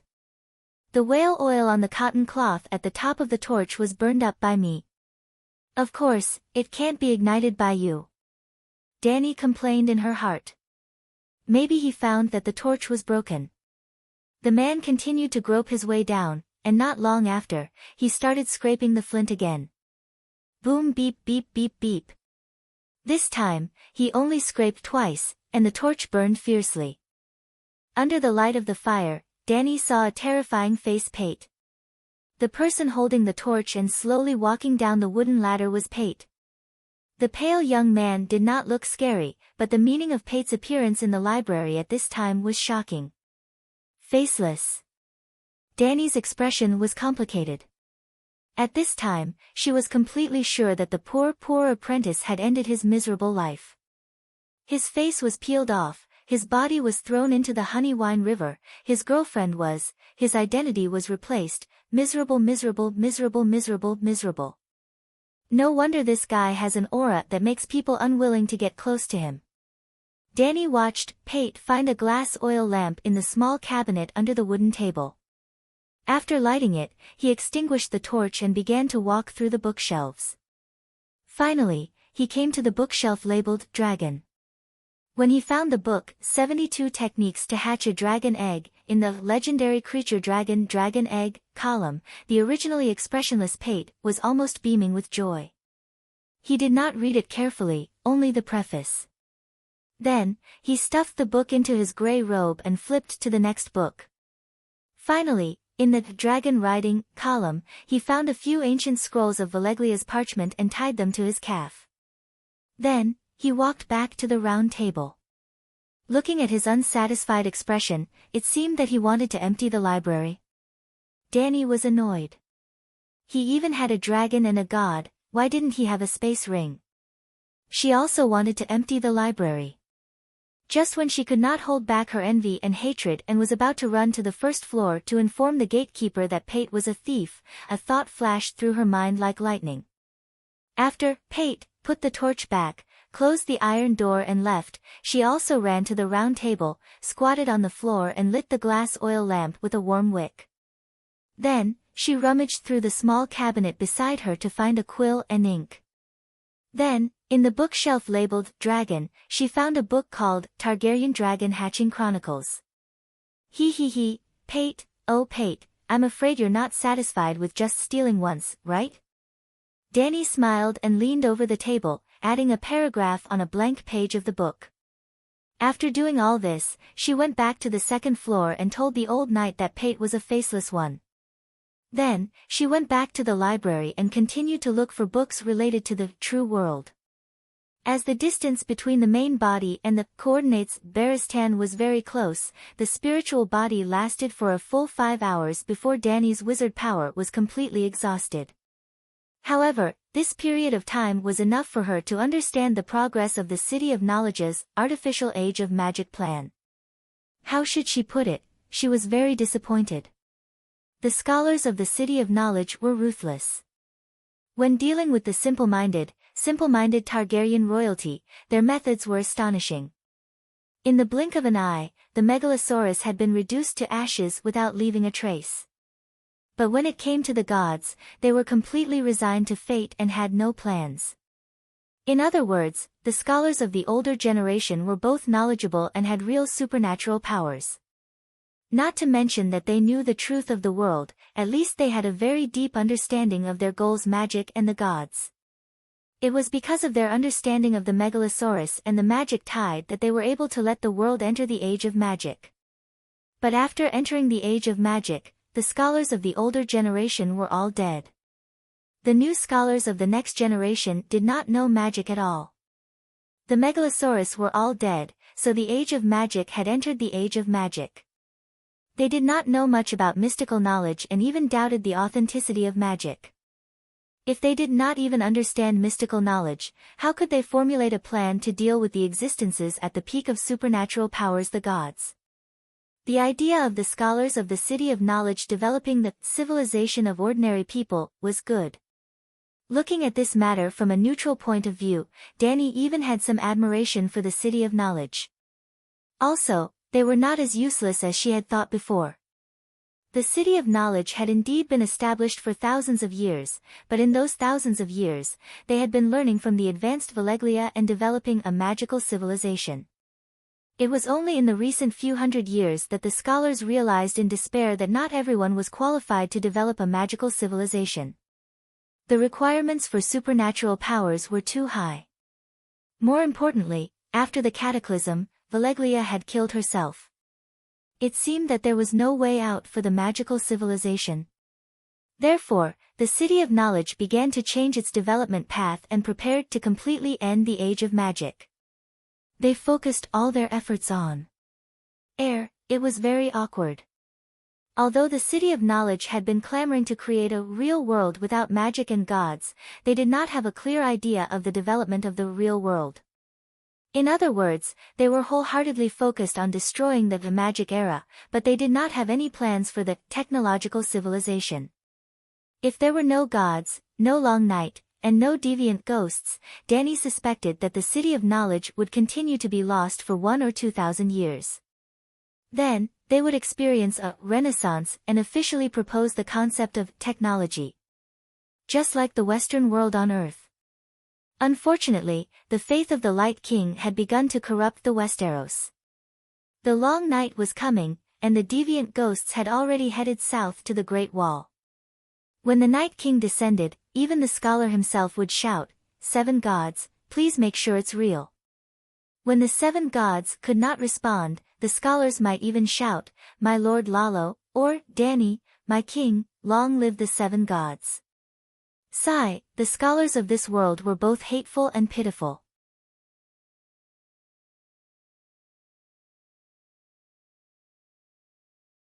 Chapter 256. What does Faceless want? White Knight stirred the milk tea in her cup and asked in confusion. The next morning, Danny, who had rested for half the night, once again appeared in front of the old knight in the lounge directly above the bookseller on the second floor of the steward's pavilion. The morning light scattered through the curtains made her feel a slight burning sensation, as if her skin was being burned by a flame. Kashi's warning was not wrong, the spiritual body should not appear in broad daylight. However, Danny also noticed that the spiritual projection did not immediately collapse. Perhaps her resistance to sunlight was stronger than ordinary people, and she could even slowly adapt to it. She could give it a try. Danny moved closer to the window, enduring the burning pain, and affirmed, "It's simple, they plan to hatch dragons, and Bravos also desires Megalosaurus and wants to find the weakness of Megalosaurus to deal with the 3 dragons of the Mother of Dragons. Then, should we inform the City of Knowledge immediately?" White Knight frowned. "We can, but not now. When we leave the old town, leave an anonymous letter to the gatekeeper. Faceless will not give up the identity of Pater in a short time." Whether it was Faceless or the City of Knowledge, Danny did not have a good impression of them, and she would be very happy to see both sides fighting each other. But now that she told the City of Knowledge that Faceless stole books, the bookseller would be strictly guarded, and she could not go down to peek anymore. "Knight, actually I want to steal books too, do you have any good ideas?" "Ah." The old knight's face was distorted, and he mumbled, I have no experience, I can't help you." Sigh, the key to Faceless must have been obtained from Dr. Wargrave, you can go. Before Danny could finish, White Knight interrupted her and complained, "Your Majesty, Dr. Wargrave is in his 90s, and he is even senile, such a poor old man, I can't do it." "You don't need to rob, but stealing is fine, right?" Sigh, knock, knock, knock. The old knight was so wrong that he was about to cry, but a knock on the door saved him. He quickly got up and went over to ask, "Who is it?" "I am Zion, the apprentice who brought breakfast to the 2 guests." The person outside replied. "Oh, please come in." The old knight immediately opened the door and welcomed the grey-robed middle-aged apprentice in. The breakfast was simple and sumptuous. There were 4 garlic sausages with bursting sausages, 6 boiled duck eggs with their shells peeled, a pot of dark brown smoky wine, a small bamboo basket of red strawberries with sparkling water droplets on it, and a brown baguette. After the apprentice finished setting up the table, the old knight stuffed 2 copper coins into his hands. "Thank you. If you need anything, you can ring the bell and let me know." The middle-aged apprentice nodded and thanked him. After the door closed, Danny said with a strange expression, "I saw a strawberry seed in his teeth." "So have I," said the old knight, slurring, as he tied a napkin round himself, and thrusting a sausage with his fork into his mouth. "Have you forgotten Zion, the apprentice who was locked up in the wooden house yesterday afternoon?" "I remember. He stole the doctor's waffles. To tell you the truth, I was going to give him a gold royal." The old knight took a big gulp of wine and swallowed the bacon in his mouth. He burped contentedly and sighed. "But when I saw those strawberry seeds, I lost all my sympathy." "Don't let him hear that," said Danny with a smile. "Otherwise, the next time he delivers food, he might put your sausage in his mouth and lick it." "Ugh, he really has the guts." The old knight looked at the sausage on his fork, his face twisted. After a while, he sighed, put the fork back on the plate, and began to eat the boiled duck eggs. Danny spent the whole morning in the bookseller. In addition to reading the information about Valeglia's witchcraft lens, she also found some interesting things in the Secrets bookshelf. For example, all the scholars knew about the affair between Cersei Lannister and Jaime. Even 5 years ago, when Robert was still alive, it was clearly stated that Joffrey, Myrcella, and Tommen were not the king's children. Even Jon Arryn, the best foster father in the world, could discover Joffrey's identity through the genealogy and history of the noble houses of the 7 kingdoms, which contained many descriptions about the appearances of the lords' wives and their children. How could the City of Knowledge not know? After all, even the genealogy and history of the noble houses of the 7 kingdoms was written by the Grand Secretary. Danny even saw a letter from Grand Secretary Pycelle to the Seneschal, which was written around the time of Prime Minister Aeryn's death. Pycelle advised the City of Knowledge to remain neutral. The scholars should not participate in the struggle for power in King's Landing. It did not matter who sat on the Iron Throne. The 7 kingdoms had finally settled down, and they should not fall back into a state of war over trivial matters. It was clear that the old man not only knew about the affair between Cersei and Jaime, but he also knew about Jon Arryn's death. Haha, the Grand Secretary swore loyalty to the king, which is equivalent to the king's retainer. That old man is such a traitor, yet he still talks so righteously. Danny sneered. White Knight once told her that the person who persuaded the Mad King to open the gates to King's Landing was also Grand Secretary Pycelle. In the end, Tywin entered the city and plundered the 7 kingdoms' capitals, and even killed Rhaegon's entire family. In the latest edition of the file, other than the rotten affair between Cersei and Jaime, it also recorded the process of the bloody wedding, and the speculation about the purple wedding. Well, the process of the bloody wedding was roughly reconstructed, and the cause of death of some nobles in the northern region was also described in detail. However, the purple wedding of Joffrey's death was only a guess, and even the City of Knowledge was not sure what exactly happened. However, the scholar was certain that the murderer was not Tyrion. The reason was simple. Joffrey was poisoned with stranglehold, which was a strong poison that almost killed him on the spot. With Tyrion's intelligence, he would not be so stupid. Danny also saw her own information in the file. The records before the Red Wasteland were very thin. It was obvious that the City of Knowledge did not care about her before she hatched the dragon. After that, there were detailed records about her hatching the dragon, and the process of her seizing Astapor. However, she did not know anything about the battle between Yunkai and Meereen. The night was dark, and fog began to spread from the riverside. The light from the window of the steward's pavilion was dim, and the large hall was empty and quiet. Standing by the window, she could even hear the snoring of the gatekeeper, Locus, on the platform. A black shadow, as light as a cat and as swift as a snake, slithered along the wall to the 5th stone arch window on the left of the main door. His body was as soft as silk, and he slid into the hall in the blink of an eye. Then, he pulled up his hood as if nothing had happened, and silently but quickly walked towards a wooden door in the southwest. Crock crock. The sound of the lock being unlocked rang in the dark cellar once again. Unlike last night, the newcomer did not touch the torches on the wall. He walked in the dark like an old horse and came to the round table in the middle of the bookshelf. He took out an oil lamp with a glass cover from the wooden cabinet under the table, lit it skillfully, and came to the front of the bookshelf.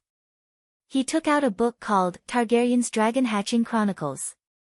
After reading the preface, he pulled open his robe skillfully and hid the book against his skin. Crash! As he flipped through a maester's notebook, a snowflake-like piece of paper suddenly fell from the gap of a page. He squatted down curiously and picked up a piece of yellowed sheepskin the size of a fingernail. There was only one word that could be seen clearly: forbidden art. Forbidden art? Could it be that the ancient secret art that was destroyed by the maester? He muttered to himself. Under the yellow light of the oil lamp, his hands were so fast that only afterimages could be seen. Soon, he collected 85 pieces of paper and returned to the table. Relying on the eyesight that he had trained for decades as a faceless, it only took him a quarter of an hour to piece together an A4-sized page. It was a large piece of paper with hundreds of words written on it: forbidden art, forbidden art, forbidden art, forbidden art. It's really a forbidden art. It's too terrifying. This forbidden art, if he had read the Celestial Empire's junior high school textbooks, he would have cursed the other party for being Xianglin Sa, who kept repeating the words, forbidden art, and, terrifying forbidden art. No wonder he could see the words, forbidden art, when he randomly picked up a piece of paper. It made his heart itch, but he did not know what the forbidden art was. Fortunately, the last few lines of the boy gave some explanation. 2,000 years ago, the most legendary doctor in the City of Knowledge, Fire Demon, Hades, when he was traveling in Asia, he learned a forbidden art from the god of death. He could cultivate into a demon and reverse life and death, but, damn it, but what?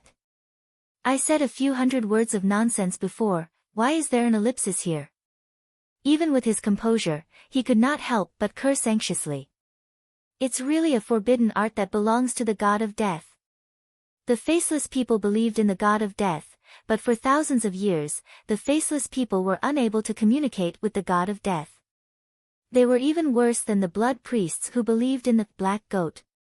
Well, the black goat was the god of death of the Khals, just like the stranger was the god of death of the Undals. The faceless people were both an assassin organization and a religious group with a long history.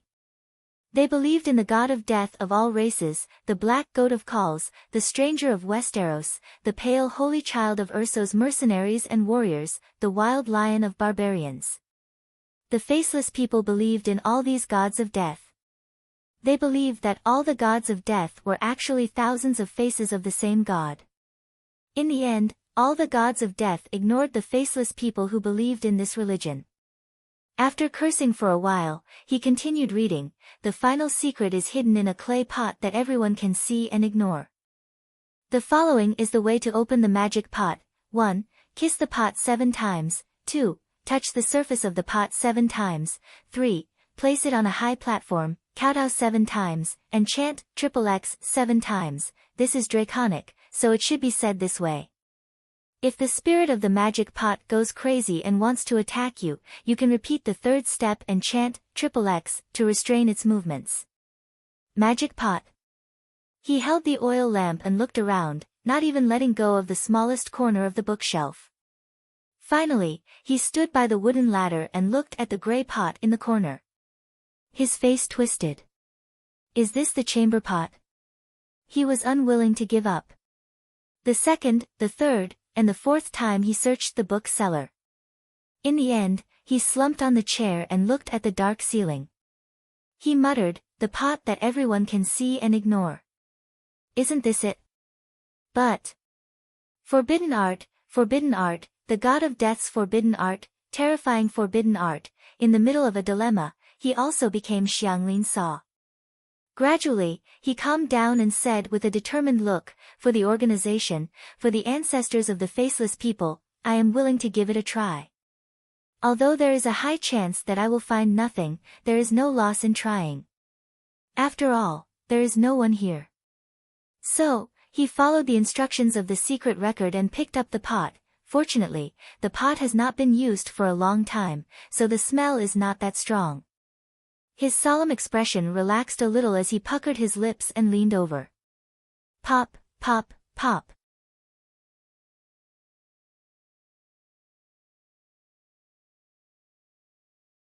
Chapter 257. Pop. Pop. Pop. After 7 solid kisses, he wiped away the dust on his lips and the taste that he could not see but could smell. Damn it, it must be some bastard who didn't aim his pee at the opening of the pot, he cursed inwardly. Then, he held the pot and rubbed it 7 more times.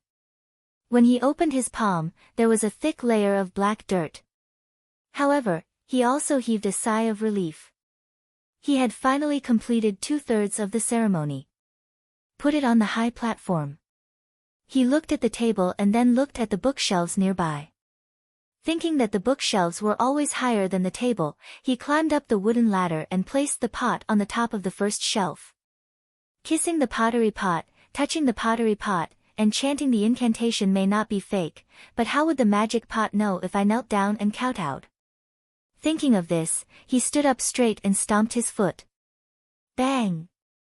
At the same time, he read aloud to the phonetic transcription behind dragon language, Mother, your son is filial.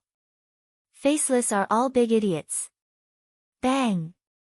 He stamped his foot again and shouted, Mother, your son is filial. Faceless are all big idiots.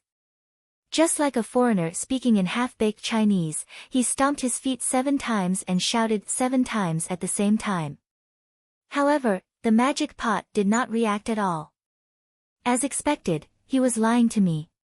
He was a little angry and was about to climb up and smash the jar, but when he saw the wet lip marks on it, he was extremely unwilling. Maybe I didn't use the correct method. He returned to the table again and carefully read the words on the secret record.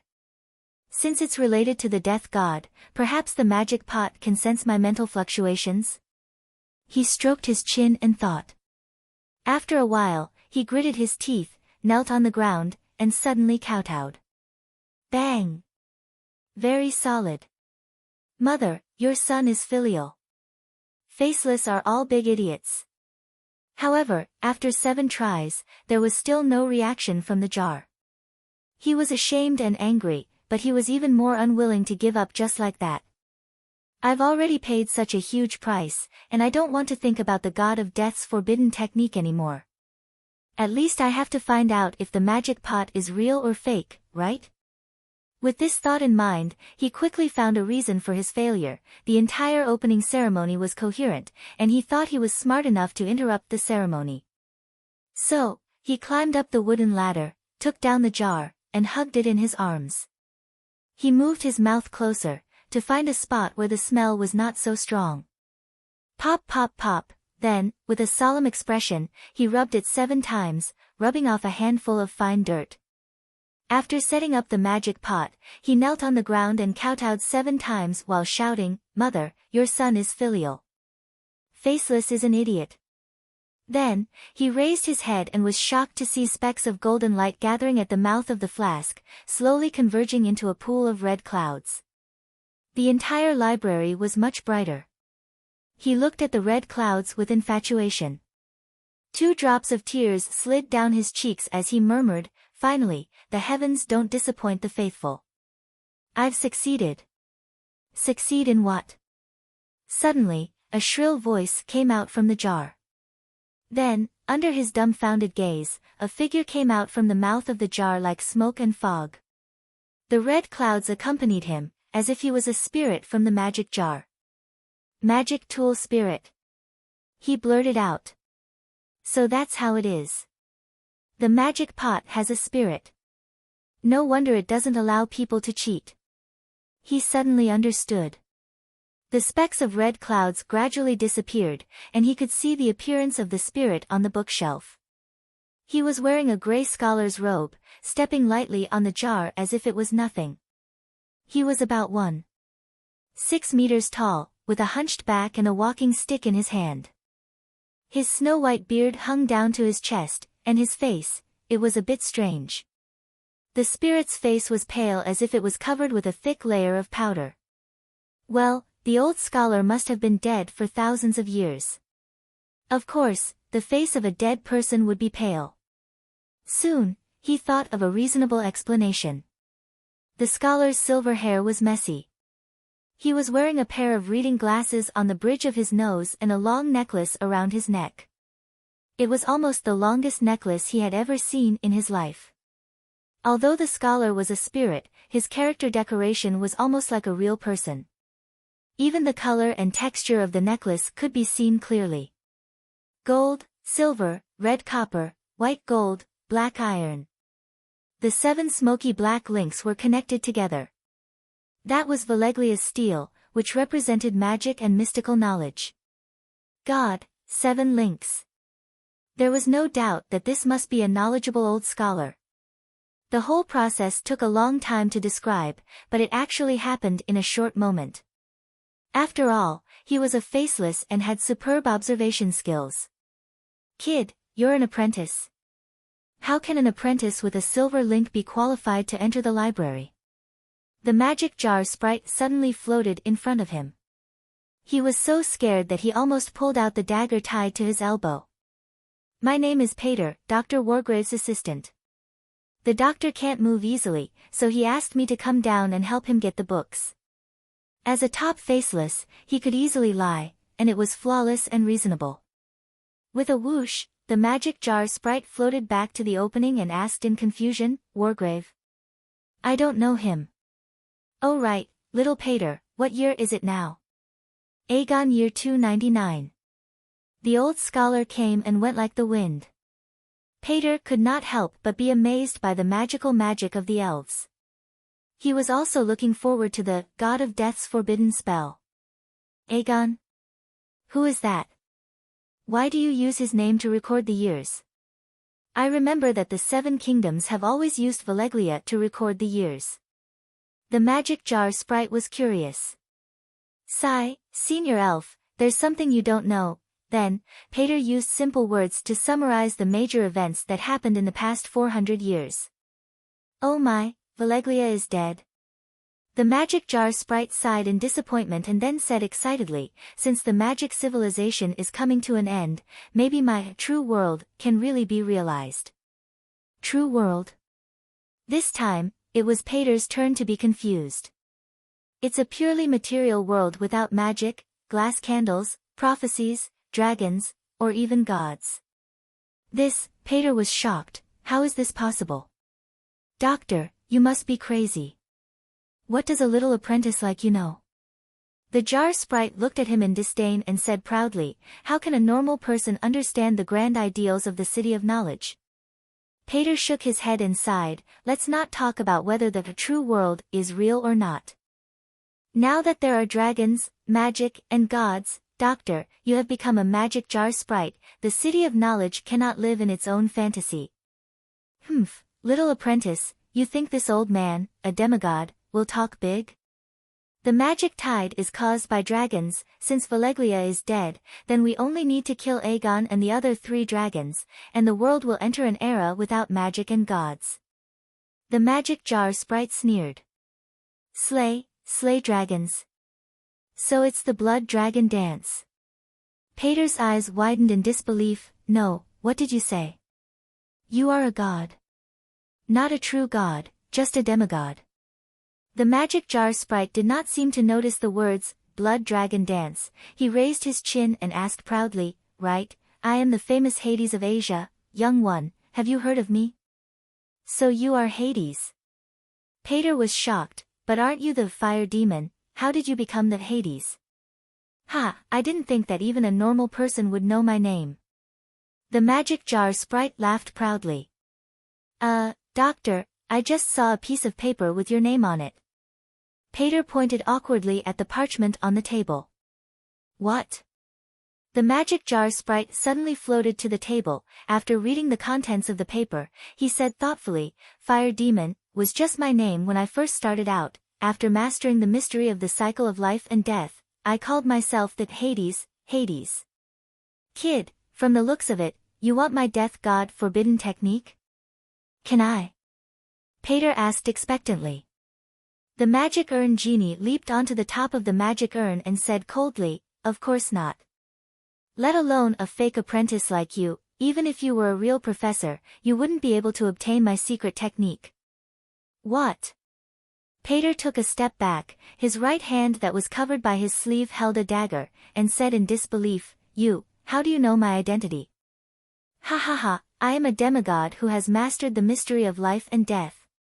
The magic jar sprite's voice suddenly became high-pitched, sharp and ear-piercing, even the air rippled. In an instant, Pater felt a substantial pressure from the other party, the dragon's spirit state.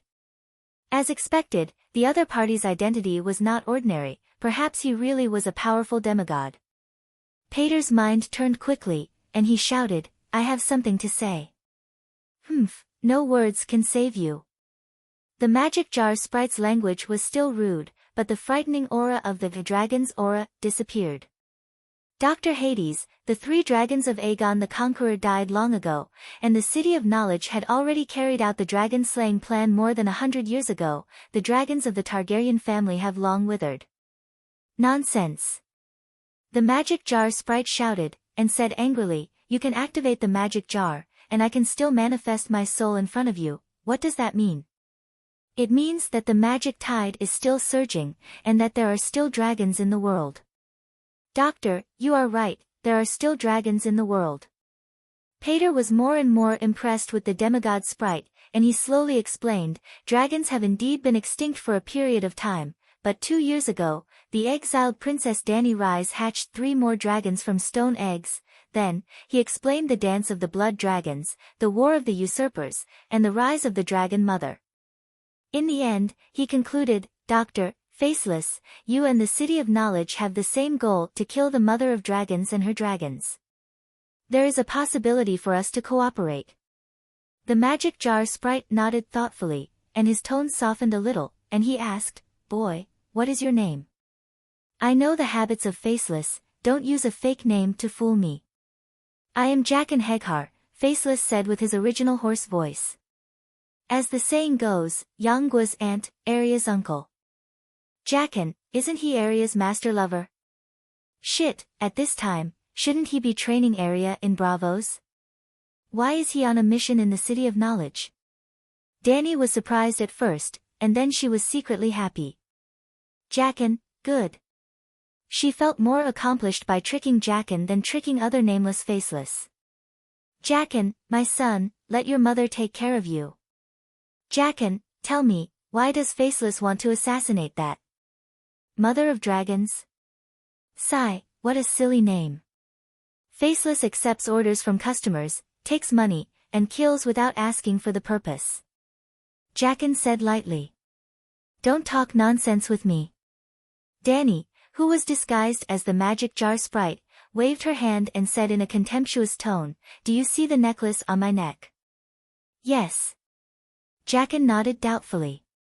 Count how many platinum segments there are. 5? Jaqen's eyes were sharp, and he counted the rings on the magic jar sprite's neck with just a glance. Platinum represents politics, you think I don't understand politics? The magic jar sprite shouted.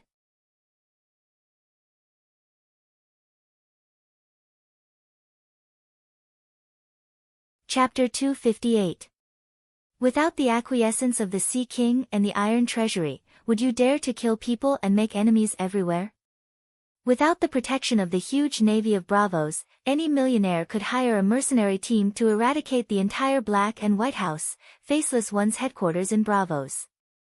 How did you survive until now? Jia Kun was silent. Although Bravos had never promised to protect the Black and White House, and the Faceless One had never explicitly pledged loyalty to the Bravos government, anyone with normal intelligence would know that there must be a deep relationship between the two. As the genie of the magic pot said, the assassination ability of Bravos was indeed strong, but in a head-on battle, 10 Faceless One may not necessarily beat 10 experienced and skilled mercenaries. It was impossible for the faceless one not to fail once, and it was impossible to clean up every time so that the family of the deceased would not suspect anything. Most of the people who could be assassinated by the faceless one were not ordinary people. Ordinary targets could be assassinated by ordinary assassins, so why spend a lot of money to hire a faceless one? And for revenge, 10,000 or 100,000 gold coins were really nothing to the rich and powerful. 10,000 gold coins could at least hire 500 desperados, so how could they not kill the Black and White House? The Black and White House was in Bravos, open for business, but no one had ever come to their door. Danny continued, with the faceless one's business model, the cost is frighteningly low, but the income is frighteningly high. Why do you need so much gold? Where is the gold now? How could the Iron Treasury become the world's first bank in just a few hundred years? It was said that the gold of the other banks in the 9 free trade city-states added together was not as much as the Iron Treasury. Killing people and arson was a golden belt. A horse would not get fat without eating at night. Just relying on maritime trade and usury, how could they make so much money? Bravos was located in the northwest corner of the continent of Ursos. Its geographical location was not very good, at least 10 streets away from Volantis. In terms of maritime trade, Bravos' size was not even a third of Volantis'. Moreover, didn't the Volantis merchants know how to lend? Oh, the first people who thought of using finance to control other city-state governments were the Bravos bankers. The rise of the Mother of Dragons threatens the stability and peace of the world today. Many people and forces want her dead, so we don't have to refuse this business. Jia Kun slowly said. Well, at least he's honest. Danny nodded, confirming her previous thoughts. What is the current political situation in the world? As the head of the 9 free trade city-states, Bravos influenced the political situation of other countries through the Iron Treasury. It was the big brother of the Western world, west of Queers. Just like how the Americans did not allow a certain country to rise, there was only one position for a leader.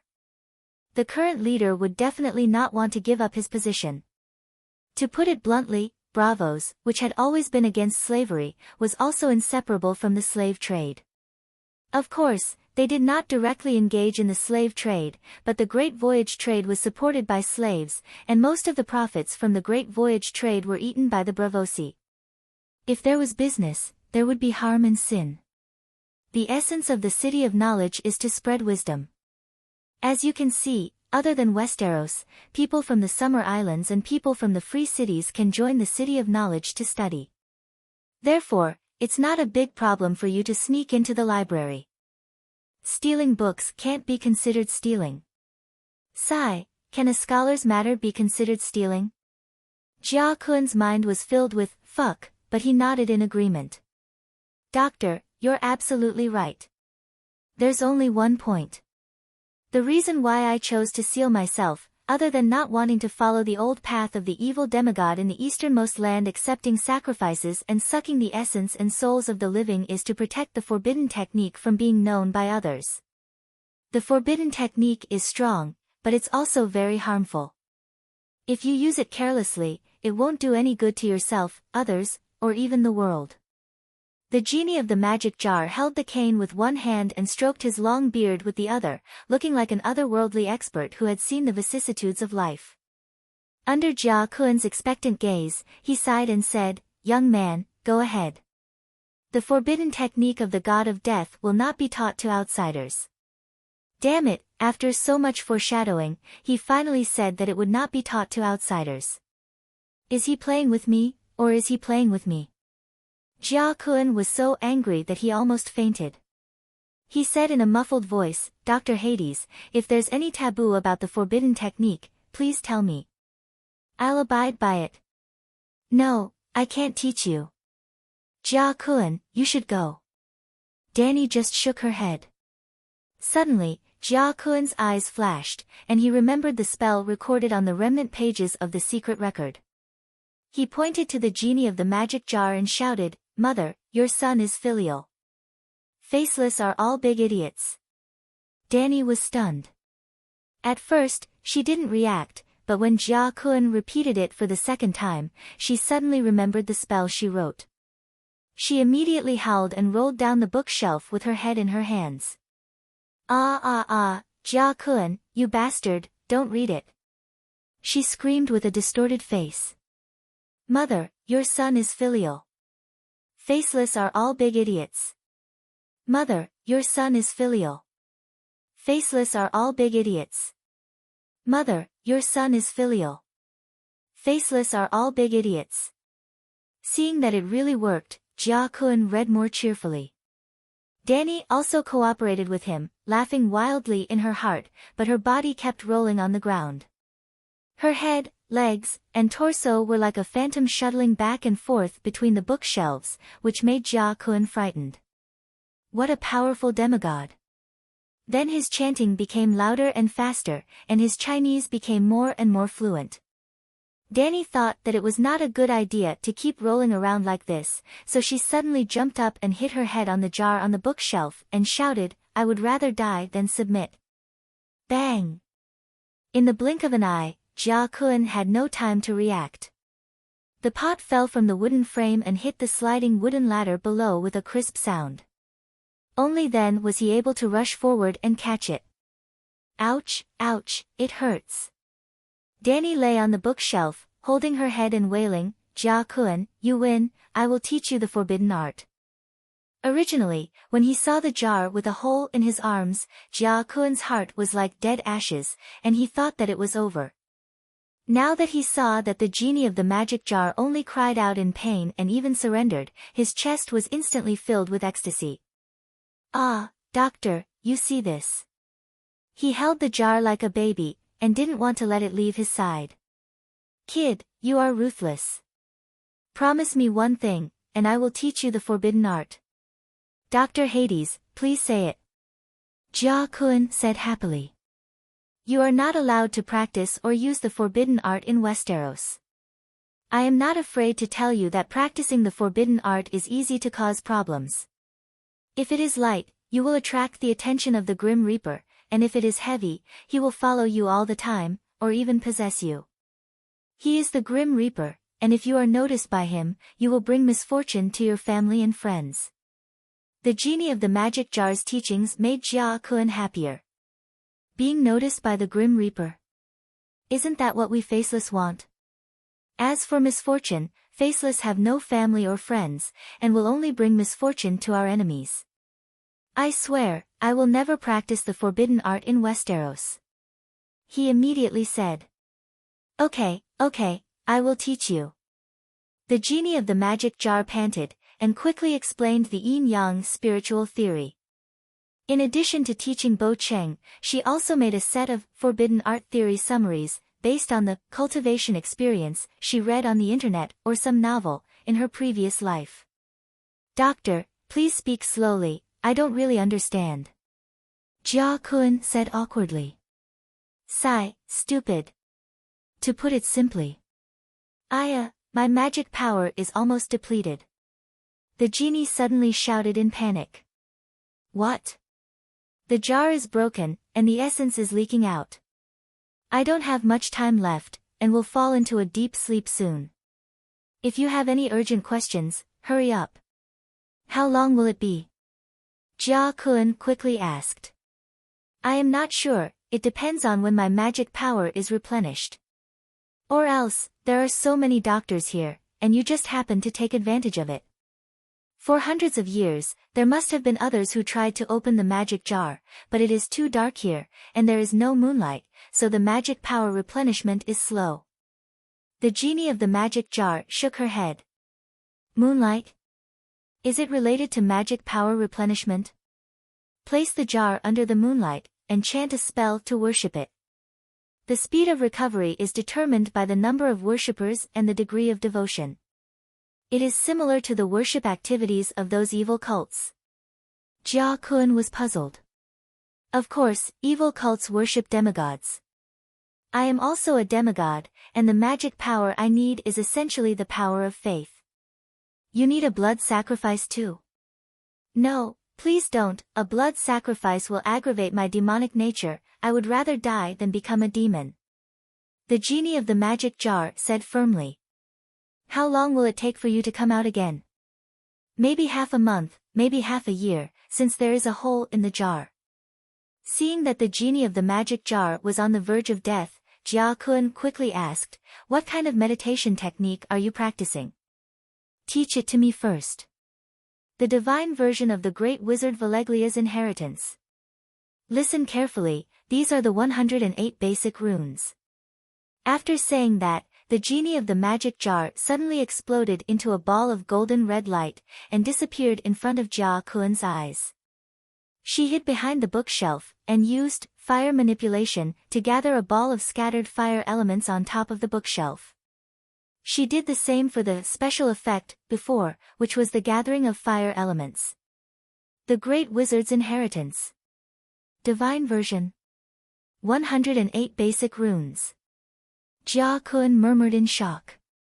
Without any hesitation, he immediately looked down to find the broken piece of pottery. After finding it, he didn't bother to flip through the books anymore, and carefully wrapped the jar in his clothes, and quickly left the library. After leaving the general manager's pavilion, Peter immediately carried the jar in his hand. As he thought, the scholars and apprentices he met on the way didn't even look at him, until, "Hey, Peter. Why are you carrying the jar?" Just as he left the City of Knowledge's gate, the female knight, Layla, saw him. "Oh, the jar is broken, I'm going to the porcelain shop to find a master to fix it," Peter said honestly. He really wanted to fix this precious, magic jar, tonight, so that the magic power that the genie painstakingly accumulated would not leak through the hole. "Isn't it just a broken jar?" Layla looked down curiously as she ate a skewer. "Oh, this is a chamber pot, right?" Layla took a step back, and covered her nose as she yelled. It's not a chamber pot, it's a pickle jar, it might not suit your taste, but I quite like it," Peter said calmly. "This smell. Forget it, as long as you like it." Layla pulled up Peter's empty left hand, and stuffed a skewer of barbecued meat into his hand. "It's just. I can't eat any more after this smell, you can have it." Although Peter's hand hurt from being poked by the skewer, he still thanked her with a smile. The two chatted for a while before parting at the river. You're tuning into the Blissful Bookshelf YouTube channel. We're so grateful for your support, and don't forget to subscribe to join us on this incredible journey through captivating stories. Your generosity through donations truly makes a world of difference, as it's the primary source of revenue that allows me to expand and enhance this channel for you. Thank you from the bottom of my heart for being a part of this adventure.